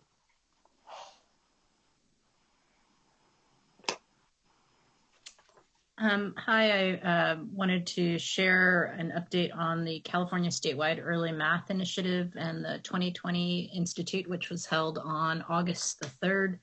And there were educators from all around the state and from county offices of ed who were sharing in a number of poster sessions and also larger format conversations about strategies that they are seeing make changes in how educators both understand the teaching of math, but also feel confidence and have strategies to apply everyday math and integrate it with ELA, integrate it into the ongoing coursework with children with disabilities, and also making sure that English language learners are brought into this work as well. It was an incredible cross-section of folks from Kern, Modoc, Riverside, Humboldt, Shasta, Fresno. I will not read the full list, but I think the common thread is really that it is about how do we support teachers to grow not just the mechanical skills of addition and counting in the early years, but math mindsets. Some of the literature I think that we were looking at was also looking at in an international context, the idea, for example, that that any group of people might be considered good or bad at math is something that doesn't exist in other countries, and also is not considered optional, that you could, for example, as a 5th grade girl, decide to opt out and not be good at math is not really something that's on the table in lots of other countries, and something that we should imbibe in California as well. I think we are behind on the agenda, so I'll just stop there, and was really just glad to offer support for the state board for work that is continuing. Perfect. Member Navo? Sure. There's a lot going on with CCE. I'll pull out just two highlights. The CCE continues to work in collaboration with the CDE, county office, and state board staff to support and be responsive to LEAs and California system of support in regards to the COVID-19 pandemic. At the August 6th board meeting, we affirmed 3 goals. Goal 1 was direct technical assistance to support LEAs and who are receiving direct technical assistance to address the issues and needs that they have for their students. Goal 2 was professional learning, identifying, expanding, and developing professional learning resources focused on priority topics. And goal 3 was a system of support, which is the facilitation and development of implementation structures, relationships, and processes to support LEAs. We also have several RFPs out right now. 2 of the RFPs, one of which is data analysis, visualization, and content development services. That is due August 26th, and research and development support for expansion of the continuity learning playbook, and that is due August 28th. So if you want more information, those are on the CCEE website, and that will do it. I'll bring it to a close. All right, thank you. Member McQuillan. I don't have much to report. I haven't been on long enough or attended any other liaison type functions yet, but next time I'll have more of a report, I hope. All right, great. Thank you. Member Glover Woods. Well, Member Strauss covered quite comprehensively the past and future work for the ethnic studies model curriculum draft work. So I do not have anything more to add to what she has already shared. Thank you. Well, thank you both for kind of moving us forward and keeping us marching. Member Zaid Fatah, well, you haven't yet had any liaison responsibilities, but you're welcome to make any comments. Yeah, so I guess I've been mainly focusing on getting the word out there for the position and applying for the position. As a few board members have mentioned before, it's due October 8th. So I contributed to an article to encourage students to apply, and I kind of introduced myself and my experience. And that article was sent out in a mailing list to 1,100 students across the state. And then I've been working with just some student organizations such as Gen Up to, I guess, get the position advertised through their social media, and kind of am beginning preparation with the California Association of Student Councils for our conference, which is October 31st to November 2nd, to select next year's student member, or the 3 finalists for next year's student member position. Terrific. Member Burr. I'll also be brief. You heard about my work already this morning on accountability and on the federal work, and there'll be a couple of items on charters later, but no charter hearings. So that's all I have to report. And thankfully, we don't have to fit charter hearings in today. That was a long one last time. I will simply add that most of my effort has gone to managing this transition from Karen to Brooks and helping us get to a master plan for early childhood education that will be released shortly. There is a wonderful team of analysts working from WestEd, the RAND Corporation, and a variety of other organizations in a consortium to help us launch by October a master plan for early childhood, which will look ahead a number of years to where we want to be at the point where there is a more predictable budget in place than what we're experiencing this year, but we'll also figure out some of the starting places towards that goal that can be put in place sooner than later and get us moving in a useful direction. So we'll have a lot more to say about that soon. Kim also serves as a liaison to that committee, and by the time we see each other again, we'll be able to talk about it. And with that, I think we have deserved a 10-minute break.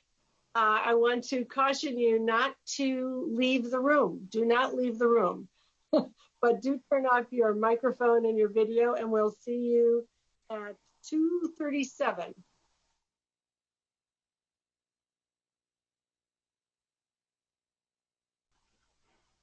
Okay, Karen, are you there? I am Others here. in Do we Okay, have terrific. everybody? Let me check. I think we're ready to be live again and Let me have check the and see if we quorum. can be. Yep.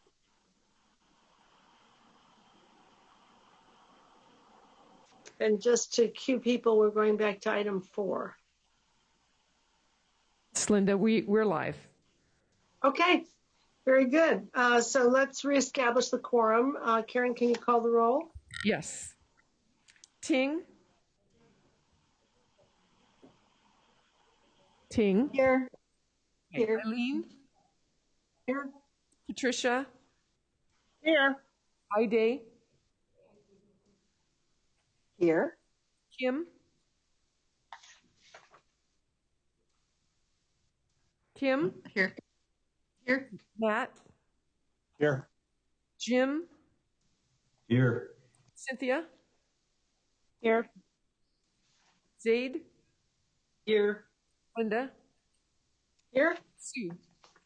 Here. Everyone's here? All right. We're going to take up item number 4, which is the mega assessment item. It includes a summary of developments and updates related to the California Assessment of Student Performance, the CASP, the English Language Proficiency Assessments, the LPAC, and the California Physical Fitness Test, the PFT, among other updates. There's not any recommended action as it is being presented for information only.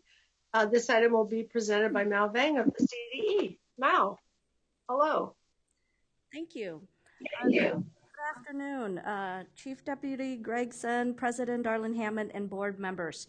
As President Darlene Hammond mentioned, I'm Mao Vang, Director of the Assessment, Development, and Administration Division.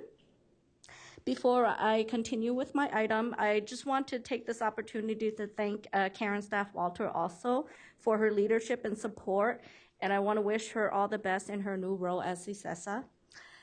So I will continue with my item. That again, the item before you today is an information item. In my presentation, I will provide. Sorry, it's a little bit.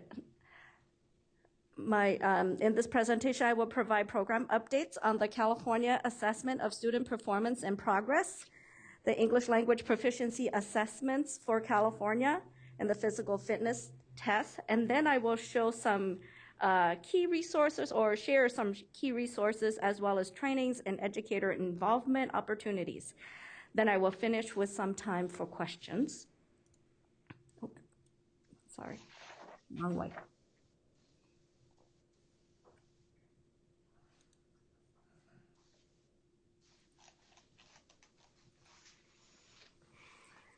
First, we'll provide the update on the California Assessment of Student Performance and Progress, or CASP.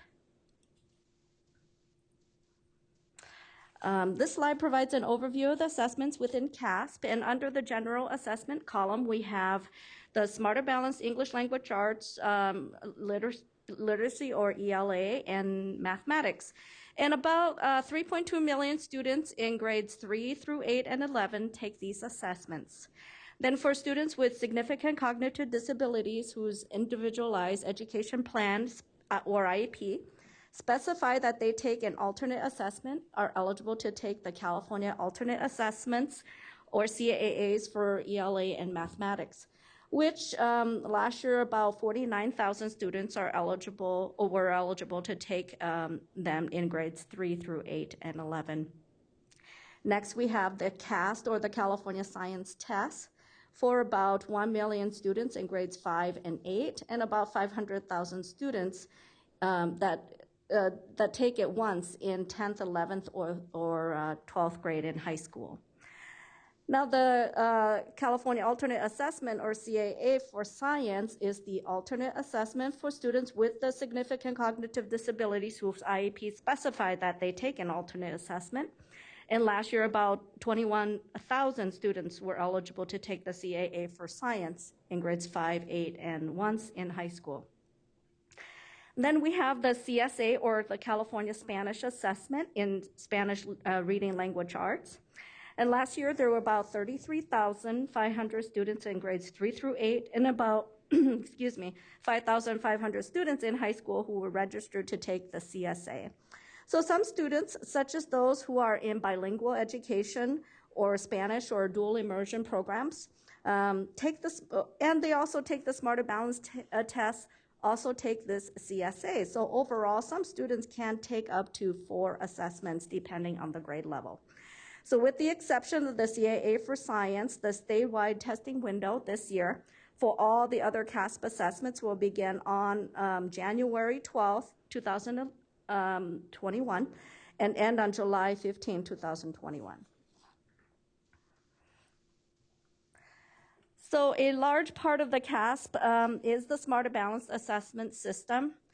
California did join the Smarter Balance Assessment Consortium in June 2011 as a governing state, and we have worked with the other members in the consortium on development of the English language arts, literacy, and mathematics assessments, which measure the Common Core state standards and were adopted by our California State Board of Education. So the 3 components of the Smarter Balance assessment system, which are the summative assessments, the interim assessments, and tools for teachers, are designed to support teaching and learning throughout the year. The Smarter Balance summative assessments for English language arts and mathematics serve as California's end-of-year assessments for these 2 content areas. The Smarter Balance interims for English language arts and math, which can be used at strategic times throughout the school year, and tools for teachers, which is a great new resource of formative assessment tools and strategies that can be used to support daily instruction. So we'll go into more detail on the interim assessments and the tools for teachers shortly. So first, let's look at the overview of the interim assessments. There are 3 types: the focus interim assessment blocks, the interim assessment blocks, or your IABs, and then the which assess. Let me back up a little bit. The focus interim assessment blocks really assess about 1 to 3 targets. The interim assessment blocks overall assesses about 1 to 8 targets, and then the interim comprehensive assessments, or ICAs, assess the same targets as the summative assessment. So between the 3 types of interim assessments, there are over 160 interim assessments to choose from, about 75 for math and 90 for ELA.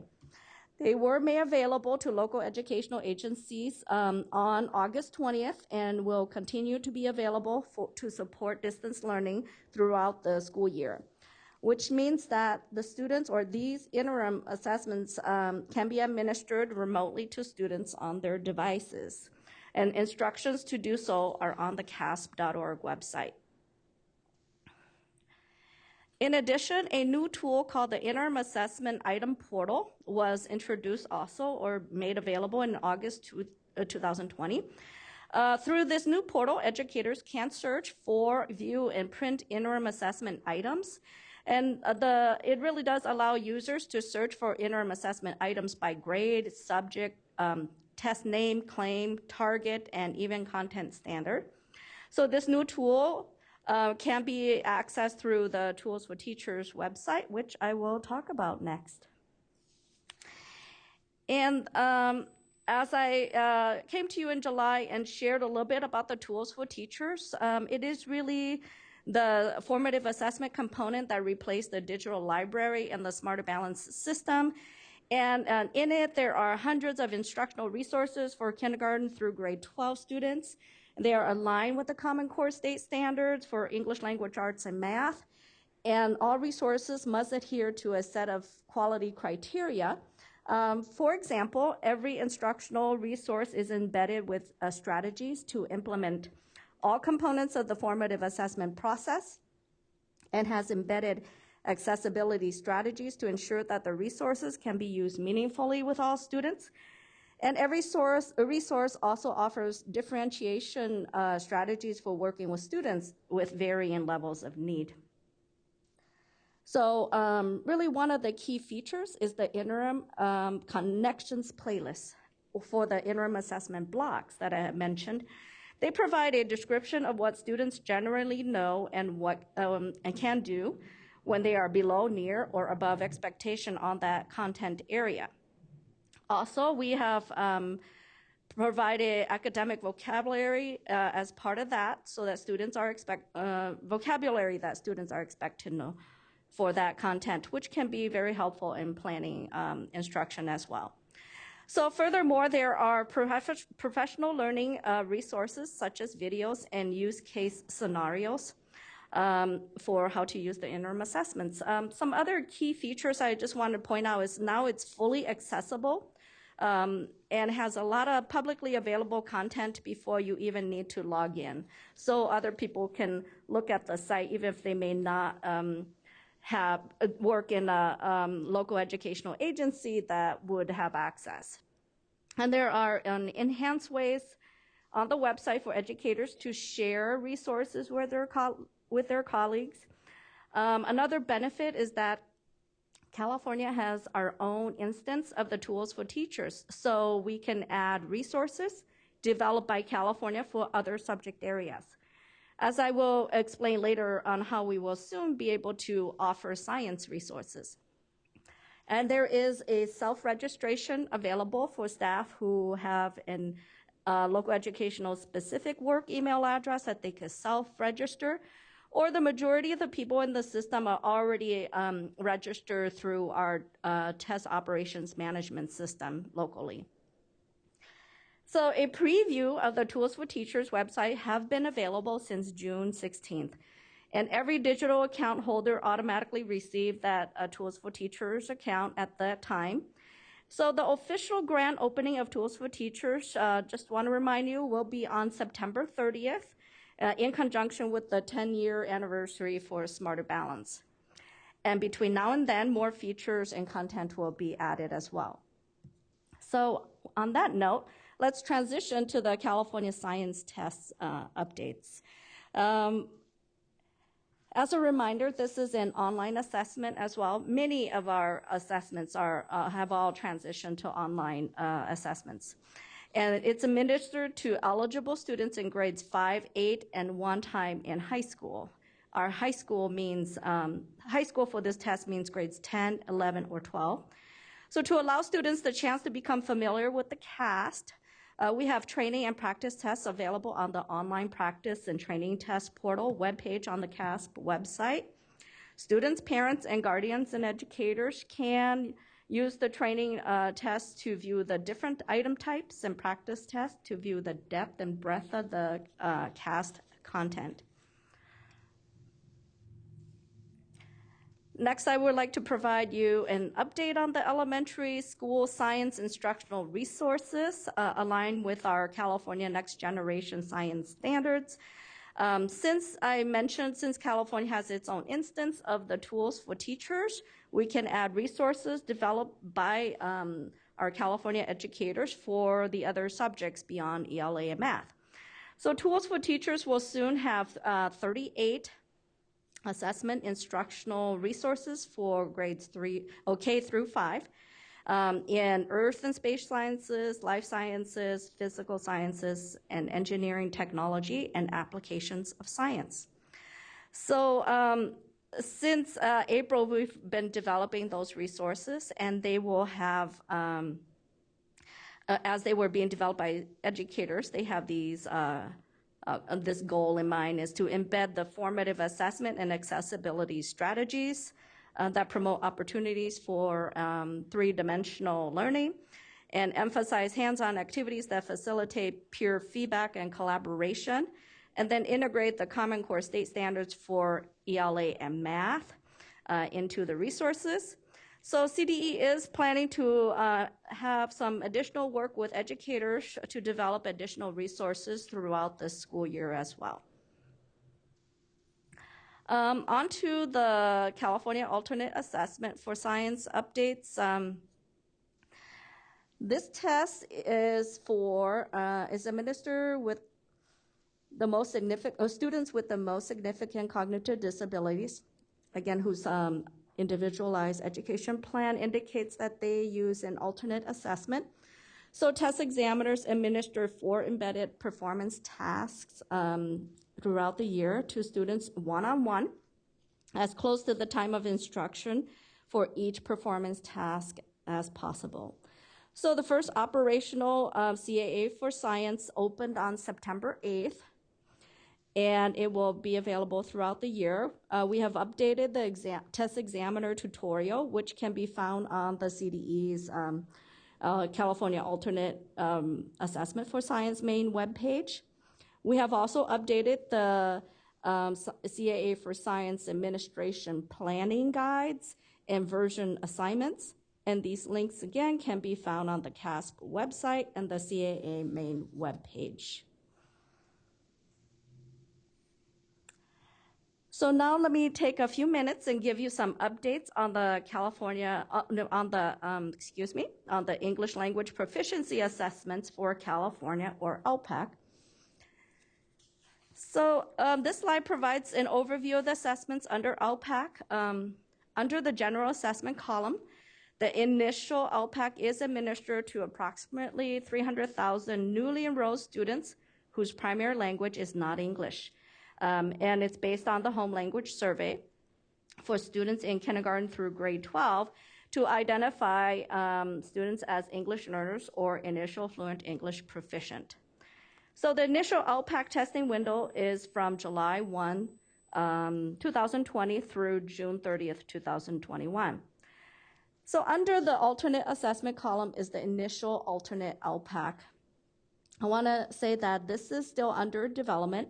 It will be available starting in the 2021-22 school year for assessing eligible newly enrolled students with significant cognitive disabilities whose primary language is not English. Again, based on the home language survey in kindergarten through grade 12, so they can use it to identify whether they are English learners or initial fluent English proficient. Next, we have the summative LPAC, which is given to about 1.5 million students in kindergarten through grade 12 who have been identified as English learners based on the results of the initial LPAC, and measures a student's progress toward English proficiency. So the results support decisions, or is used to make decisions for students to be redesignated as fluent English proficient. The summative LPAC testing window is from February 1st through May 31st, 2021. For the first time this year, eligible English learners in kindergarten through grade 12 with significant cognitive disabilities whose IEP specify that they take an alternate assessment will be able to take a summative alternate LPAC, operational field test. So up to this year, we have not had a statewide alternate assessment for LPAC at all. Next, I'd like to share a few updates about the operational administration of the 2019-20 summative LPAC. So due to the testing suspension last year, many English learner students did not complete taking the 2019-2020 summative LPAC. And Senate Bill 98, approved by the governor on June 29th, 2020, provided for an extension of the 2019-20 summative LPAC as an optional administration for reclassification purposes. And the window has opened it's being made available from August 20th through October 30th for English learners to complete their assessments so that the results can be used for reclassification. So if the students were eligible on May 31st to take the summative, they will remain eligible to take the optional summative LPAC. So the primary purpose is for reclassification of students who have already met the remaining criteria. However, LEAs have the discretion to determine which students will most benefit from the administration. So English learners who partially completed the summative LPAC last spring will be able to complete any remaining domains this fall, along with other students who were not able to begin testing at all last spring. On May 31st, a snapshot of the eligible English learner students was collected, and these students are available in our test operations management system. Students who have moved will still be available in the TOMS system, and coordinators can run their completion status reports to identify those students. The only students who are not available or not eligible are the newly enrolled students this year because they should be taking our initial LPAC. So lastly, LEAs will be provided with a cumulative file that includes results from the spring and the fall for the 2019-2020 summative administrations. As a reminder, the alternate LPAC blueprints were approved last May at the State Board of Education meeting, which allow for the continued development and preparations for the alternate LPAC operational field tests scheduled for January through January 12th through February 16th, 2021. So this field test is a census field test, meaning that all eligible English learner students with the most significant cognitive disabilities will be required to participate. And in preparation for this field test, we have recommended to local educational agencies that they hold individual education program team meetings to discuss the students' participation in the coming field test if they are eligible for alternate assessments. So to assist local educational agencies, parents, guardians, and students prepare for this field test, training and practice tests are being developed. And in fact, the training tests are now available and the practice tests will be available in November. So to prepare the test examiners for the upcoming field tests, virtual administration and scoring training will be available in the Moodle training site this November. And we are very excited about the development of this new assessment as it will provide consistency throughout the state in how English language proficiency of our English learner students with the most significant cognitive disability is being measured. Now I will transition to provide a status on the physical fitness test, which is given to students in grades 5, 7, and 9. Contingent upon the approval of the governor, Senate Bill 820 proposes to suspend the physical fitness test for the 2020-21 school year and require that the Superintendent of Public Instruction consult with experts and other stakeholders and to provide recommendations on the purpose and administration of the test to the appropriate fiscal and policy committees of the legislature, the Department of Finance, and the State Board of Education by November 1, 2022. So more information will be provided when they become available. So I will transition to share some key resources and highlight them for you.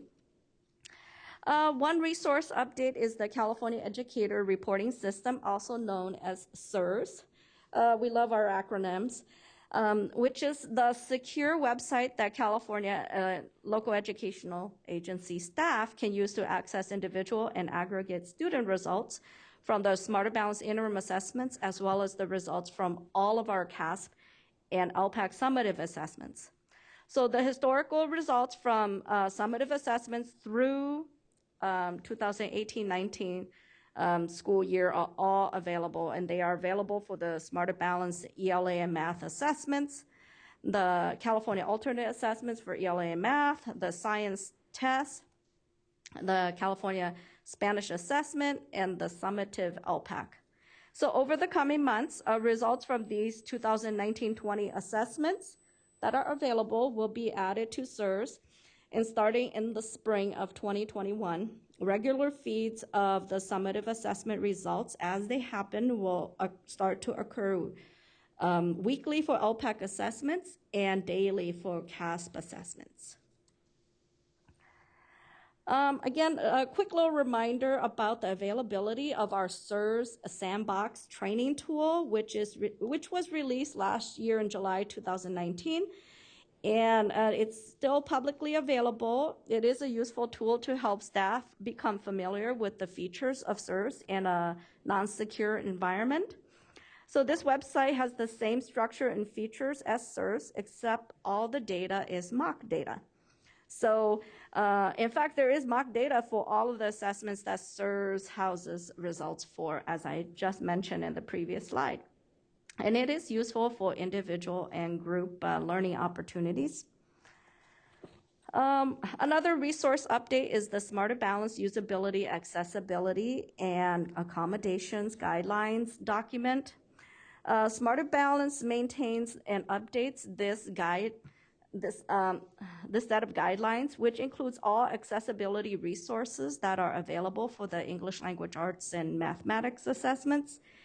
And the same category structure is applied to non-Smarter Balance assessments for consistency purposes. So Smarter Balance just concluded the most recent guidelines document review cycle, and the updated guidelines are for the 2020-21 test administration year, was published on June 30th, and the link can be found in the item. Just some other quick updates about what the updates are in the guides. In the guide, we have added some embedded expanded items, added some non-embedded calculator clarification, update on multiplication tables, update on the hundreds number table, and scratch paper clarification, and also some text-to-speech clarification. Then we've also updated the frequently asked questions section and added embedded text-to-speech in Spanish, beginning in the 2021-22 school year, which will provide 1 year for us to pilot the new resource. And one more new and exciting resource is providing access to the Lexile and Quantile measures.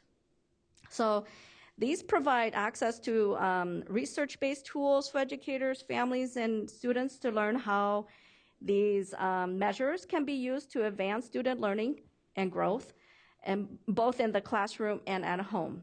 So the resource links the assessment results from the Smarter Balance English Language Arts and Mathematics with instruction so that teachers can target instruction to students' abilities, promote students' growth and monitor their progress, and effectively communicate student achievement, and evaluate the effectiveness of instructional programs and interventions. So there are 3 levels, 3 access levels provided to provide for each of the user groups. So there is free guest access for students, where they don't have to have an email address and no registration required.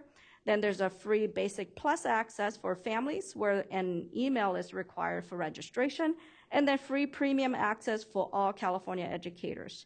So the link to the hub is https://hub.lexile.com. The Educator Hub will be the first set of resources available for California educators, parents, and students, and through our contractor educational testing service, educators will receive more information about how to access this in the coming days. Just some overall, there's specific Lexile tools for English language arts. They are Find a Book. These tools are a tool called Analyzer. There are word lists. There's a career database that allows users to identify reading demands needed for a desired career, which can inform goal setting for students. There's a measures manager, a growth planner. There are grade level charts, and similar specific quantile tools for mathematics. They are Summer Math Challenge, a tool called that. A Math Skills Database is a teacher assistant tool. A Math at Home tool, Career Database again. Measures Manager, there's a Find Your Lesson, a Growth Planner tool, and grade level charts.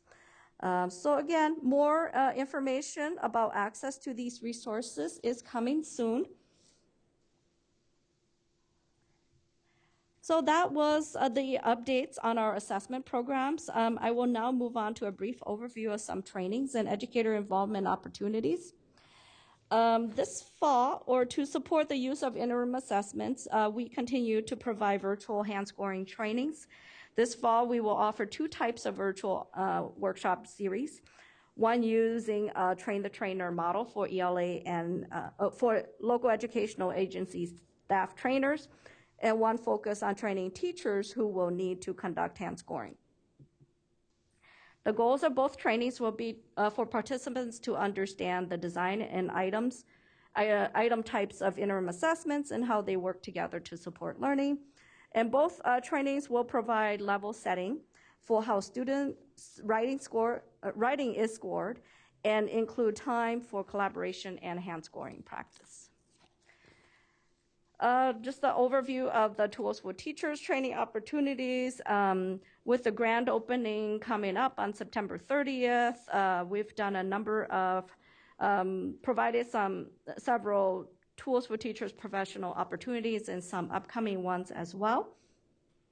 For example, on June 22nd, our CDE staff provided an overview and demonstration webinar to show the key features. On July 28th, Smart Balance conducted a Train the Trainer workshop for regional representatives. And then on September 8th, 2 days ago, all California educators were invited to a shared practices webinar that featured California educators sharing their use of resources in the Tools for Teachers. And this fall, CDE will offer the interim and formative assessment training series, and through the California Assessment Conference, we'll have some virtual sessions on the Tools for Teachers. With that, that leads me to our upcoming 2020 virtual California Assessment Conference, which will be on October 6th and 7th. This will be the second year we host the California Assessment Conference, or CAC as we call it. We are very excited that President Darling Hammond and Superintendent Thurman will be able to join us in a welcome session to kick off the conference, and this is really exciting for the participants and for the staff who's been working on this conference. And the primary audience is teachers, classroom educators, and site administrators. There will be some pre-recorded sessions and live sessions across both dates. There are over 30 assessment sessions developed by the CDE and presented by our trainers or training teams made up of educators across the state. There are over 30 shared practice sessions presented by educators who will share some of the amazing work they are doing tying assessment to classroom instruction and improve teaching and learning.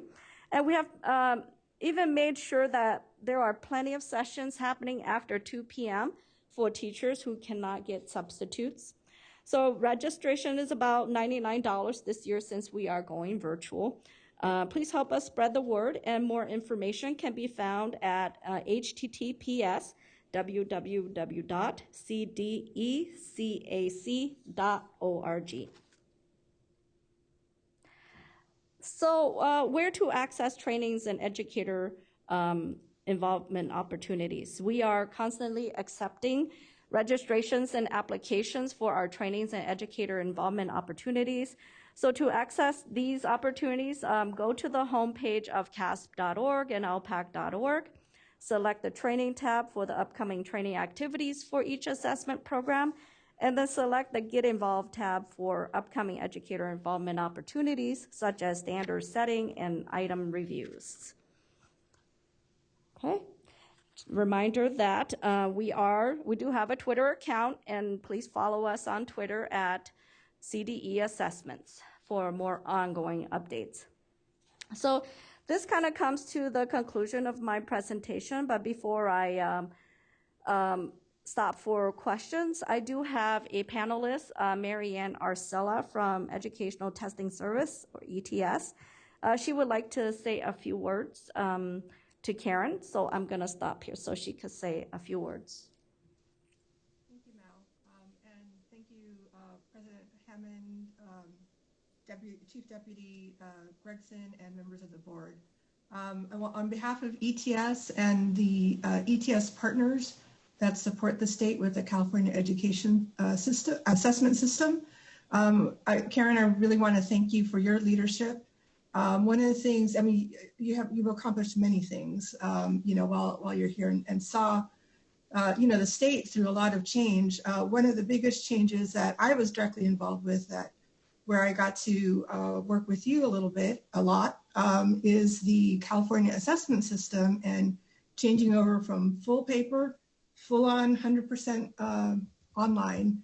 And on top of that, adding a lot of new assessments. And so really appreciate your leadership and all that you've done for the students of California. And we're looking forward, congratulations on your new gig, and we're looking forward to working with you in your new capacity. And we also want to, I also want to say a few words of welcoming Brooks Allen back, and we're looking forward to working with you as well as with the other new board members. Thank you. Okay, so with that, I'm going to stop talking, and I would be available to take any questions if there are any.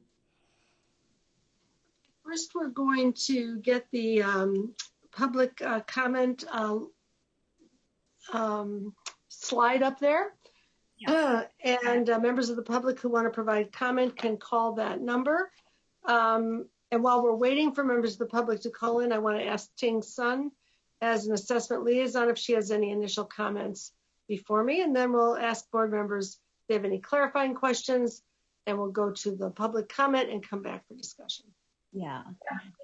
Just a real quick comment. As you can see, even though we did not have our assessments last spring, that the work of this division continues to go on. And so there's still a lot of work there. Thank Mao and her staff for the hard work they did. And I'm especially excited that we will now get the Lexile and quantile scores as part of the interim assessments. I think that this will provide the field and parents during this time of distance learning some very actionable tools, actionable information, and some tools that they can help support their students and maybe even mitigate some of the learning loss. So I'm very, very excited that Mal was able to get that for us. And so just thank you for your persistence and for your hard work in getting this to us so quickly.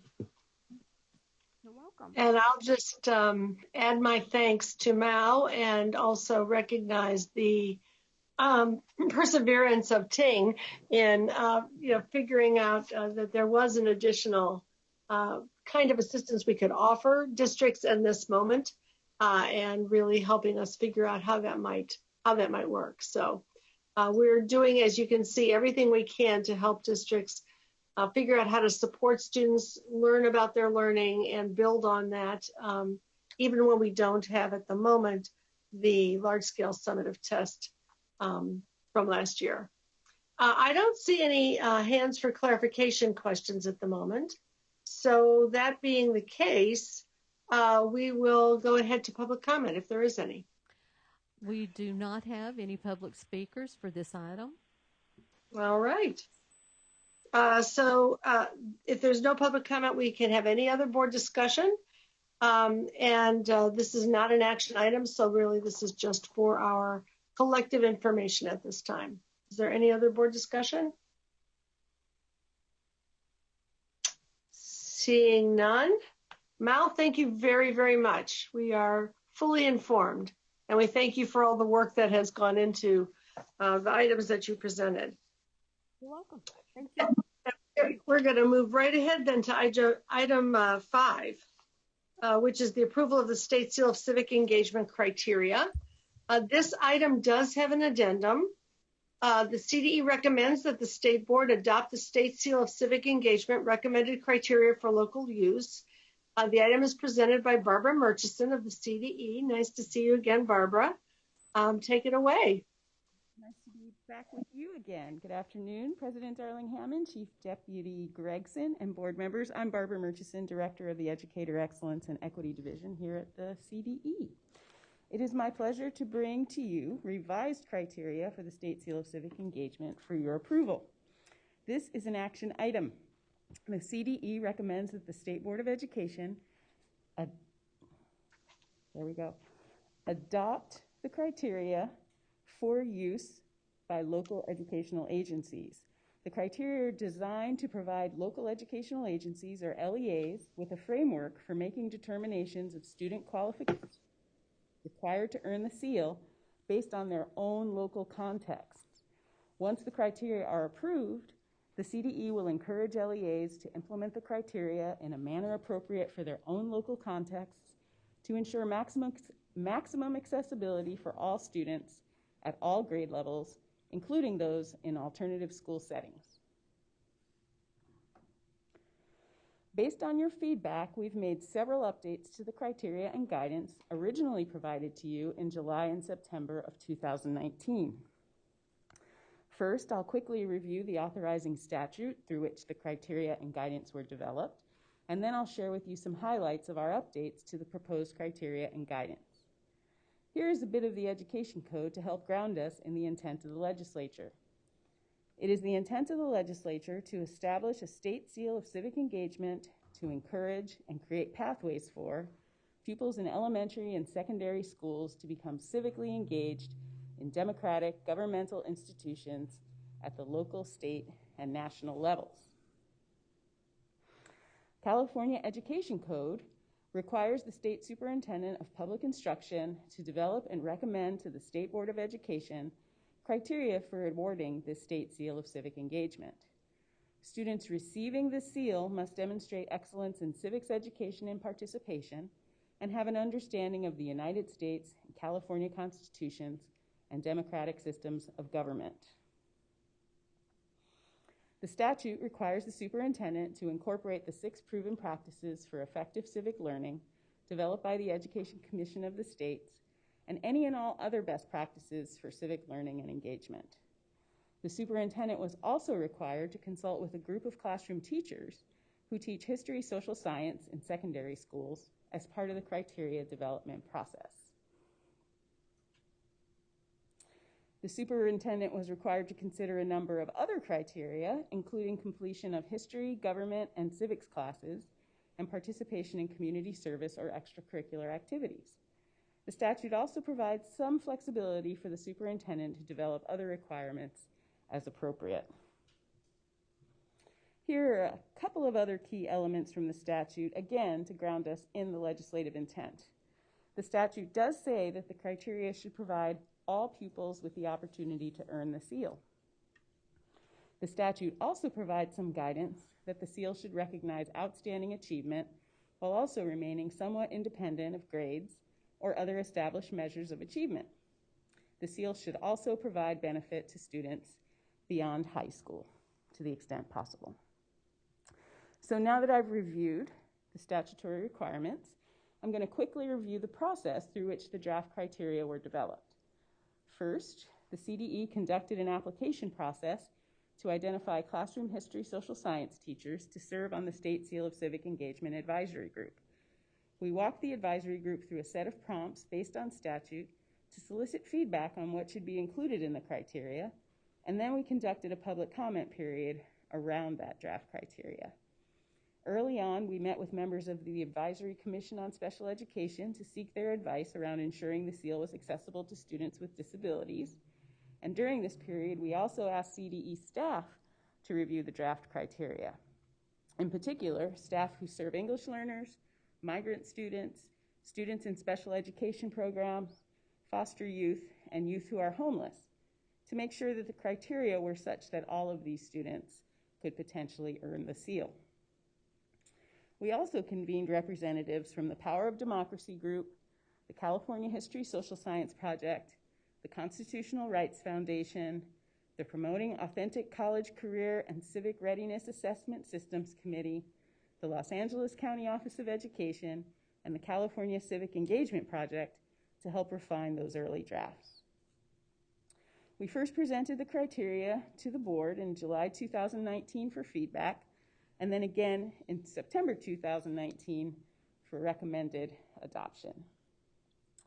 Key feedback received in September 2019 included a recommendation to look into incorporating civic engagement into the College Career Indicator, or CCI, which I will review in a few minutes.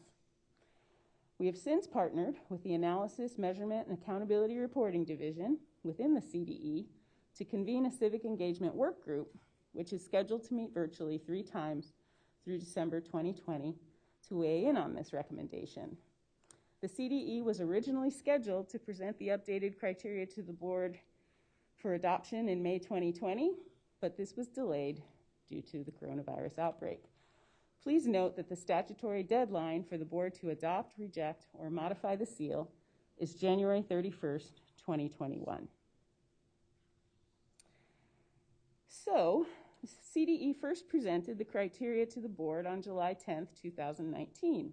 And as I shared in September, I think that was one of the most robust conversations I have ever enjoyed from this place here at the podium. People were very engaged and very excited to have the opportunity to encourage additional civic engagement amongst our students.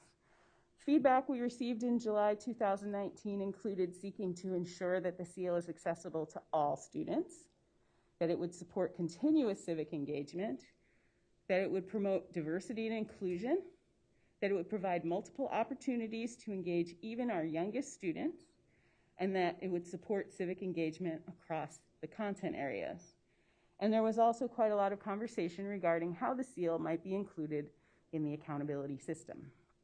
Some board members suggested that we use this as a local indicator, and others thought that it should be included in the CCI.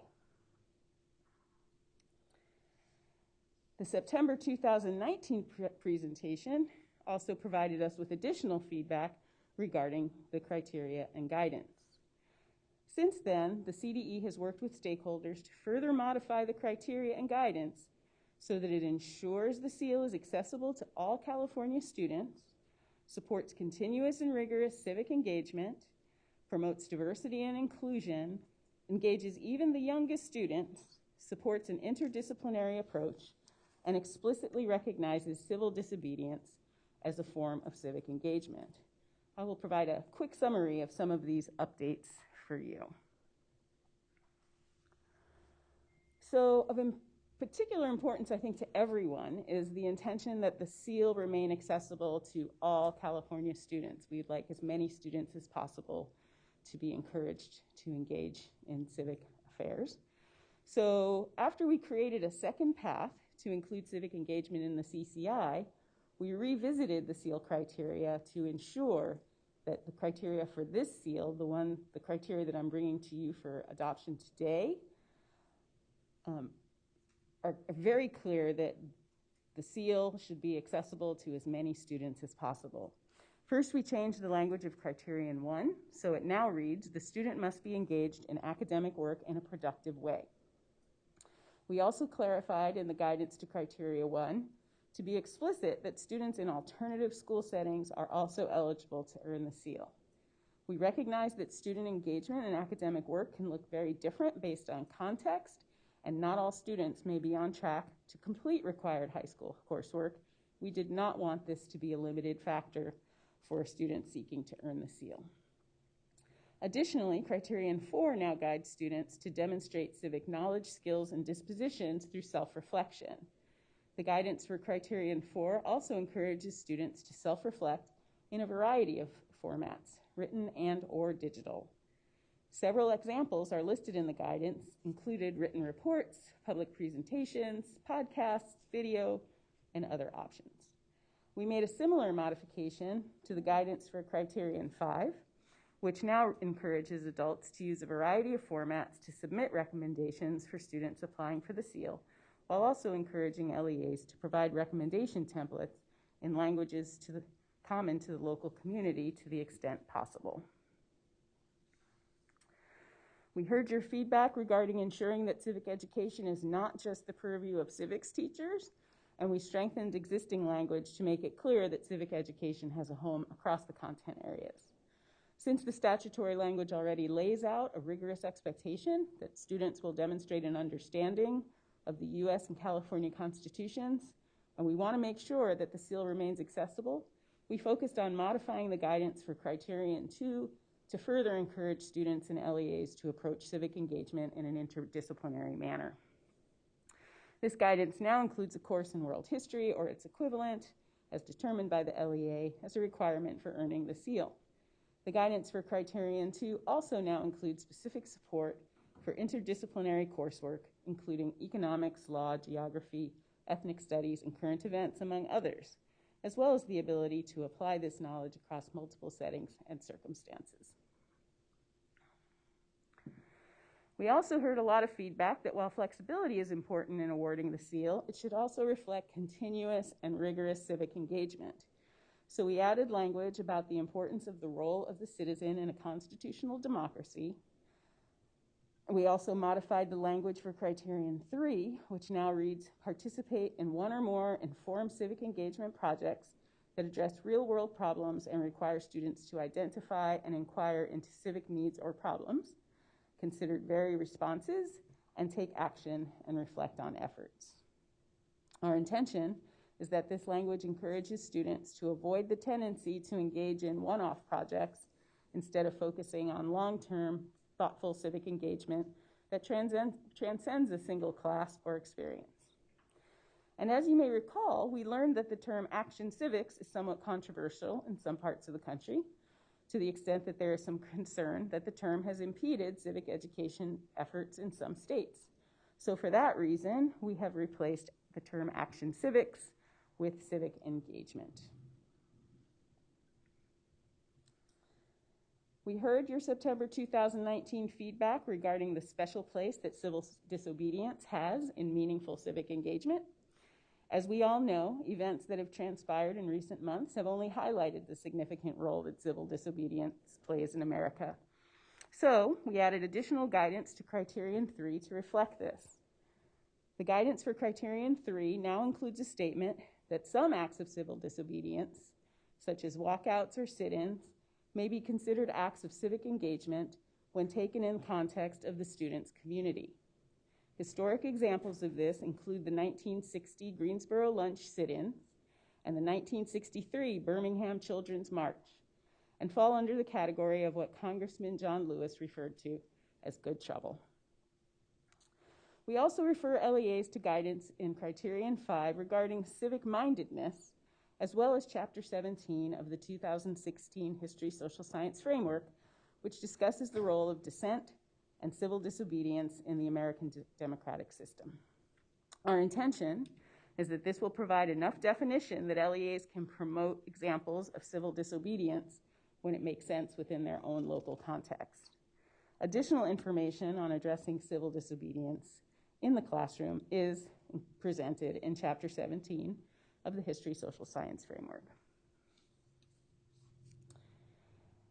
A significant portion of the feedback we received focused on the importance of promoting the qualities of citizenship and being a good human being in a manner that promotes diversity and inclusion. This has been of heightened importance given the events, COVID-19 outbreak, and movements for social justice and anti-racism that arose since the last time we presented the criteria. So in addition to the other changes that I've already highlighted for you today, we modified the language of and the guidance for Criterion 5 significantly to promote greater diversity and inclusivity. Criterion 5 now reads, exhibit character traits that reflect civic mindedness and a commitment to positively impact the classroom, school, community, and/or society. Our intention here is to welcome the vast array of character traits that can indicate civic mindedness, while also emphasizing the positive impacts that civic mindedness has not only at school, but in the community and in the larger society. We also made significant updates to further promote diversity and inclusion while helping LEAs measure civic mindedness. In the guidance, we instruct LEAs to consider the extent to which the civic engagement projects exhibit concern for the rights and well-being of all, including members of historically disenfranchised racial and ethnic groups. We added language stating that civic mindedness may encompass a proactive commitment to equity, inclusivity, racial and ethnic diversity, and fairness, and dismantling structures and practices that have previously excluded select groups from civic participation. As examples of evidence of observed character traits of civic mindedness, we added language suggesting that evidence of observed character traits that reflect civic mindedness may include standing up for oneself or another who is experiencing bullying, harassment, discrimination, exclusion, or unwanted attention. We also suggested that when looking for evidence of ongoing civic engagement, LEA should consider students demonstrating civic engagement at various points throughout one's schooling experience by engaging with one or more groups or organizations that attend to community or societal priorities in addition to forms of engagement that are a required classroom experience. Finally, we also heard you say that we should encourage even more children in the earliest grades to be civically engaged. Even though students can't be awarded the seal until completion of a few high school courses, our intent is to encourage pathways for people from elementary schools and up.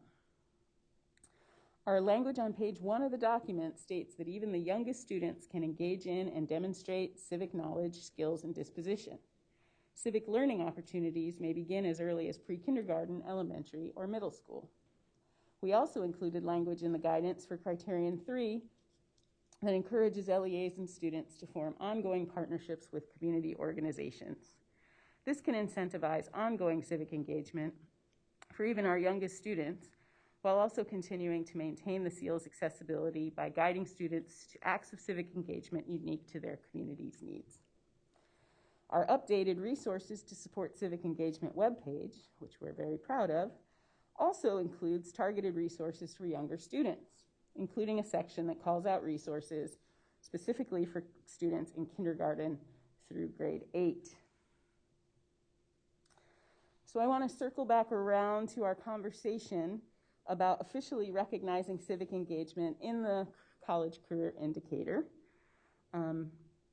Back in the August 2019 information memorandum we shared on this topic, we noted that the criteria would need to be standardized to ensure that the measure is valid and reliable enough to be included in a state-level indicator. Integrating civic engagement into the CCI would require extensive developmental work and would take some time to execute. One issue is that the standardization would reduce the number of eligible students, which we feel is inconsistent with the authorizing statute. So in that August 2019 memorandum, we recommended exploration of a future advanced seal informed by the recipients of the basic seal that we're here deliberating today. Since I last presented the criteria, we have partnered with our friends in the Accountability Division to convene a civic engagement work group to go deeper into this possibility of integrating civic engagement into the CCI. The group has met once in August already, and we are proposing to convene them again in October and December of this year to really go deep into what it would look like to standardize measures of civic engagement so that they could be included in the state-level indicator. We plan to provide an update to the board on progress towards integrating civic engagement into the CCI as part of the annual accountability work plan update in next March 2021. So here are our hopes and dreams for a timeline of when we would be able to integrate a measure of civic engagement into the CCI. One thing we have learned through 2020 is that things are subject to change, but you can see here on this slide a timeline where we would meet with our work group a few times this year, and then we can begin to collect data in CalPads around how many students are earning the seal. It takes a bit, as you know, to get data collected through CalPads. And then we hope, if things go according to plan, that we will be able to incorporate some measure of civic engagement into the dashboard by December 2024. All that said, here are our 5 recommended criteria for the state seal. Please keep in mind that these criteria provide a framework for local educational agencies to adapt to their own local contexts. We are very hopeful that many LEAs will use them, but they are for voluntary use only. They are not binding. We hope that they will tailor them in a way that makes sense for their local communities.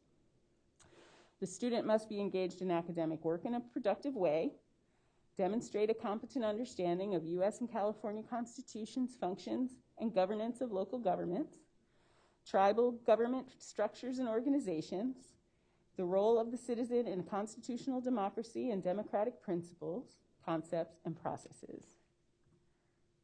Student must also participate in one or more informed civic engagement projects that address real-world problems and require students to identify and inquire into civic needs or problems, consider varied responses, take action, and reflect on efforts. They must demonstrate civic knowledge, skills, and dispositions through self-reflection, and exhibit character traits that reflect civic mindedness and a commitment to positively impact the classroom, school, community, and/or society. So much more information regarding the seal is available on the CDE State Seal of Civic Engagement webpage, including a variety of resources that were used to create the criteria. And again, we are really proud to have developed a new webpage. Our resources to support civic engagement webpage has been updated. We know that folks are in resource overload a little bit in the era of COVID and remote learning. So we have reorganized our page into tabs in an effort to make it easier for different audiences to find what they need on the page. There are specific distance learning resources highlighted right as you land there, as well as the foundational documents that support the work. The resources are broken into different grade spans and organized by the 6 proven practices of civic learning. There are tabs with resources dedicated for students, families, and educators. So with that, I want to thank you all again for providing such rich, helpful feedback in both July and September of last year. We believe that we have managed to incorporate, I think about where we were a year ago, and we've got the criteria, and we've also got a path going to be able to integrate civic engagement into the CCI. So we have come a long way, and I also need to thank all of the stakeholders who have provided us with feedback on various drafts of the criteria, and all of the CDE staff members, past and present, who have helped to shepherd this work over the past 2 years. So again, our recommendation is that the board adopt the recommended criteria for local use. And I would be happy to take any questions at this time. Thank you very much, Barbara. We want to put up the public comment slide. And unless there are any quick clarifying questions now, we'll take a discussion after the public comment and after we've heard from our liaison. Kim, do you want to give us sort of a little framing? Where are you, Kim? Are you there? I am. Okay, great. Further down in the Hollywood squares. Yeah.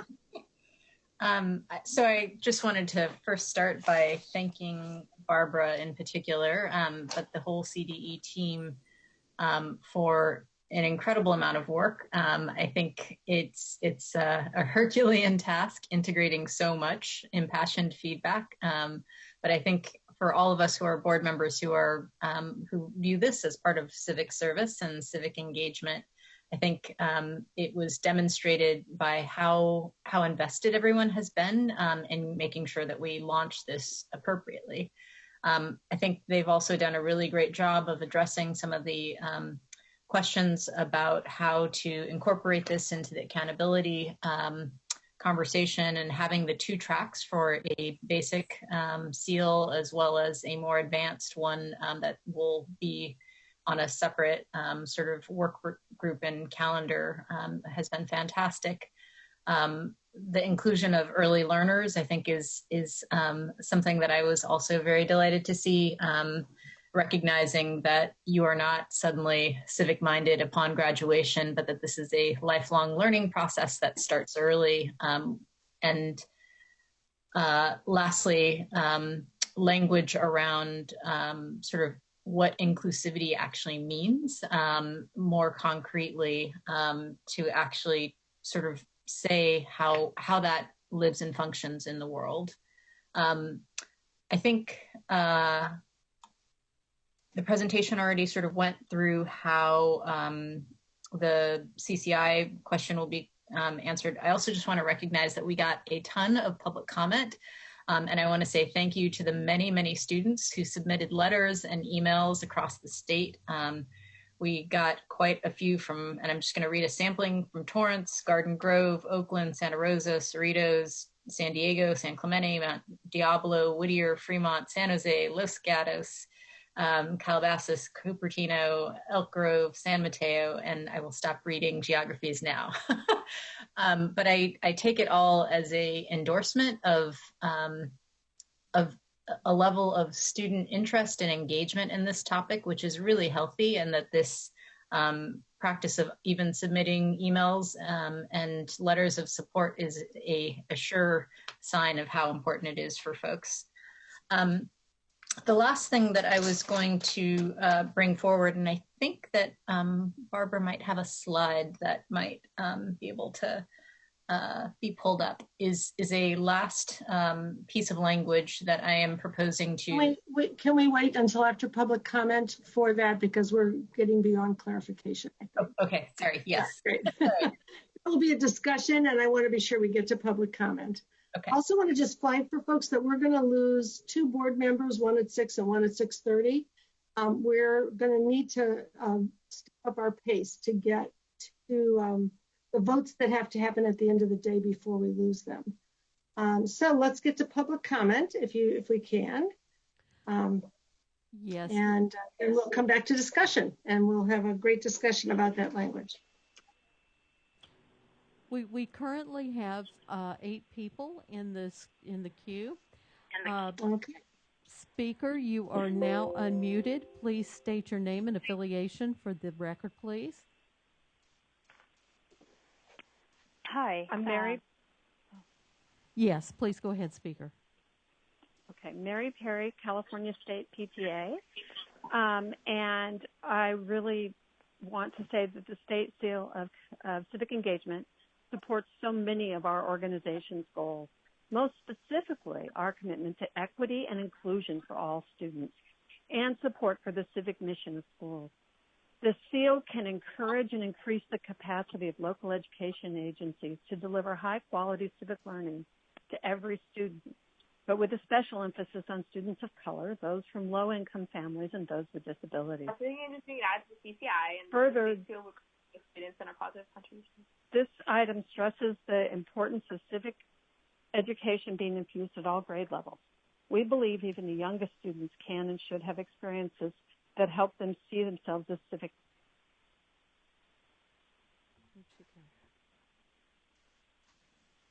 Okay, we lost you. Speaker, I am so sorry we lost you. If you'd like to call back, we'll try to get you back in the queue. Speaker, please state your name and affiliation for the record. Hello, is it my line? Yes, go ahead, please. Okay, great, thank you. Hi, my name is Leticia Garcia on behalf of Riverside County Superintendent of Schools, Dr. Judy White. We support the recommended criteria for the State Seal of Civic Engagement and offer 2 additional considerations. As you further engage in discussions on how the seal might evolve or be incorporated into the college and career indicator, we ask that you consider the timing of when students complete the seal. We believe the completion should be earlier in a student's academic career in order to maximize the benefits of this distinction in college applications, scholarships, and career. This is especially important for some colleges and universities, including the UC, will no longer use SAT and ACT test scores for admissions. And second, how a student's capacity is consistently measured, whether it's through a course grade, test, or interview, to ensure that all students have access, rigor, and equity in earning the seal of civic engagement. Thank you for your time. Thank you.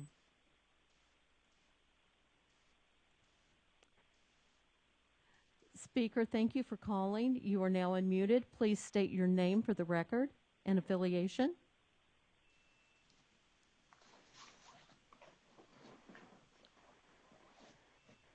Good afternoon. My name is Joseph Brass. All participants are muted. Speaker, we do apologize. We had a difficulty. I am unmuting you now manually. Good afternoon. My name is Joseph Brass, and I am a high school student. I am autistic and may use my place in the comment that I asked parents to please pass pictures of me. I'm a freshman and ninth grade class co-president of San Pedro Senior High School Gifted Steam Magnet located in San Pedro, California. I am also part of the Superintendent Student Advisory Council for the Los Angeles Unified School District. In addition, I am a member of Congressman Liu's Youth Advisory Council, as well as an organizing fellow of Student Voice and a member of Gen Up.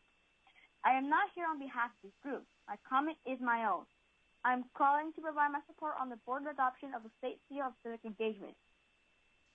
Civic engagement among youth is especially important to me. I believe in utilizing youth voice and influences to influence decisions. Students must have opportunities to learn how to create change within their schools and communities, and be supported in doing so, particularly students from certain populations such as students with special needs, foster youth, and low-income students, African American youth, and students facing homelessness. Time. We need to hear from all voices and recognize Time. the work. Thank you. Thank you, Speaker.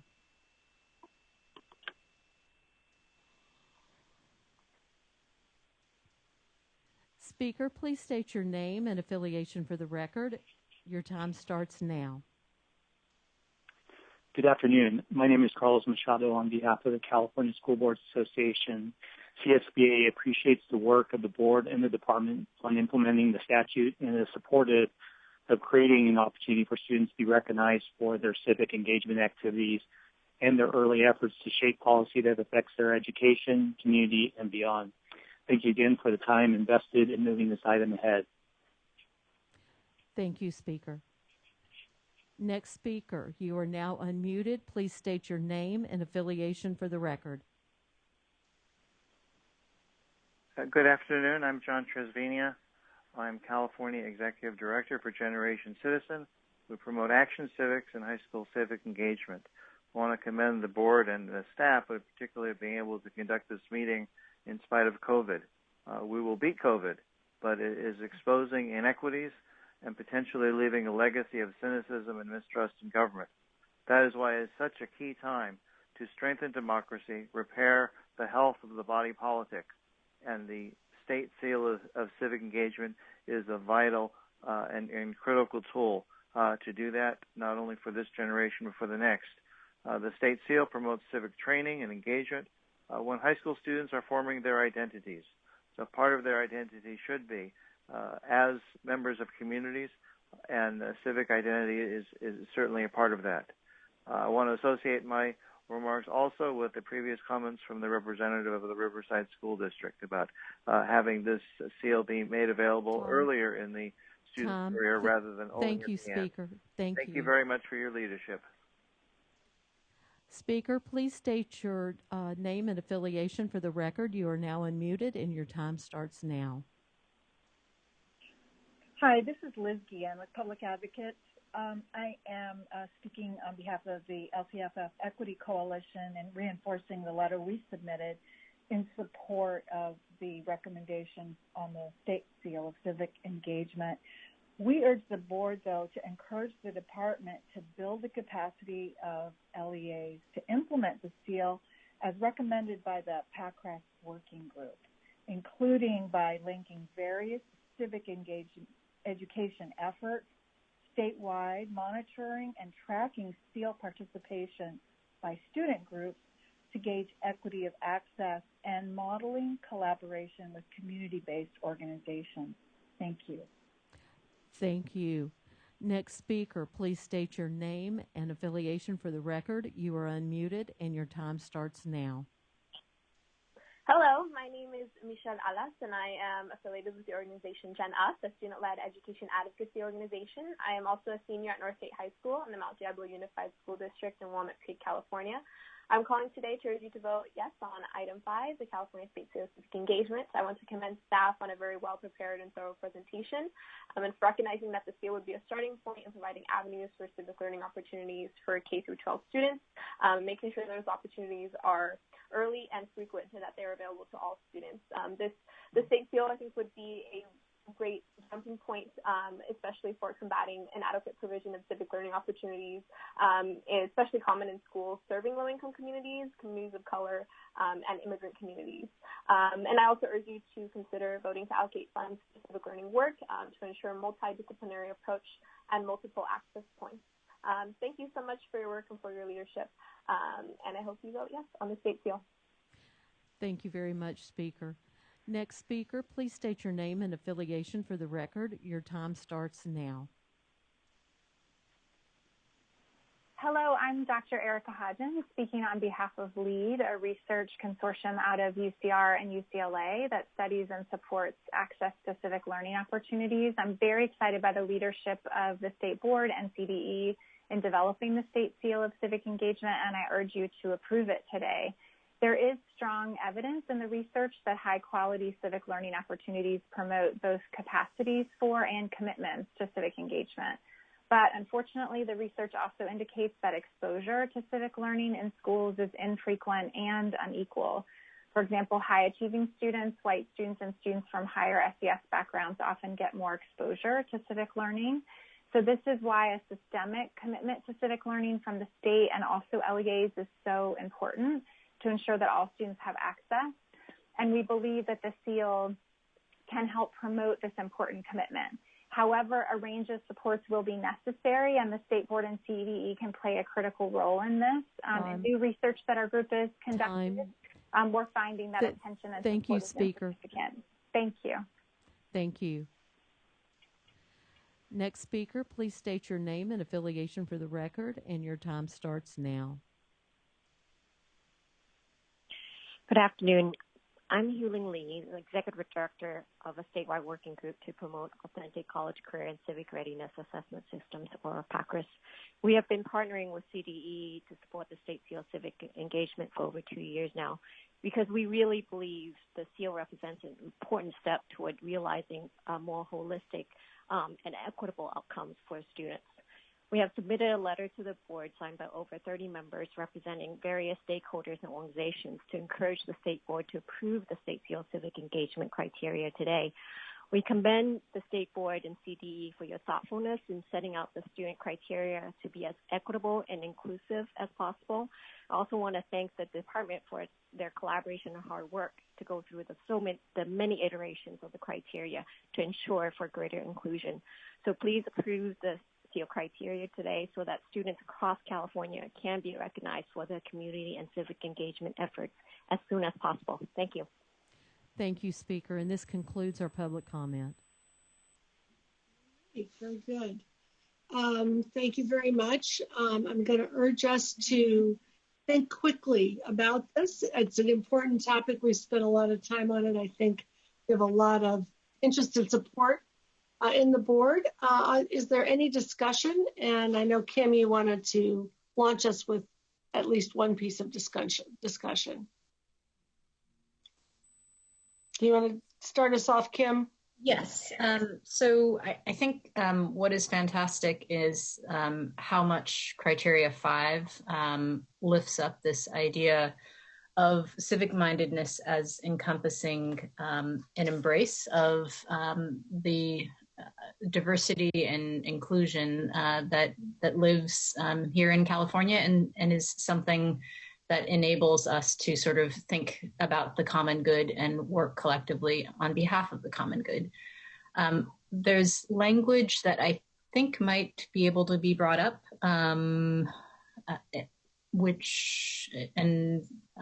if not, I can, okay.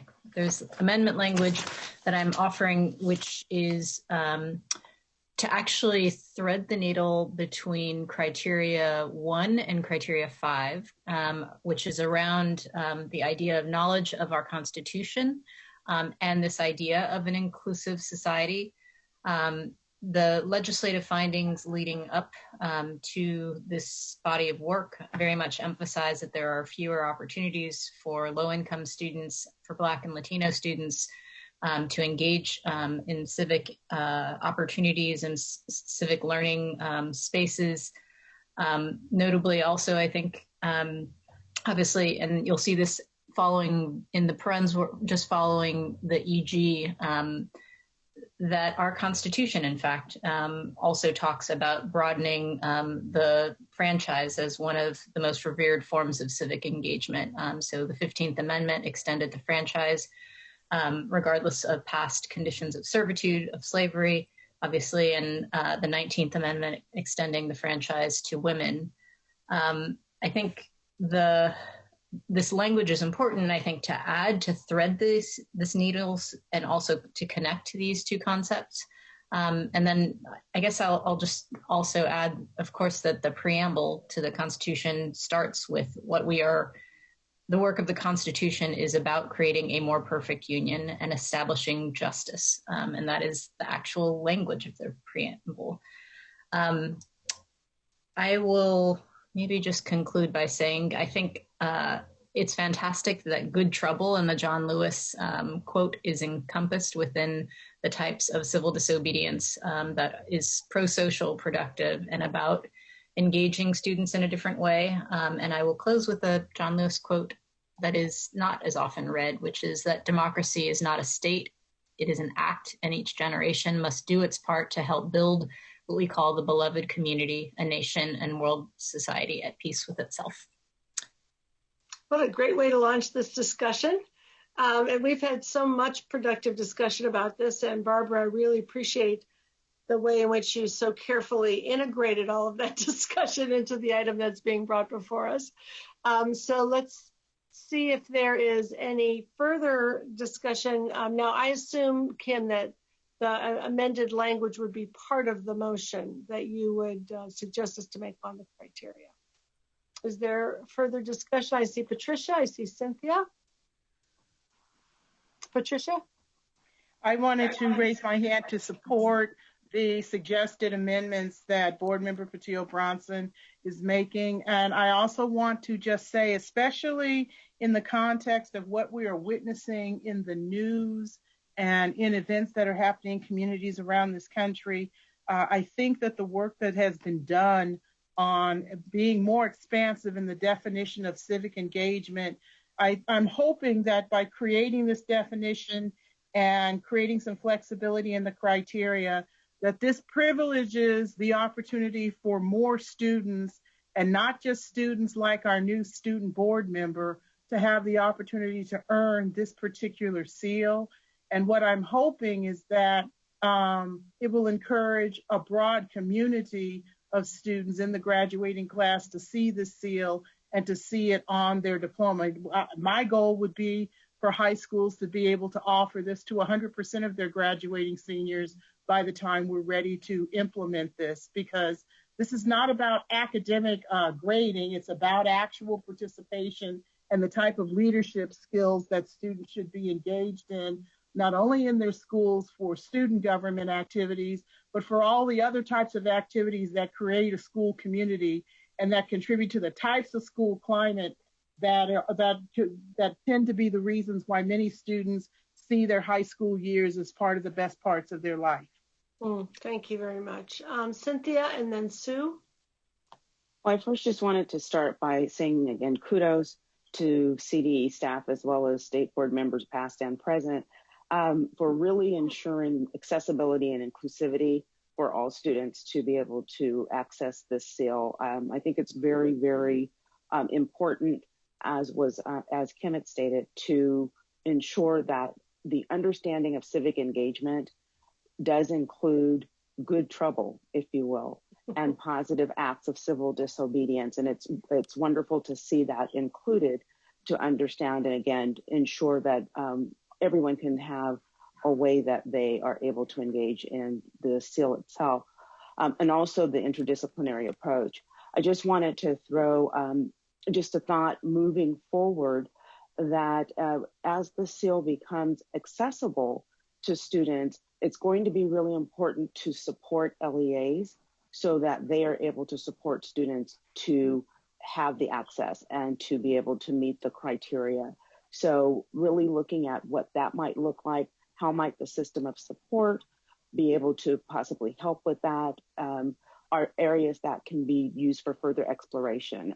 To have the seal and such wonderful criteria without on-roads for students to access them through their schools and their districts won't be as helpful. So just want to be sure that we continue the conversation beyond. Thank you. Excellent. Thank you. Sue, and then Eileen, and then Jim. So I will just echo the compliments to Barbara, especially and her staff, for incorporating all of the various work suggestions that we made at different meetings, and then also all of the suggestions that folks have made from the public. And I just have a clarifying question, Kim. I'm just not sure where this is intended to go. Is it meant to be a separate criteria, or I'm just not confused about it. It doesn't have track changes. So Kim, why don't you explain? The language following the bullet is already in the document. The part that is new is the parens, which is an illustrative example, the e.g. Why don't you just read aloud the part that would be added to what's already there? E.g. connecting the 15th Amendment suffrage protections to address anti-Black racism, racism and discrimination against other racial minorities and immigrants, including but not limited to Native Americans, Latinx, Asian Americans, and other language minorities protected by the Voting Rights Act, and the 19th Amendment's protection of women's right to vote. Thank you so much for the clarification. All right. Was that all you had, Sue, that you wanted to offer at this moment? Okay, then we'll move to Eileen, and then Jim, and then Zaid. Just a quick comment. Barbara, to you and your team, I just so appreciate how you walk through the entire process so that people can see this is a long time in development, and we had a lot of important stakeholder input, and I believe the criteria that we have now come to recommending for adoption really does lay important guidance for districts and important activities for students to be involved in. I'm really proud of this work and for everyone who's worked so hard on this. And I just appreciate you laying it out, talking about what led up and what will come next. So thank you very much. Again, I'm really supportive of the product that we got to at this point. That's great. Jim? Yes, thank you. I just want to say thank you for all the good work on this. I think it's been well overdue to have something like this, a seal of civic engagement.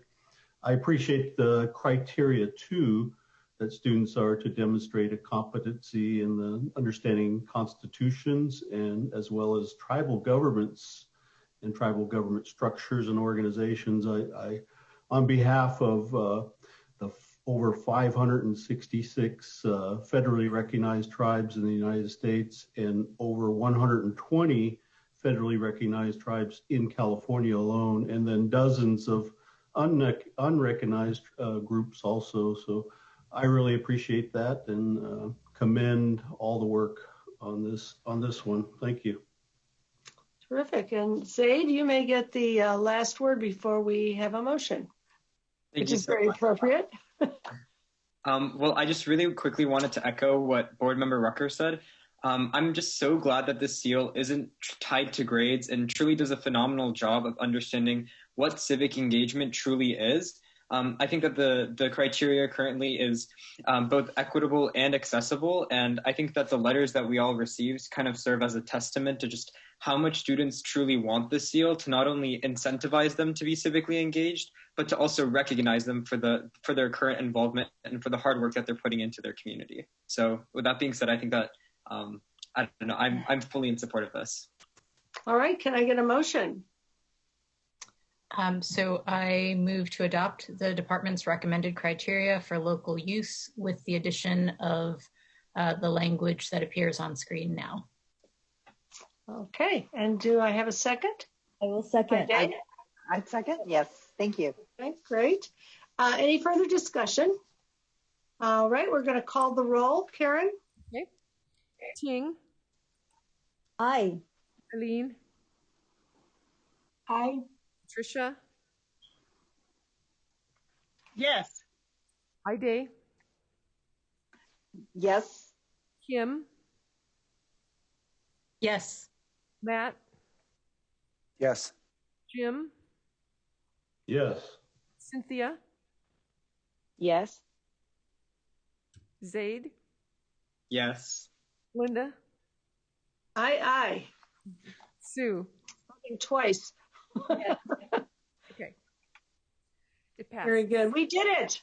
We passed it. And thank you to Barbara and all the staff who worked on it. This is a really important accomplishment. I can tell you that this seal and what it represents will have an effect across the country. There are lots of people watching this as they think about their own systems of education and accountability. And the fact that we're taking this step, I think, will, as they sometimes say, when California sneezes, the country catches a cold. Well, I think this will be a good sneeze that will find its way into lots and lots of state boardrooms. Thank you very much, Barbara. And now we're going to move straight ahead. I know we have to really kind of barrel forward. On item number 6, we have a public hearing, and I want to be sure that we get to and through that public hearing because folks are lined up to present their cases here. Item 6 is a public hearing regarding an appeal to transfer territory from the Lawndale ESD and Centinela Valley Union High School District into the Wiseburn USD. The CDE is recommending that the State Board deny the appeal, thus affirming the action of the County Committee to approve the proposal to transfer territory from Lawndale and Centinela Valley to the Wiseburn USD. The CDE further recommends that the State Board establish the territory proposed for transfer as the election area for the required election on the proposal and provide no division of the property, funds, and obligations of the Lawndale and Centinela Valley if the transfer is approved at election. And this item is presented by Larry Shirey of the CDE. I'm sure it will be an excellent and succinct presentation. Take it away, Larry. Yes, it will be. I'll do my best to abbreviate it by popular demand and given the timelines. Not my strength, but we will go through as quickly as we can. We need 6 board members to vote in any direction for it for us to have a decision, and we want to get there before we lose a couple. Sorry, I didn't hear you. I'm sorry. Go right ahead. I'm just saying we need to be sure we get there before we lose board members. Okay. So as was mentioned, this is an appeal of a territory transfer approval by the LA County Committee.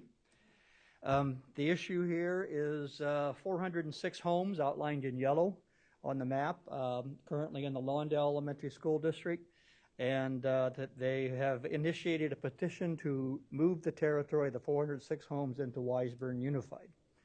Couple of interesting background issues. There's been a long history of open enrollment agreements for students here. Both Lawndale and Wiseburn for decades have entered into agreements to allow students in these areas to attend either district they want. A lot of charter high schools in the area. About 47% of the high school students attend a charter high school. All of Wiseburn's high schools, 3 of them, are charter high schools. Centinela Valley, in addition to its 3 comprehensive high schools, has 2 charter high schools, and each of the elementary component districts in that high school district have at least 1, including Lawndale. Wiseburn used to be a component district of Centinela Valley, but the State Board approved their unification proposal in 2013. The petitioners have 3 primary reasons for wanting to transfer. As you can see, they're part of an unincorporated area that locally they refer to as Wiseburn. The Census Bureau calls it Del Air, so we'll use Del Air. That they claim they're the only residents in this area that are not part of Wiseburn School District. We've already talked about the open enrollment issues. And the primary reason is that the petitioners want to ensure their neighborhood students have access to Wiseburn's higher performing charter high schools. Again, these are charter high schools, but Wiseburn gives preference to residents of Wiseburn, and the remaining slots are very competitive.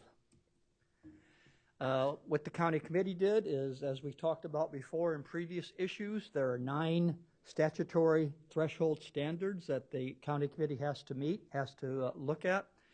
They found that all those standards were met, and then as they moved into considering why to approve this, they took no formal action to adopt a reason, but they've been reviewing their discussions throughout the meeting. They focused a lot on community identity issues, and they noted that even though there's choice out there, the students can go whatever district they want to, interdistrict transfer students are treated differently than resident students in terms of having to renew permits every year, parents can't vote in district elections, etc. Lawndale is appealing. Centinela Valley is also affected here, but for reasons that if you want to know, I'll go into, but I'm not going to go into right now. They have some protections that came out of the unification issues. So the primary reasons are going to be looking at Lawndale. Lawndale states that there's no reason to approve this territory transfer because there's really no compelling community identity with Wiseburn. They claim that the commutes to Wiseburn schools are less safe. They are concerned about a permanent loss of the students in this area as well as the assessed valuation. They note that there's a long history of open enrollment agreements as we discussed, so there's really, again, no reason to do this. And they note that it's bad public policy to use school district reorganizations as a way to promote competition for the higher performing schools. We're going to look at those reasons primarily in the context of the minimum threshold standards that I mentioned previously, and the ones that don't fit in those standards we'll talk about when I briefly go through the reasons to approve or disapprove a transfer. The three conditions in statute that we're going to be looking at are community identity. The school districts are each organized on the basis of a substantial community identity. The issue of there being an equitable division of property and facilities of, in this case, the Lawndale and Centinela Valley districts, and that the proposed reorganization will not have a negative effect on the fiscal status of any affected district. Regarding the first condition, compelling the community identity, Lawndale argues that the choice block students are already able to participate in all community activities, and transferring to the new district is not going to change that. Therefore, there is no improvement in the community identity of this area. That, in terms of this condition, is not part of the standard, and failure to improve community identity is not a reason to find this condition not substantially met. Another component of the community identity is Lawndale's claim that commutes to Wiseburn schools are less safe due to longer distances and a freeway that exists between the choice blocks and schools. If you want to see the actual distances, the table on page 15 of the attachment, but we find that commutes are not significantly longer to Wiseburn schools and Lawndale. We do acknowledge that freeways exist, as they do in almost all urban areas in our state. In this case, Interstate 405 runs through Wiseburn. All of Wiseburn schools are on the west side of this freeway. That's kind of the basis for Lawndale's concern, is that the proposed transfer area students have to cross the freeway, but so do all those students who live just north of the transfer area. Again, all the schools for Wiseburn are on the west side. I also note that the freeway, as it goes down, cuts right through Lawndale. All of Lawndale's middle schools are on the east side of the freeway, so it also cuts off the students on the west side of the freeway from attending as an obstacle for Lawndale attendance in middle schools. Finally, there is a very large shopping center just south of the transfer area. That's between the rest of the Lawndale district and the transfer area. All told, we don't see a lot of difference between what district these students are in. Again, freeways, busy streets, and shopping centers are fairly common in urban areas. Lawndale also is concerned that the assessed valuation that they'll lose from this property will affect its ability to secure future bonding efforts, and it exacerbate the existing disparity between Lawndale's and Wiseburn's assessed valuation. We note that choice blocks does not make up a significant portion of Lawndale's assessed valuation at 4.3%. Further, Lawndale, the assessed valuation in the district has increased more than 21% over the past 5 years. That's 5% a year, which is a higher rate of growth than was projected when this territory transfer proposal was considered locally.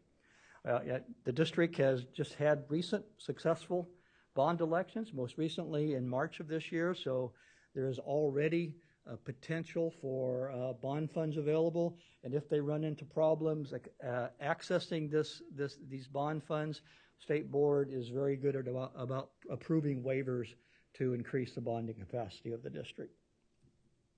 So we find that condition also, this is the equitable division condition, is also met.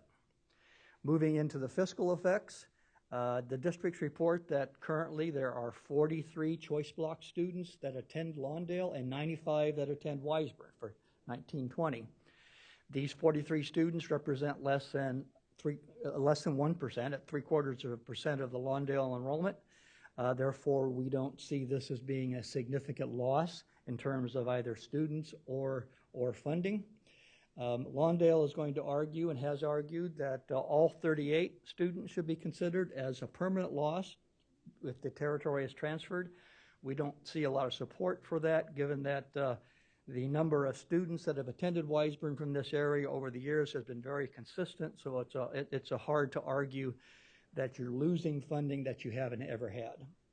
Lawndale also supports open enrollment, which says to us that they have supported losing students in the past from this area. As we noted, 95 of them currently attend Wiseburn. So we find this fiscal status condition to be substantially met. We find that all the conditions, as did the county committee, are substantially met. Therefore, we're going to move into some reasons why the State Board might want to disapprove or approve the territory transfer. As has already been brought up, open enrollment of options already exist for choice block students. Lawndale Elementary enrollment has been declining, as has been the case for many districts in the state, while the enrollment is increasing in Wiseburn. It's kind of an apples and oranges comparison. Wiseburn for decades has been a destination district for a variety of reasons. When the State Board considered their unification proposal in 2013, 49% of the K-8 population of Wiseburn Elementary was on interdistrict transfer. Something kind of new for us is the current COVID pandemic that we're in. The State Board members may have some angst about, is this a good time to approve a territory transfer? We don't see a lot of specifics that we can point to on this, especially since when we look at the process, that's going to have to be play out if the State Board allows the transfer to move forward.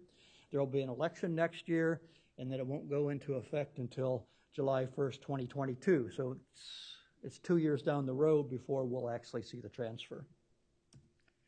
In terms of reasons the State Board might consider to approve the transfer, one thing we look at a lot is what the local folks have already said. There is a local determination. The county committee has already approved this transfer. The issue that the petitioners brought up is the transfer would ensure that choice block students have access to Wiseburn charter schools. That's not a real big issue for us because we don't see the territory transfer process as being a way for parents to choose what schools their kids go to. And finally, is there some community identity advantages to moving the territory into Wiseburn? We've shown these two maps already, and they do highlight a number of community identity issues, including the fact that the area proposed for transfer is the only area of the Delaware unincorporated area that's not part of Wiseburn, and that there is a shopping center, a large shopping center that separates the Lawndale Elementary School District from the proposed transfer area. So in terms of a quick review of the local actions, the county committee, they conducted all the required public hearings. District reorganizations are processes under the projects under the California Environmental Quality Act. They completed that CEQA process successfully. They considered all minimum threshold standards and found them substantially met as required by Education Code. As I mentioned, we agree with their findings. legislative intent exists in the education code about what we need to look at when it comes to approving a reorganization. The statement there is that local educational needs and concerns shall serve as the basis for future reorganizations. In our examination of the administrative record, we find that the county committee did consider such needs and concerns. We've mentioned some of the community identity issues as well as the concerns that county committee members had about permit students being treated differently than resident students. It's our further opinion that the county committee is better positioned to determine local educational needs and concerns than we are here at the state. In summary, we find that all minimum threshold conditions are substantially met. We find no reason compelling enough to reverse the county committee's decision to approve the transfer, and we're going to recommend that as already been stated, we recommend that the state board affirm the approval. I'm going to skip this and just go into our recommendation. We recommend that, again, that the state board affirm the county committee's action to approve the proposed transfer of territory. You're required to establish the territory that in which the election will be held. If you do so, we recommend that the election area be the default in statute, which is just the area proposed for transfer. We don't see any reasons substantial enough to expand the election area beyond the proposed transfer area. There is also a default in terms of how the property and funds and obligations of Lawndale and Centinela Valley will be divided if the territory transfer is approved. Given how small, how minimal the number of students are and the assessed valuation and the fact that these open enrollment agreements have been in place for a long time, we don't believe that there should be any division of Lawndale and Centinela Valley's property. That's also a recommendation that that LACO made in presenting this to their county committee. So if there are clarifying questions, I can take them. Otherwise, after the public hearing, public comment, I'll be here to respond to other questions.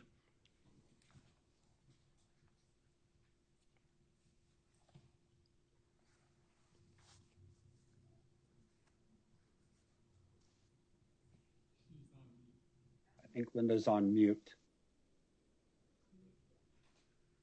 Talking to myself on mute. Thank you very much. I don't see any clarifying questions. So I'm going to open the public hearing at 4:25 p.m. First, we will hear from the petitioners, who are composed of the following three groups. First, the petitioners who live in the neighborhood to be transferred. Second, the Wiseburn USD district that is proposing to receive the territory. And third, the Los Angeles County Office of Education. The petitioners, district and county, will have a total of 12 minutes. Then we will hear from the Lawndale ESD and Centinela Valley Union High School District, the two districts that are, Union Unified School District, the two districts that are opposing the petition. Together, those two districts will also have a total of 12 minutes. After the presentations from both sides, there will then be an opportunity for public comment from any individual who has not already presented for 1 minute each. So we're going to begin with the petitioner presentation for 12 minutes. Take it away, petitioners.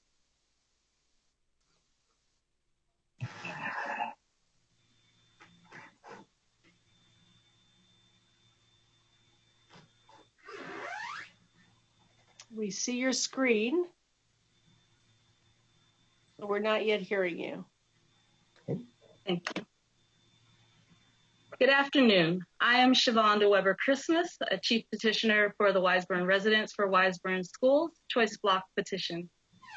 We petitioned to transfer our area from the Lawndale Elementary School District and Centinela Valley Union High School District to the Wiseburn Unified School District.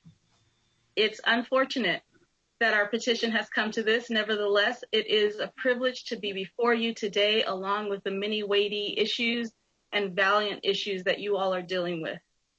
But we are here to share our story. Here with me today are three other supporters from the community and the school district. I will first turn it over to Eddie Urinda, an active choice block resident, watch leader, and parent of a Wiseburn Unified School District permit student. Eddie? Thank you, Shavonda. Good evening, board. Thank you for listening to us this evening. I'll start by saying that communities are hard to form in suburban areas, and especially in Los Angeles. Yet we formed one. And I ask you to consider the commonalities that the choice blocks have with the Wiseburn area in relation to the one that they may not have with Lawndale Elementary and Centinela Valley. First of all, in terms of representation, we are in the unincorporated area of Los Angeles and represented by a Los Angeles County Supervisor. In terms of protection, we are served by the Los Angeles Sheriff Department for the entire area. In terms of suffrage, our voting is around county issues, exclusive of the school district issues. We are served by a single neighborhood watch. We also get a single newsletter that unifies the news for the school. Pool access and facilities to the pool is a dotted line, even though we're in 2020 today and full district students receive free access to the pool. Permitted students have a fee access to access the pool. Hard to believe in 2020, yet that is the case here. We represent 406 households out of the 1,624 households in unincorporated Los Angeles area known as Wiseburn. And we share the common zip code of 90250. We're also served by a county library, aptly named the Wiseburn County Library. This is the way that we go to school. The choice block influence the boards that serve both the path and the organizations that serve the school, including the Neighborhood Watch, the Educational Foundation, and the National Night Out. We have safety in numbers in terms of the paths that we walk to school. 4 out of the 5 choice blocks are surrounded by a walking path. And that traversing of the 405 that's been mentioned as a security concern, it's bookended by crossing guards that are present during school hours, when school is in session during normal non-pandemic times, of course, that guarantees the safety to our children. I live in the southernmost block of the choice blocks, and I feel comfortable in that my children follow a designated walking path with crossing guards to access school. The last 4 blocks are no further away than the choice blocks are from the Wiseburn schools. Again, the low accident numbers over the past years, we've had 3 accidents over the past 3 years, as opposed to 246 accidents over the past 3 years, crossing Rosecrans Boulevard, a major thoroughfare that is 28 miles in length, traversing east to westbound Los Angeles County, and an important separator between the choice blocks and the Lawndale School District. So I'm going to pass the speaking time over to Shavonda, who's going to talk a little bit about equity and suffrage for the choice blocks. Shavonda? Shavonda, you're on mute. Thank you. Can you take yourself off mute? There we go. Thank you. It is true that the choice blocks have a lot in common with their neighbors, but being a Wiseburn resident has its own privileges. This little girl, Anaya, here on the top right of your screen, she's very excited and likes what she sees. She just can't wait to get into these schools that are right down the street from her home. She's guaranteed services. She thinks she's guaranteed services like early start, walk-in enrollment for kindergarten. And if her family moves in, even if she's 4th grade or 5th grade, she automatically gets a seat. And best of all, there's a pool at the high school that's open to Wiseburn and El Segundo city residents through a special partnership. And there's other exclusive partnerships that Da Vinci garners, like free college that mom and dad really like. Certainly on our minds today is suffrage and our ability to vote for, not to mention to run for, the school board of our own community. Unfortunately, Anaya is a choice block kid, just like little Jacob here. And all the excitement begins to turn to fear when mom and dad are told, oh, sorry, you're at the wrong school. LESD is then slow to release your child on the permit, or they simply deny it to cause more red tape. And then when it's too late to get into Wiseburn, you hear, well, maybe next year, maybe third grade, maybe when they get to middle school. So parents are stuck and have to search many alternatives to try to figure out. And while they're doing that, Jacob here is saying, excuse me, sir, this isn't fun. Now, this is not just a cute little story. My neighbors and I have been living this narrative collectively for more than 35 years. It's real. The notion of open enrollment, however, is not real. It just sounds good. Lawndale has not proactively reached out to the choice block residents to give us a choice or even promote their school. But we, the people, have made our choice clear. We want Wiseburn schools. Wiseburn Unified, however, is in demand. In 2018-19, more than 10 permit requests were unfulfilled. Part of the reason is because there's more school-age families moving into the district as our seniors move out. There are new developments like Fusion and 360 complexes, Bell South apartments. They're havens for young families, and they're taking their rightful seats in Wiseburn schools. In addition, there are restrictions that prevent Wiseburn from accepting students into the local district from local districts like Lawndale, Centinela, Hawthorne. So we understand that Lawndale wants you to block our petition, but honestly, if you do, this might be the last chance that we get into the Wiseburn schools. Lawndale wants you to believe that 100 students will bankrupt their district. Their appeal claimed that this would be very costly for them, it would be very costly for CVUSD, and that it would be costly for the residents.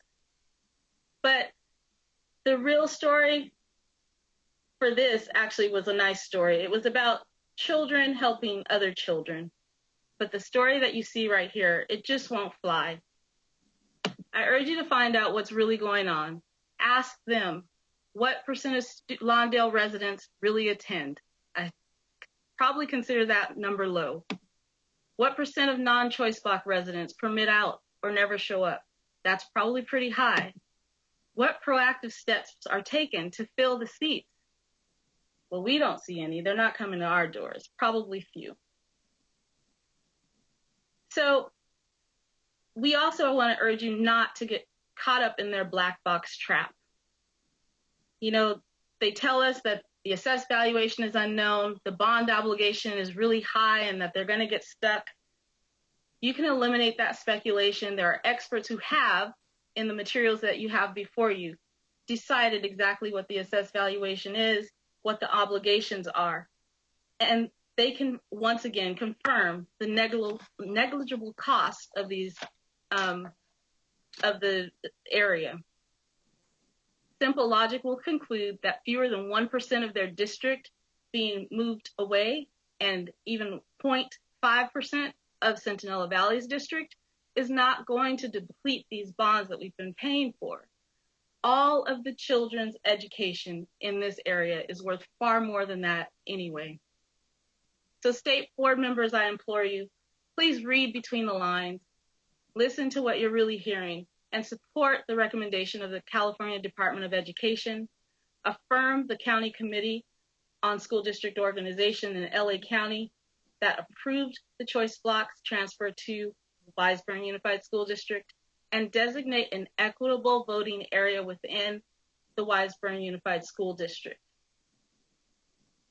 At this point, before we close, I just want you to hear from some of our biggest supporters, Wiseburn officials, Mr. Banuelos, part of the Wiseburn Board of Trustees, and Dr. Silvers, the superintendent.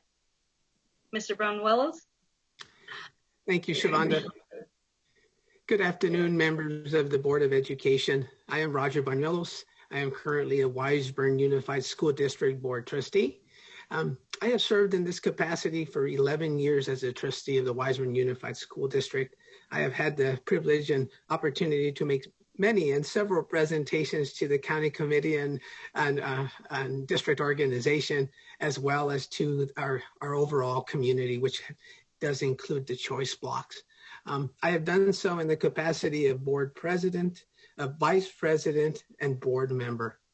In addition, in that period of time, as a resident of the area over the last 20 years, having lived within Holly Glen and Wiseburn, Del Air community, I have seen that in this, with regards to the petition, what I have seen is that what it really comes down to is how a segment of our community lives and learns.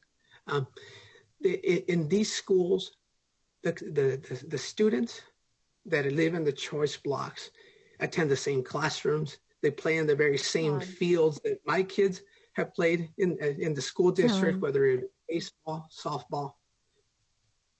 or softball. And we would really encourage that the committee affirm the recommendation by CDE for the inclusion of the choice blocks. Thank you.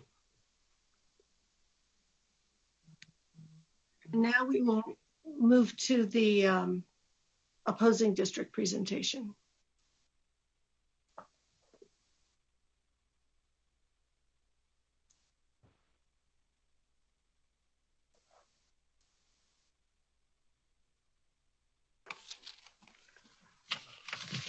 Hi, good afternoon. My name is Bill Schaefer. I'm a partner with Rutan & Tucker.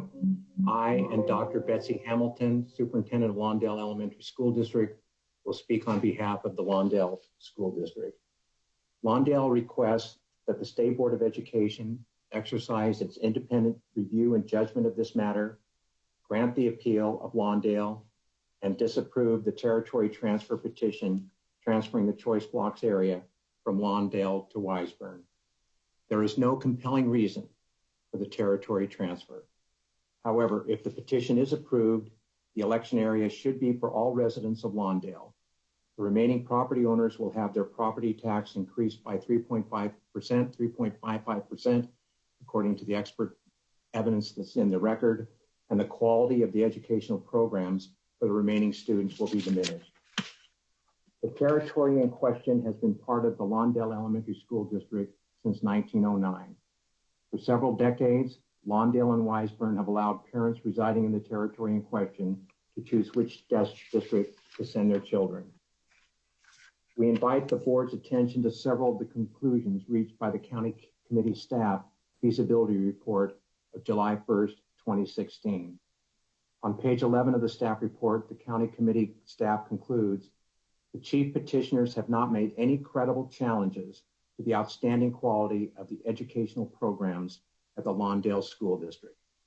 Petitions to transfer territory are requests for change to permanent boundaries. They should only be undertaken based on evidence of a compelling reason to make such changes. No such compelling reason has been presented in this case that cannot be mitigated by current collaborative practices of the districts in question, specifically in the offering of permits. We submit, as found by the county committee, Lawndale provides an outstanding quality of education. This critical fact in and of itself should control the outcome of the appeal. CDE's analysis at page 27 also finds no compelling reasons to transfer the choice blocks from Lawndale ESD and Centinela Valley Union High School District to Wiseburn. CDE further finds on page 28 that the petitioners' desire to gain an advantage in enrolling their students at the Wiseburn USD charter high schools is not a compelling reason for a territory transfer. Second, the county committee staff recommends on page 21 of their report that the petition be denied because access is already assured by the districts and the uncertain fiscal impact on the districts should the transfer be approved. This was back in 2016. Regarding the fiscal impact, CDE states in relevant part in its analysis on pages 23 to 24, the CDE does caution that the current fiscal outlook of the state, as well as the affected districts, is unknown and potentially very troublesome due to the COVID-19 pandemic. CDE further observes on page 26 of its analysis, the current COVID-19 pandemic may have created a fiscal and educational environment that currently is not conducive for changing school district boundaries. CDE continues in its discussion of COVID-19 on page 27. Public education in California is currently suffering due to the ongoing COVID-19 pandemic. Future impacts on school districts regarding funding, staffing, instructional planning and delivery, and facility usage are unknown at this point. The CBE may consider that a change to school district boundaries and resultant effect on funding and student attendance, no matter how minimal, is unwarranted in the current environment. Again, although some negative effects due to COVID-19 on the educational programs and fiscal status of every school in the state are likely. Lawndale fully expects that COVID-19 will have a material and negative impact on Lawndale's finances. In view of Lawndale's outstanding educational program, this is not the time for a boundary change. Thank you. Dr. Bessie Hamilton, the Lawndale Superintendent, will now speak.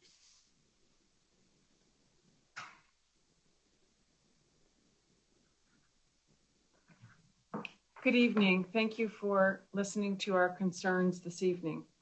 The transfer of territory proposed by the petitioners would permanently remove students who currently reside within the Lawndale boundaries, and as is mentioned previously, would result in a potential loss of up to $1.3 million, depending on the numbers of students in the area.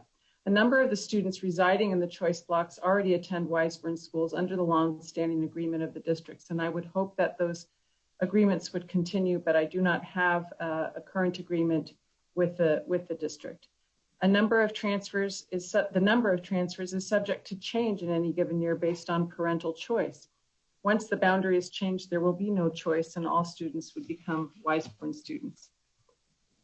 Many districts, including Lawndale, are experiencing a significant loss in enrollment due to the pandemic and the resulting economic crisis. If this transfer were approved, it would further exacerbate the economic status of Lawndale. Only 2 of the 12 South Bay SELPA districts are not experiencing significant drops in enrollment, and Wiseburn is one of those fortunate districts. Due to the pandemic, homelessness and poverty have increased in Lawndale, and the district enrollment is already 200 students below our projections. This will require budget and staff reductions, and a loss of the choice block area would further cripple Lawndale's ability to provide a quality education. The permanent loss of students would have a tremendous impact on critically needed funding. The effect of such a significant revenue loss would be further aggravated by operation of the LCFF funding model itself. Much of Lawndale's LCFF revenue funding is principally directed in LCAP to providing new or improved services to students socioeconomically disadvantaged, EL, and foster youth. And with the advent of this revenue, which is an equity model of funding, several Lawndale programs have been added or enhanced. Such programs would likely be cut or curtailed should the district suffer a loss of revenue due to the choice block transfer. These programs provide significant support in a community with nearly 90% of its students living in poverty. Improved programs and services include all-day kindergarten classes and reduced class sizes in kindergarten through 3rd grade, teacher coaches in language arts and mathematics, English learner instructional resource specialists to provide support for English learners, social workers and community liaisons at every school providing student and family counseling and greater parent engagement in Lawndale schools, increased hours of operation in Lawndale school libraries, increased technology in Lawndale's classrooms, and these resources and supports have improved student outcomes significantly. The USC Sole Prize Center for Innovation has recognized Lawndale for 2 consecutive years for closing achievement gaps for African American, Latino, and English learner students. A territory transfer would jeopardize these successes. The loss in revenue caused by the loss of students in this area would have an immediate adverse impact on all of Lawndale's students. The resulting impact would be increase in class sizes, reduction to elective programs such as art, music, and foreign language, fewer classified staff to support campus cleanliness and safety, fewer counselors and social workers to support students' emotional well-being, and reduced access to school libraries.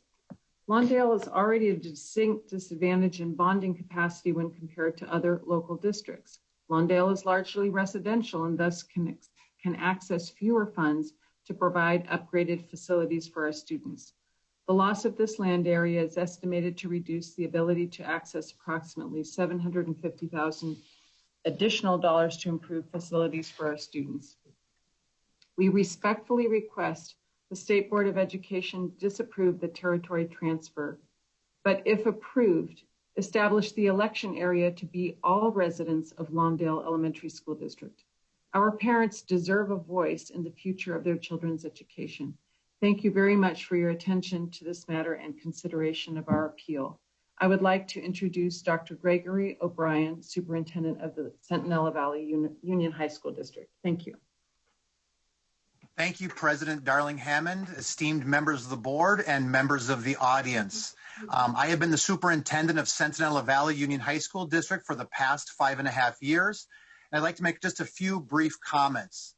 As you consider this petition, I would ask that you use an equity lens to consider whether this change would make the educational system more equitable for the students that are most at promise in our community. The California School Dashboard shows that both Centinela Valley and Lawndale have significantly higher counts of students who are socioeconomically disadvantaged, English learner, and foster youth than Wiseburn and Da Vinci charter schools. I understand the arguments made by those presenting their petition today. Wiseburn and Da Vinci are doing great things for students, and they are respected partners of ours in the South Bay. However, I cannot support the changing of long-standing school boundaries for the reasons they have put forward. The potential loss of any ADA and bonding capacity will have a direct impact on our at-promise students. Centinela Valley has worked hard to transform our district, and we have 21st century projects that have been completed recently. And I'll give you two of the most important changes that we've seen with regards to instruction. On March 18th of this year, we were able to immediately begin distance learning because 100% of our students already had district Chromebooks and internet connectivity. Why? Because 4 years ago, we began a forward-thinking systemic digital learning initiative where every incoming freshman received a Chromebook and access to the internet. Secondly, graduation rates are on the rise. All three of our comprehensive high schools have graduation rates above 90%, and that includes our Hispanic and African-American subgroups. We believe that if the petitioners truly want to improve the education for students, we invite them to join us as we continue our transformation rather than try to break away. Additionally, if you support this proposal today, what would stop any other group from doing the same? As gentrification occurs in our area, will it be acceptable for new areas to request they join the higher SES school districts as well for identification issues? In closing, homeowners know the district and the school district for which they are buying into. I ask that you please respect the historic boundaries of both Lawndale and Centinela Valley and deny the petitioner's request. We need your support in our efforts to eliminate achievement gaps and create a more equitable community for all students. We do not see any benefits to the students and families in the greater community if this petition is approved. Thank you for your consideration. Thank you. So at this point, the public comment slide should go up. And we'll open the phone line for the public comment queue.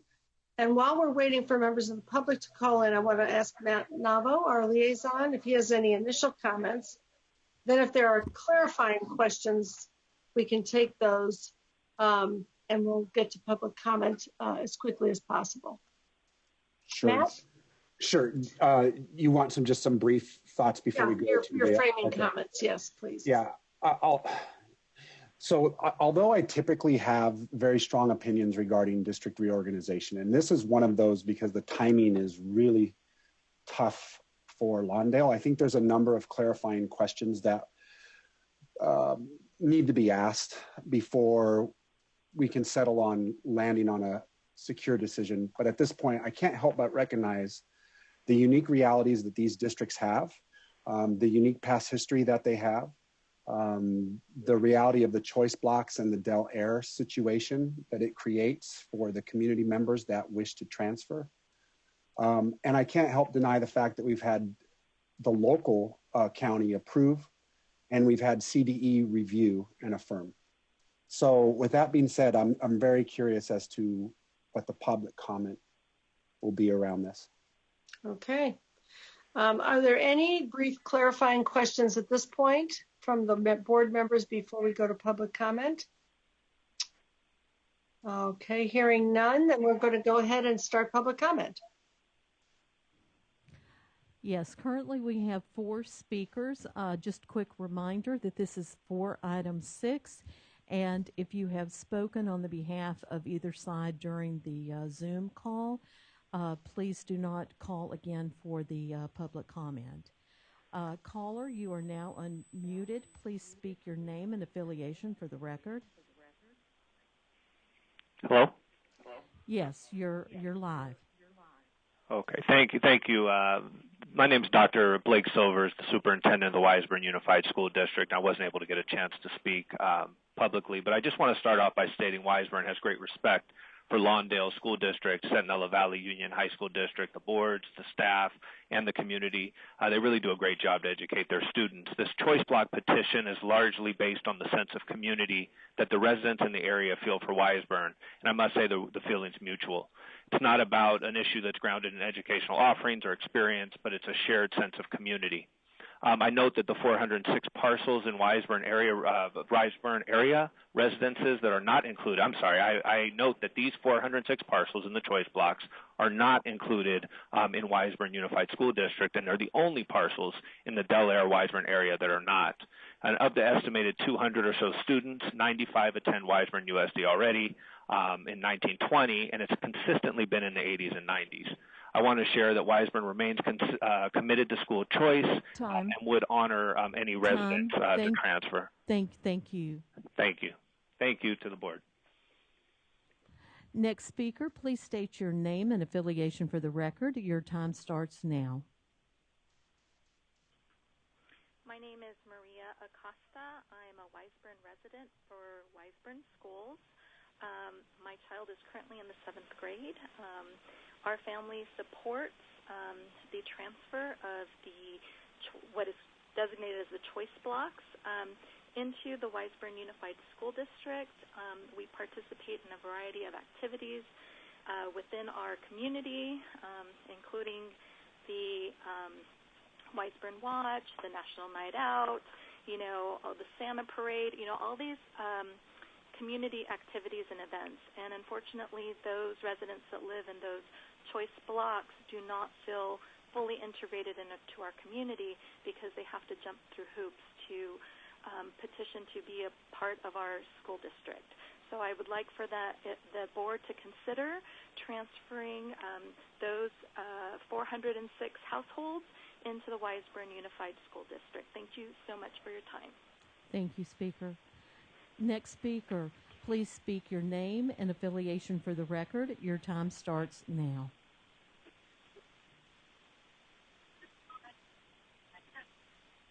Yes, speaker, we can barely hear you. Are you still with us?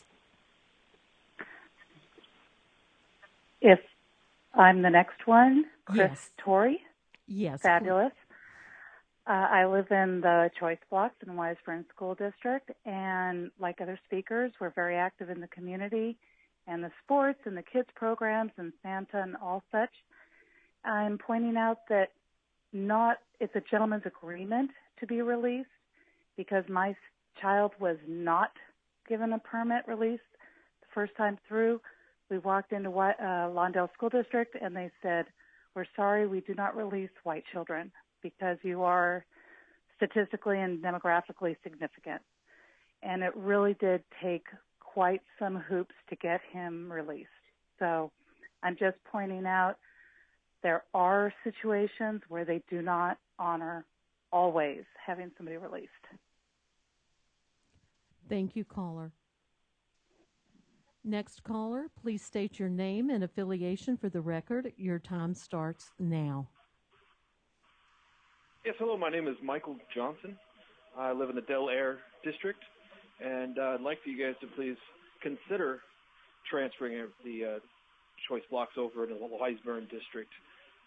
It seems unfair that our tax dollars are going to a school district, and then we petition our children into Wiseburn. That means that our tax dollars are going towards Lawndale, and they're not helping our children in their education in the future. Doesn't seem conducive to the community. Thank you, caller. Thank you. Next caller, please state your name and affiliation for the record. Your time starts now.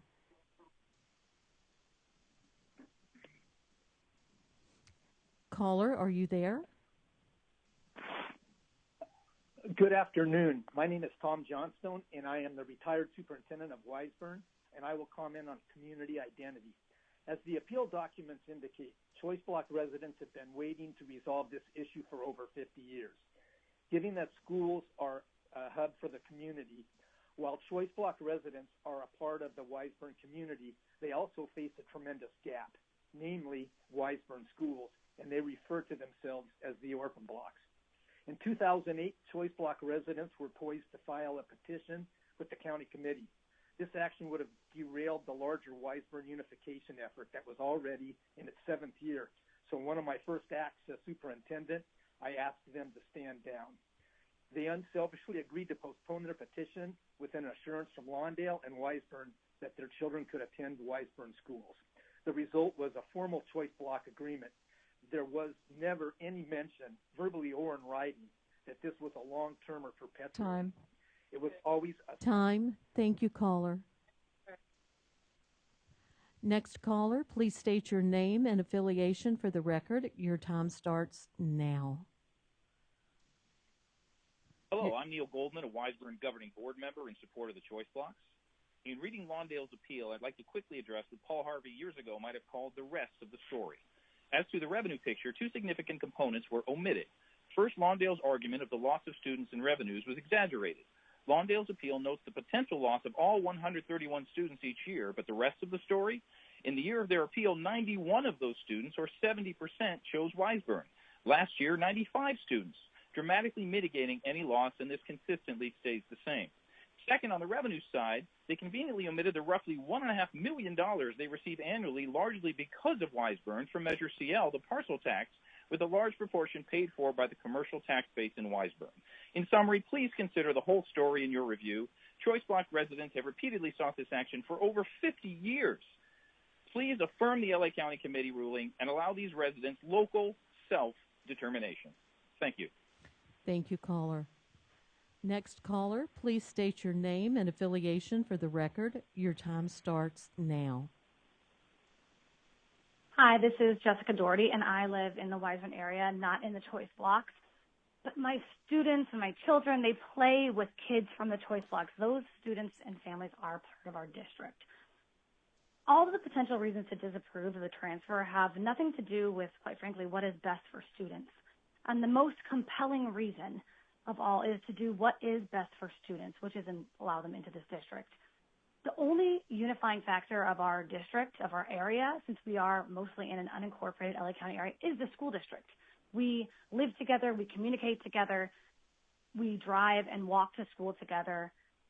It is, quite frankly, undemocratic to allow these families a voice in their children's education, a vote in who governs their schools, and an opportunity to be full participants in their children's education. So thank you very much for your consideration. Thank you, caller. Next caller, please state your name and affiliation for the record. Your time starts now. Hello, my name is Carmen Bird. Can you hear me? Yes, please go ahead. Hi, my name is Carmen Bird. We are in the choice blocks, and we are living in a family home, and my grandmother was one of the first people to be affected by the separation. At 80 years old, Marjorie Bird told me the story of being denied being able to get on the little school bus that would take her to her school in Wiseburn because she lived basically just right outside the boundary. And she told me the story when she was 80. So socially and emotionally, it really did stick with her for the rest of her life. So really what I'm worried most about is that we live in a village, and it does take a village to raise a child. And emotionally, these kids are a part of Wiseburn. Time, caller. Thank you so much. Next caller, please state your name and affiliation for the record. Your time starts now. My name is Chris Maddox. I'm a resident of the Choice Blocks in Wiseburn. It seems to me that what should be determinative in this issue is that California law says that there are 9 thresholds that need to be met. The county committee has already found that all 9 of those thresholds have been substantially met. Further, California law states that local governments are in the best position to determine whether or not there should be a transfer of school districts. Again, that just gives further weight to the fact that the county committee has already decided that all 9 thresholds have been substantially met, and therefore their decision to approve the transfer should be affirmed and the appeal should be denied.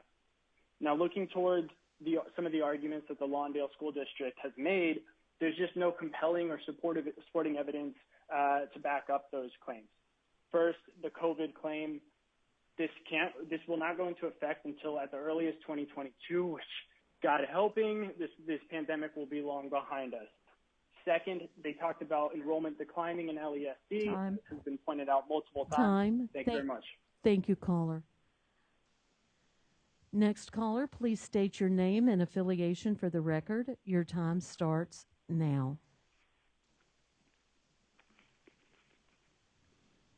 Caller, are you there? Okay, this concludes public comment. Thank you for the calls. Okay. So I hereby close the public hearing, given that there's no other public comment, at 5:04, and we'll now begin board discussion. Board members, please raise your hands, and I don't know, Matt, if you want to start us off with any further thoughts, or we'll just open it up to those who have questions. Sure, I'm happy to start. Good. Can you hear me? Yes. Okay. So, Larry, are you there, Larry? I can ask you a couple clarifying questions. Yes, I'm here. So I understand the dilemma, and I've read and with great interest the 31 pages that were provided by CDE. And there's a couple of things that I just want to clarify. The choice block that is in Del Air, essentially under the current agreements, 100% of those choice block students could go to Wiseburn. Is that the correct understanding? That has been what has been stated during local county consideration of the issue. I haven't seen anything in writing that would state that, but that has been an impression that has been relayed during local consideration. Okay. So I heard several callers say that they attempted to transfer and they were denied, but the reality is that whatever this agreement is that gives parameters to this choice block, students can go to Wiseburn or Lawndale, and there's an agreement between the districts that they can do that. Right. There have been agreements for decades to allow students in this area to choose what district they want to attend. Okay. How long ago did this process start? This particular territory transfer, I think, was started in 2014 or 15, right after the unification issue. As you know, it takes us a while. We have some resource issues, and it takes us a while to hear issues that come before the state board. So this particular proposal started then. As the superintendent of Wiseburn indicated, the community members started back in around 2008 during the time that the Wiseburn district was undergoing its 12-year process to unify. As Dr. Silvers indicated, the superintendent at that time asked the community members to stand down or maybe and wait until the unification proposal was approved by the state board. Okay, so this has started some time ago. And 2008. Maybe. Okay. And if the board was to delay this, does that start all over? It doesn't start all over. You don't have any timelines in terms of when you need to take action, as kind of confirmed by the fact that we've had this here for 4 years. It simply means that you move it down the road, kick the can down the road, and deal with it at a different time. You're sure. And it's tough. Term or reverse. You're not required, as are the counties, to do so in any time frame. Okay. And the reality is Matt, this is Judy Sias, counsel for the board. You would need to hold another public hearing, though, at that point. Gotcha. If you chose to not take action at this time, then the board would need to hold another public hearing and start the process over at this level. Yeah, and that seems like a lot to ask, being that they're 2 years away. They have to go through an election. So that particular community is going to have to conduct an election in 2021 to affirm this decision from the county and the state board, correct? That's correct. Okay, so they're 2 years away. So financially, things could be different. Although we're in a unique situation, I agree with you in the sense that it could be different. Can you talk to me a little bit about the numbers that Lawndale's proposing in terms of how it affects them? I read in the initial proposal, there seems to be some disagreement in regards to how this financially affects them and those property owners that would remain in the Lawndale School District as it pertains to their property taxes. Right. Let's talk. We'll talk first about state funding, per student state funding. Right now, there are 43 students in the choice block area that attend Lawndale.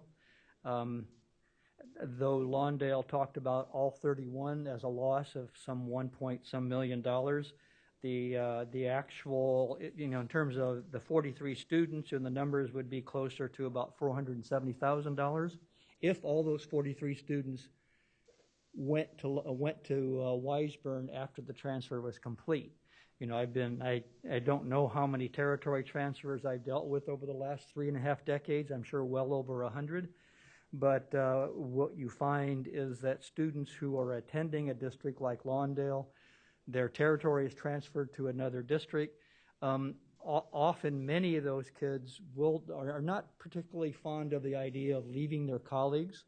They're not their colleagues, but their classmates, leaving their teachers. So they get grandfathered in to the district that they had previously attended. We can't say that for sure, but certainly history has indicated that all 43 of those students will not transfer to Wiseburn once the reorganization goes into effect. So that, if they do, the total loss in LCFF funding is about $470,000. Regarding the assessed valuation issue, the Lawndale district indicated that the remaining residents of Lawndale would be on the hook to pay a greater share of property taxes. I think they indicated that property taxes would go up 3.55%. That's somewhat of a misleading statement, because the only thing that would go up would be the much smaller portion of the property tax that they're paying associated with repaying governing bonds or general obligation bonds. Right now, at the time they considered this at the county level, a property owner in a $500,000 home, a home that assessed at $500,000, was paying about $217 annually to pay off the bonded indebtedness of Lawndale. 3.5% is about $8 annually. So we didn't see that as a particularly significant increase. Of course, there are additional bond measures that have been approved since the county had taken its action, but those are Prop 39 bonds, and they're capped in terms of how much, $30 I believe it is per $100,000 assessed valuation. So the voters have already agreed to up to that point. So it's certainly things can change in terms of how many of the bonds are sold by the district over time. The more bonds that are sold, the greater debt that's established, and the higher the property tax associated with the repaying that debt go. But as of right now, we don't see it affecting property owners of, say, a $500,000 assessed value home by more than $12 a year. And the election practice in the past has been that those that are affected by the reorganization are those that vote. It's not been the practice of in the past that it's extended to the entire district. No, there have been a lot of court cases looking at, and I'm not going to go into them, but there have been a number of court cases looking at what it takes to expand the election area. The education code provides a default election area of just the area proposed for reorganization, which would be the choice blocks. And typically, we look at some substantial effect on the remaining Lawndale residents if we're going to make a recommendation about expanding the election area to them, so that you don't overwhelm the voters who are most affected by the action. And those substantial effects are basically in terms of pretty significant segregation issues or very significant fiscal issues. We don't see either here, and that's why we're not recommending expansion of the election area. Okay. I think, Larry, thank you for answering all those questions. I mean, when it gets down to it, I think what I'm hearing you say and what I read, correct me if I'm wrong, is CD doesn't necessarily agree with the reasons for the petition, but doesn't also see a substantial reason to disagree with the county committee's decision to support the petition for reorganization, based on the reality that the county is better equipped than CDE is to identify and understand the local factors supporting the district reorganization. That's basically what it comes down to, as I understand it. That's correct. We see a number of reasonable issues that the state board and the county committee could have considered. We don't see any compelling reasons, either way. But the compelling thing that we're looking at is that there is a local decision out there, and we pretty strongly believe that the local folks are in a much better position to judge what the local conditions are than we are. Okay, thank you. Board President, Larry's done a great job answering all my questions. I'll make a motion, but I am interested in hearing what other board members say. Well, I appreciate you asking all of those very thoughtful questions, which were very informative in terms of helping all of us understand the situation. I'm not seeing any other hands raised at the moment. Is there any other? If there's no other desire, oops, I see Cynthia's hand has gone up. Go ahead, Cynthia. You're on mute, talking to yourself on mute. Okay, thank you. And I apologize, I will make this very quick. I just had a couple of clarification questions. One was regarding the race and ethnicity of the students in the choice blocks. I know we have the data for each of the districts, but do we have any information on the race and ethnicity breakdown of the students that are impacted in the choice blocks? No, we don't. We did not get that level of disaggregation of the racial ethnic demographics of the area. They did not do that at the county either. That's a time-consuming process to do that. A resource-intensive process, and that's something that we did not focus on. Okay, and one other question, as it relates to the number of permits requesting to move from either Lawndale or Centinela to Wiseburn.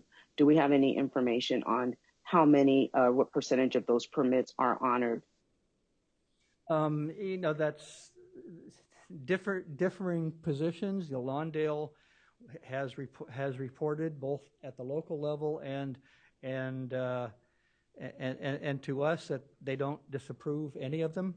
The residents of as you've heard in the public comment section, report that there have been some instances where the permits have been turned down. So we in terms of going back for a few years, we did ask that question of the districts, and again, Lawndale reported that when we asked the question specifically, that they approved all permits that were submitted to them. Okay, thank you. And I hadn't heard any comments from any of the parents from either the Lawndale or Centinela Valley, from what I can recall. I didn't know if either of the petitioners have any. Well, actually, there's no need to respond to that. I just will make that as a statement. Yeah. Thank you. I believe go ahead. I was just going to say, as a follow-up to that, that's, when you have these territory transfer proposals that are considered at the local level, in public hearings, the public hearings are going to be dominated by the people who live in the area. It takes and usually you don't hear from parents or residents of surrounding areas unless there's something that they believe is going to affect them greatly. I was just going to note, I don't know if this is responsive to your question, Cynthia, but I believe in the petitioner's initial presentation, there was reference to the uncertainty that many people have experienced about whether they will have their requests approved, and seemed as though that was an unpredictable event, is how I heard it. Are there any other questions? All right, Matt, I think we're ready for your motion. Okay. So I think given the fact that in theory, all of the students in the choice blocks, those families could theoretically go to Wiseburn should they choose. I think that because you have the county committee that is closer to the experience and understands the historical issues with Wiseburn and Lawndale and Centinela Valley. And I think in regards to the reality that this is the last portion of the Del Air community, I'm going to recommend that we affirm the county committee's action. So we're going to approve CDE's recommendation, affirm the county committee's action to approve the proposed transfer of territory, use the established territory transfer as the election area, and that we provide no division of funds and obligations. Do I have a second for that motion? A second. All right, who was it who said that? Sue. Okay, thank you, Sue. So many squares to look at. Any further discussion? If not, we'll call the roll. Karen, can you please call the roll for the vote? Yes. Sue? Aye. Linda? Aye. Zaid? Aye. Cynthia?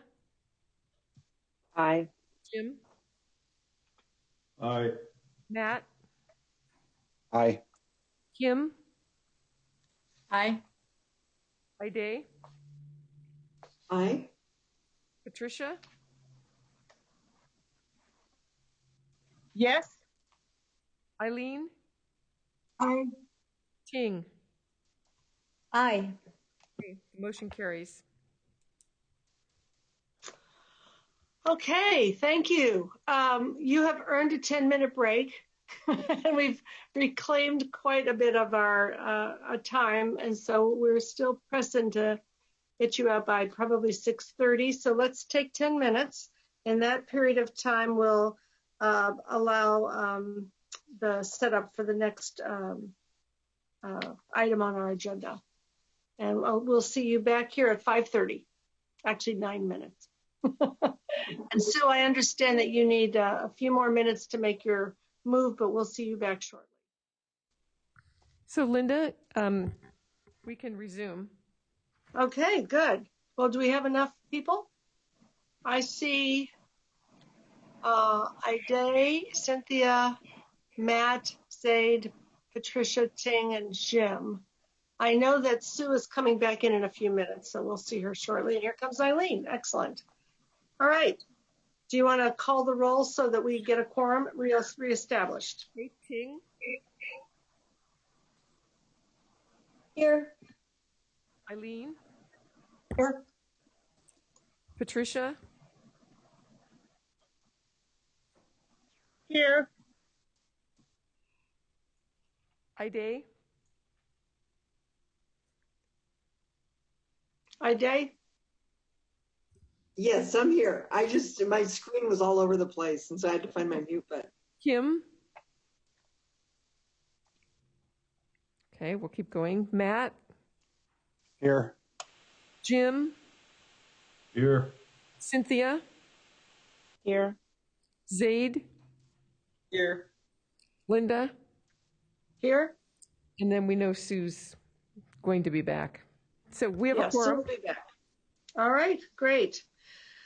So we'll take up now the regular items on proposed consent followed by waivers, which include items 7 through 10, waiver items 1 through 3 and 5 through 8.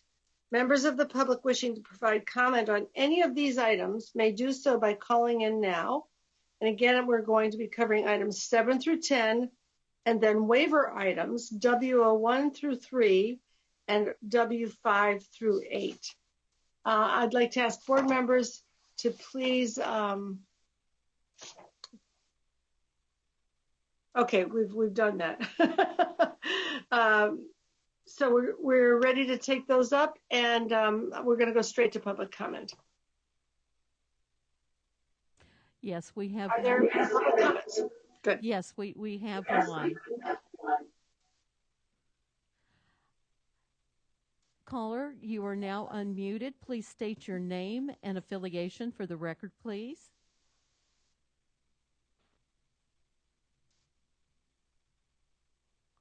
Caller, are you there? Okay, that concludes public comment. That was quick. Given that there's no further public comment, I'll ask for a motion on consent for items 7 through 10. I'll move motion. Thank you. Do I have a second? I'll second. Thank you. Patricia Rucker seconds. Okay, thank you. We'll now hold a roll call vote. Karen, can you please call the roll? Yes. Ting. Aye. Eileen. Aye. Patricia. Yes. Ide. Yes. Kim. Okay. Matt. Yes. Jim. Yes.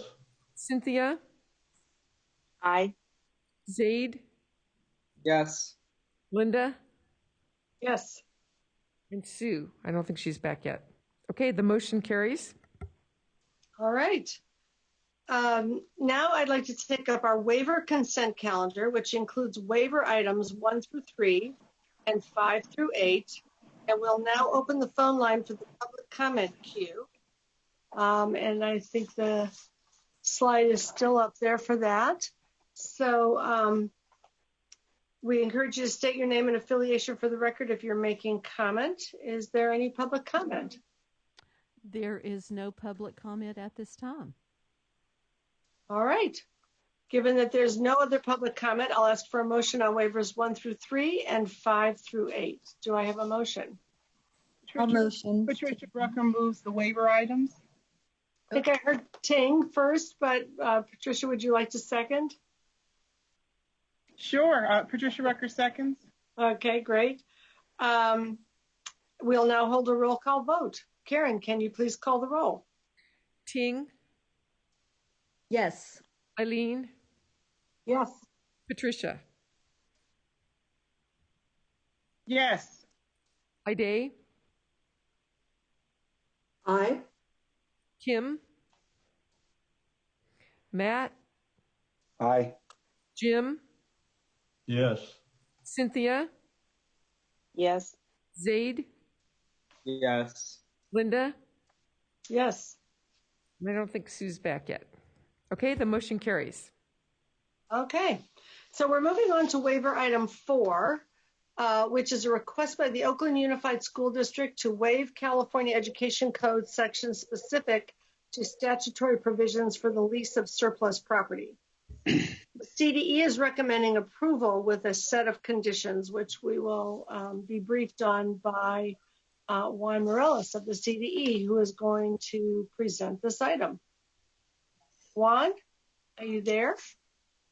Good evening, Madam President. This is Andrew Nave in for Juan Morales. Okay. I'll be making the presentation tonight if that is okay. Sure. So with that, Madam President, State Superintendent, and board members, my name is Andrew Nave. I am a manager in the School Facilities and Transportation Services Division, and I will be doing a presentation tonight on waiver number 4. Waiver number 4 is a request by the Oakland Unified School District to waive sections of the law that specify how surplus school sites are sold or leased. Specifically, the district is requesting to waive certain provisions of statute that would otherwise require the district to go through a sealed bid process and select the highest bidder.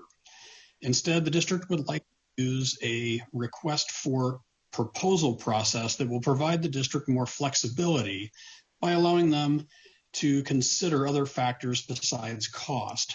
This is generally a standard type of waiver request that frequently comes before this board and has historically been approved.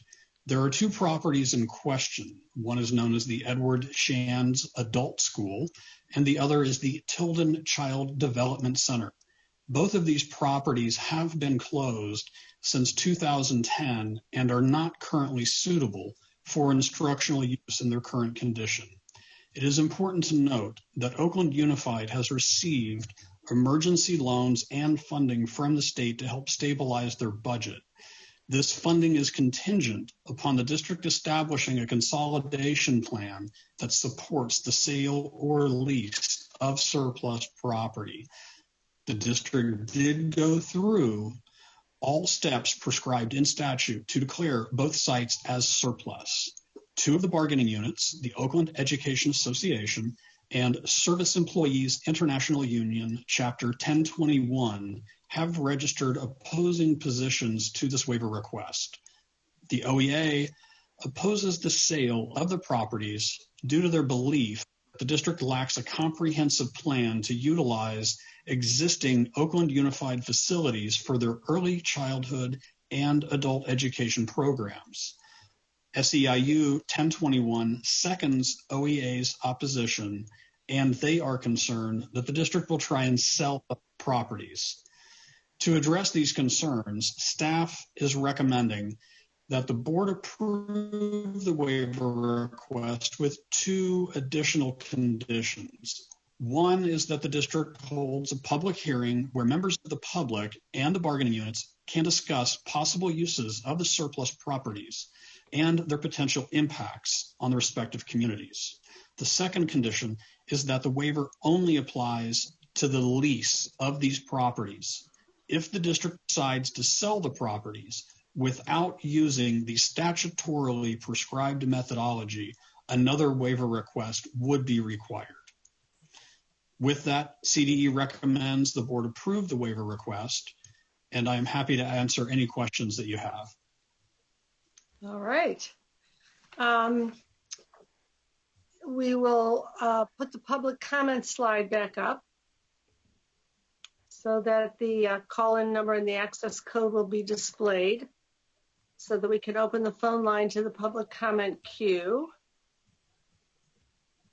And while we're waiting for members of the public to call in, I want to ask Patricia Rucker as our waiver liaison if she has any initial comments or framing for us. Well, thank you. I want to commend the staff for the work that they've done, both with the associations and reaching out and talking to them to try to understand exactly the concerns that were being raised in this process, as well as the work they've been doing in the district to develop this waiver. This matter is related to, as you've heard presented by the staff, some other ongoing and separate work and agreements that had already been under development between the department and this particular LEA. So I do highly recommend, when we are done with the discussion and we've heard from the stakeholders, if there's any stakeholders who have input to give, I do strongly urge and recommend the staff recommendation.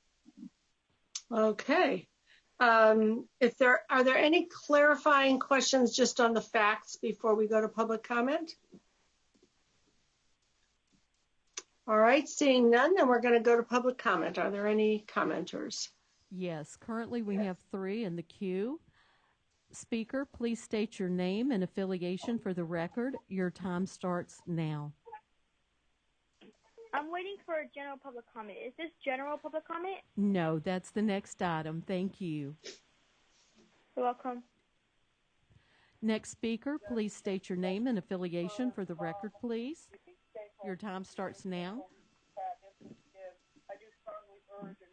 This is Josh Daniels from Oakland Unified School District General Counsel, just calling to support the staff recommendation. Thank you. Thank you, caller. Next caller, please state your name and affiliation for the record. Your time starts now. Good afternoon. My name is Maria Arias. I am calling as a parent of a child with special needs and a local taxpayer.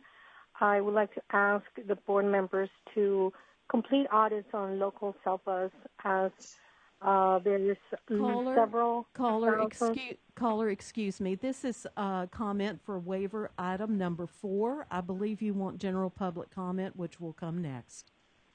Oh, I'm sorry. I will hold my time then. Thank you. Okay, thank you. That concludes public comment. All right. So at this point, is there any further discussion from the board or questions?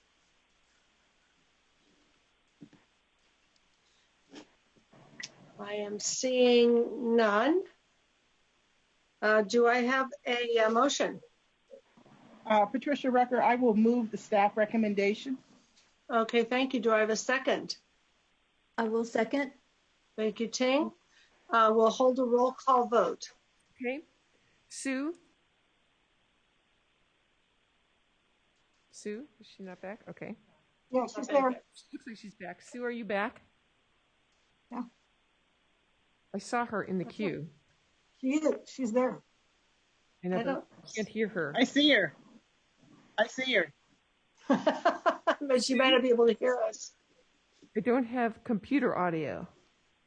Oh. Okay, so she can see us, but she can't talk to us. All right. Tell her to put her hand up. She's probably going to have to call back in. Can she put her thumb up? We could see the thumb. Yeah. I'm not sure if she can hear us. Earlier, she had this problem too, and she had to call in. She can. Why don't we go? Why don't we go and come back to her? Okay. Linda? Hi. Zaid? Aye.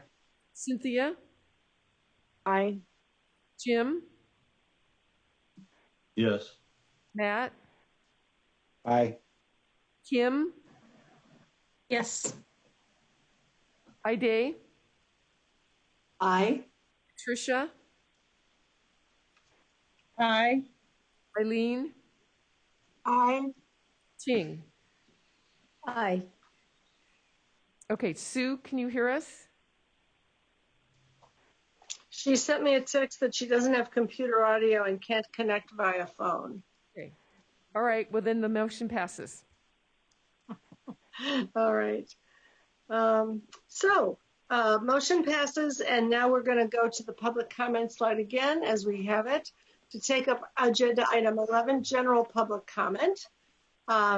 Invited on any matter not included on the printed agenda. We'll open up the phone line for public comment, and we know we have at least 2 people in that queue. That is I hope they're still there. They are. We have 2. Speaker, please state your name and affiliation. And your time starts Good afternoon. now. Good afternoon. My name is Jonathan Frass, and I am a high school student. I am autistic, so please have patience with me. I am a freshman and the 9th grade class co-president of San Pedro Senior High School Gifted Steam Magnet, a school in the Los Angeles Unified School District located in San Pedro, California. I would like to publicly address the learning continuity and attendance plan.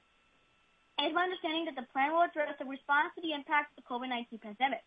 I would like to state my concern with the lack of student input in the plan. I am aware that the LCP is required to obtain feedback from stakeholders, including students. But I am troubled by the lack of feedback received, particularly from student demographics that we do not normally hear from such as students with special needs. I do not feel that the feedback that was obtained aligns with actions that will support students both in the classroom and during distance learning. I particularly worry about my fellow students with special needs, English learner students, and SOCIA students having access to support and services that they need to participate during distance learning and be successful. I must be able to voice our concerns, our needs, and our recommendations to make our school experience better while facing this pandemic. Thank you. Thank you, speaker. Thank you very much. Next speaker, please state your name and affiliation for the record, and your time starts now. Hi, good afternoon. My name is Mary Ann Grosner, and I would like to share some experiences of special needs families. They are struggling with distance learning, and many students are experiencing regression. Even though districts are starting to bring back the most vulnerable to in-person learning, many are shocked to find that their mainstream child is no longer mainstreamed and fully secluded from their typical peers. Districts are radically changing IEPs. Some of these kids going to in-person learning are placed into virtual classes, which makes absolutely no sense. Transportation has been removed from related services. Someone needs to step in and help the most vulnerable instead of putting them in seclusion and removing services. I also wanted you to be aware that the for-profit law firms hired by school districts to deny services to special needs children haven't slowed down and are actively suing students with disabilities. Many school districts spend $1 million or more on legal fees annually. This funding could go to teachers, critical programs, or even PPE and other necessities to bring back kids to school safely. Time. Thank you, speaker. Thank you. Next speaker, please state your name and affiliation for the record. Your time starts now. Hello, can you hear me okay? Yes, we can hear you. Go ahead, please. My name is Rita Loof, and I would like the State Board of Education to please ask the California Department of Education to investigate how special education dollars are being misused by the West End SELPA. WeSELPA has spent over $2 million on for-profit litigation to deny children special education services. In most cases, the cost of the lawyers is much more than what the parent is requesting. I filed a complaint with the State Bar about FFF because they filed a frivolous legal action in federal court over $8.40. They have 3 attorneys getting paid up to $290 per hour to get me to pay the district $8.40. These attorneys are being enabled by the Oakland Unified School District and WeSELPA because they are allocating money to these private corporations. Please Thank you, caller. Thank you. Thank you. Next caller, please state your name and affiliation for the record. Your time starts now. Good afternoon. My name is Maria Arias. I am from the Inland Empire, the city of Fontana, under the Fontana Unified School District. Like other parents have testified, we parents of special needs are struggling with their districts as the districts and SELPAs are misusing our taxpayer funds that should be going to special needs children, and their education are going to frivolous law firms that are fighting parents for just a couple of dollars. In my case, my district filed against us just to deny services to my child who has a diagnosis and has a need for several years. We urge your entity to please have CDE review each SELPA and how they're misusing funds to file against parents. We urge you to look after our special needs community because we are in a war. There's a lot of discrimination going on, and our children are being discriminated. Thank you for Thank you, caller. This concludes public comment. All right. If there are no other public comments, then I hereby adjourn our September 2020 State Board of Education meeting at 5:51 p.m.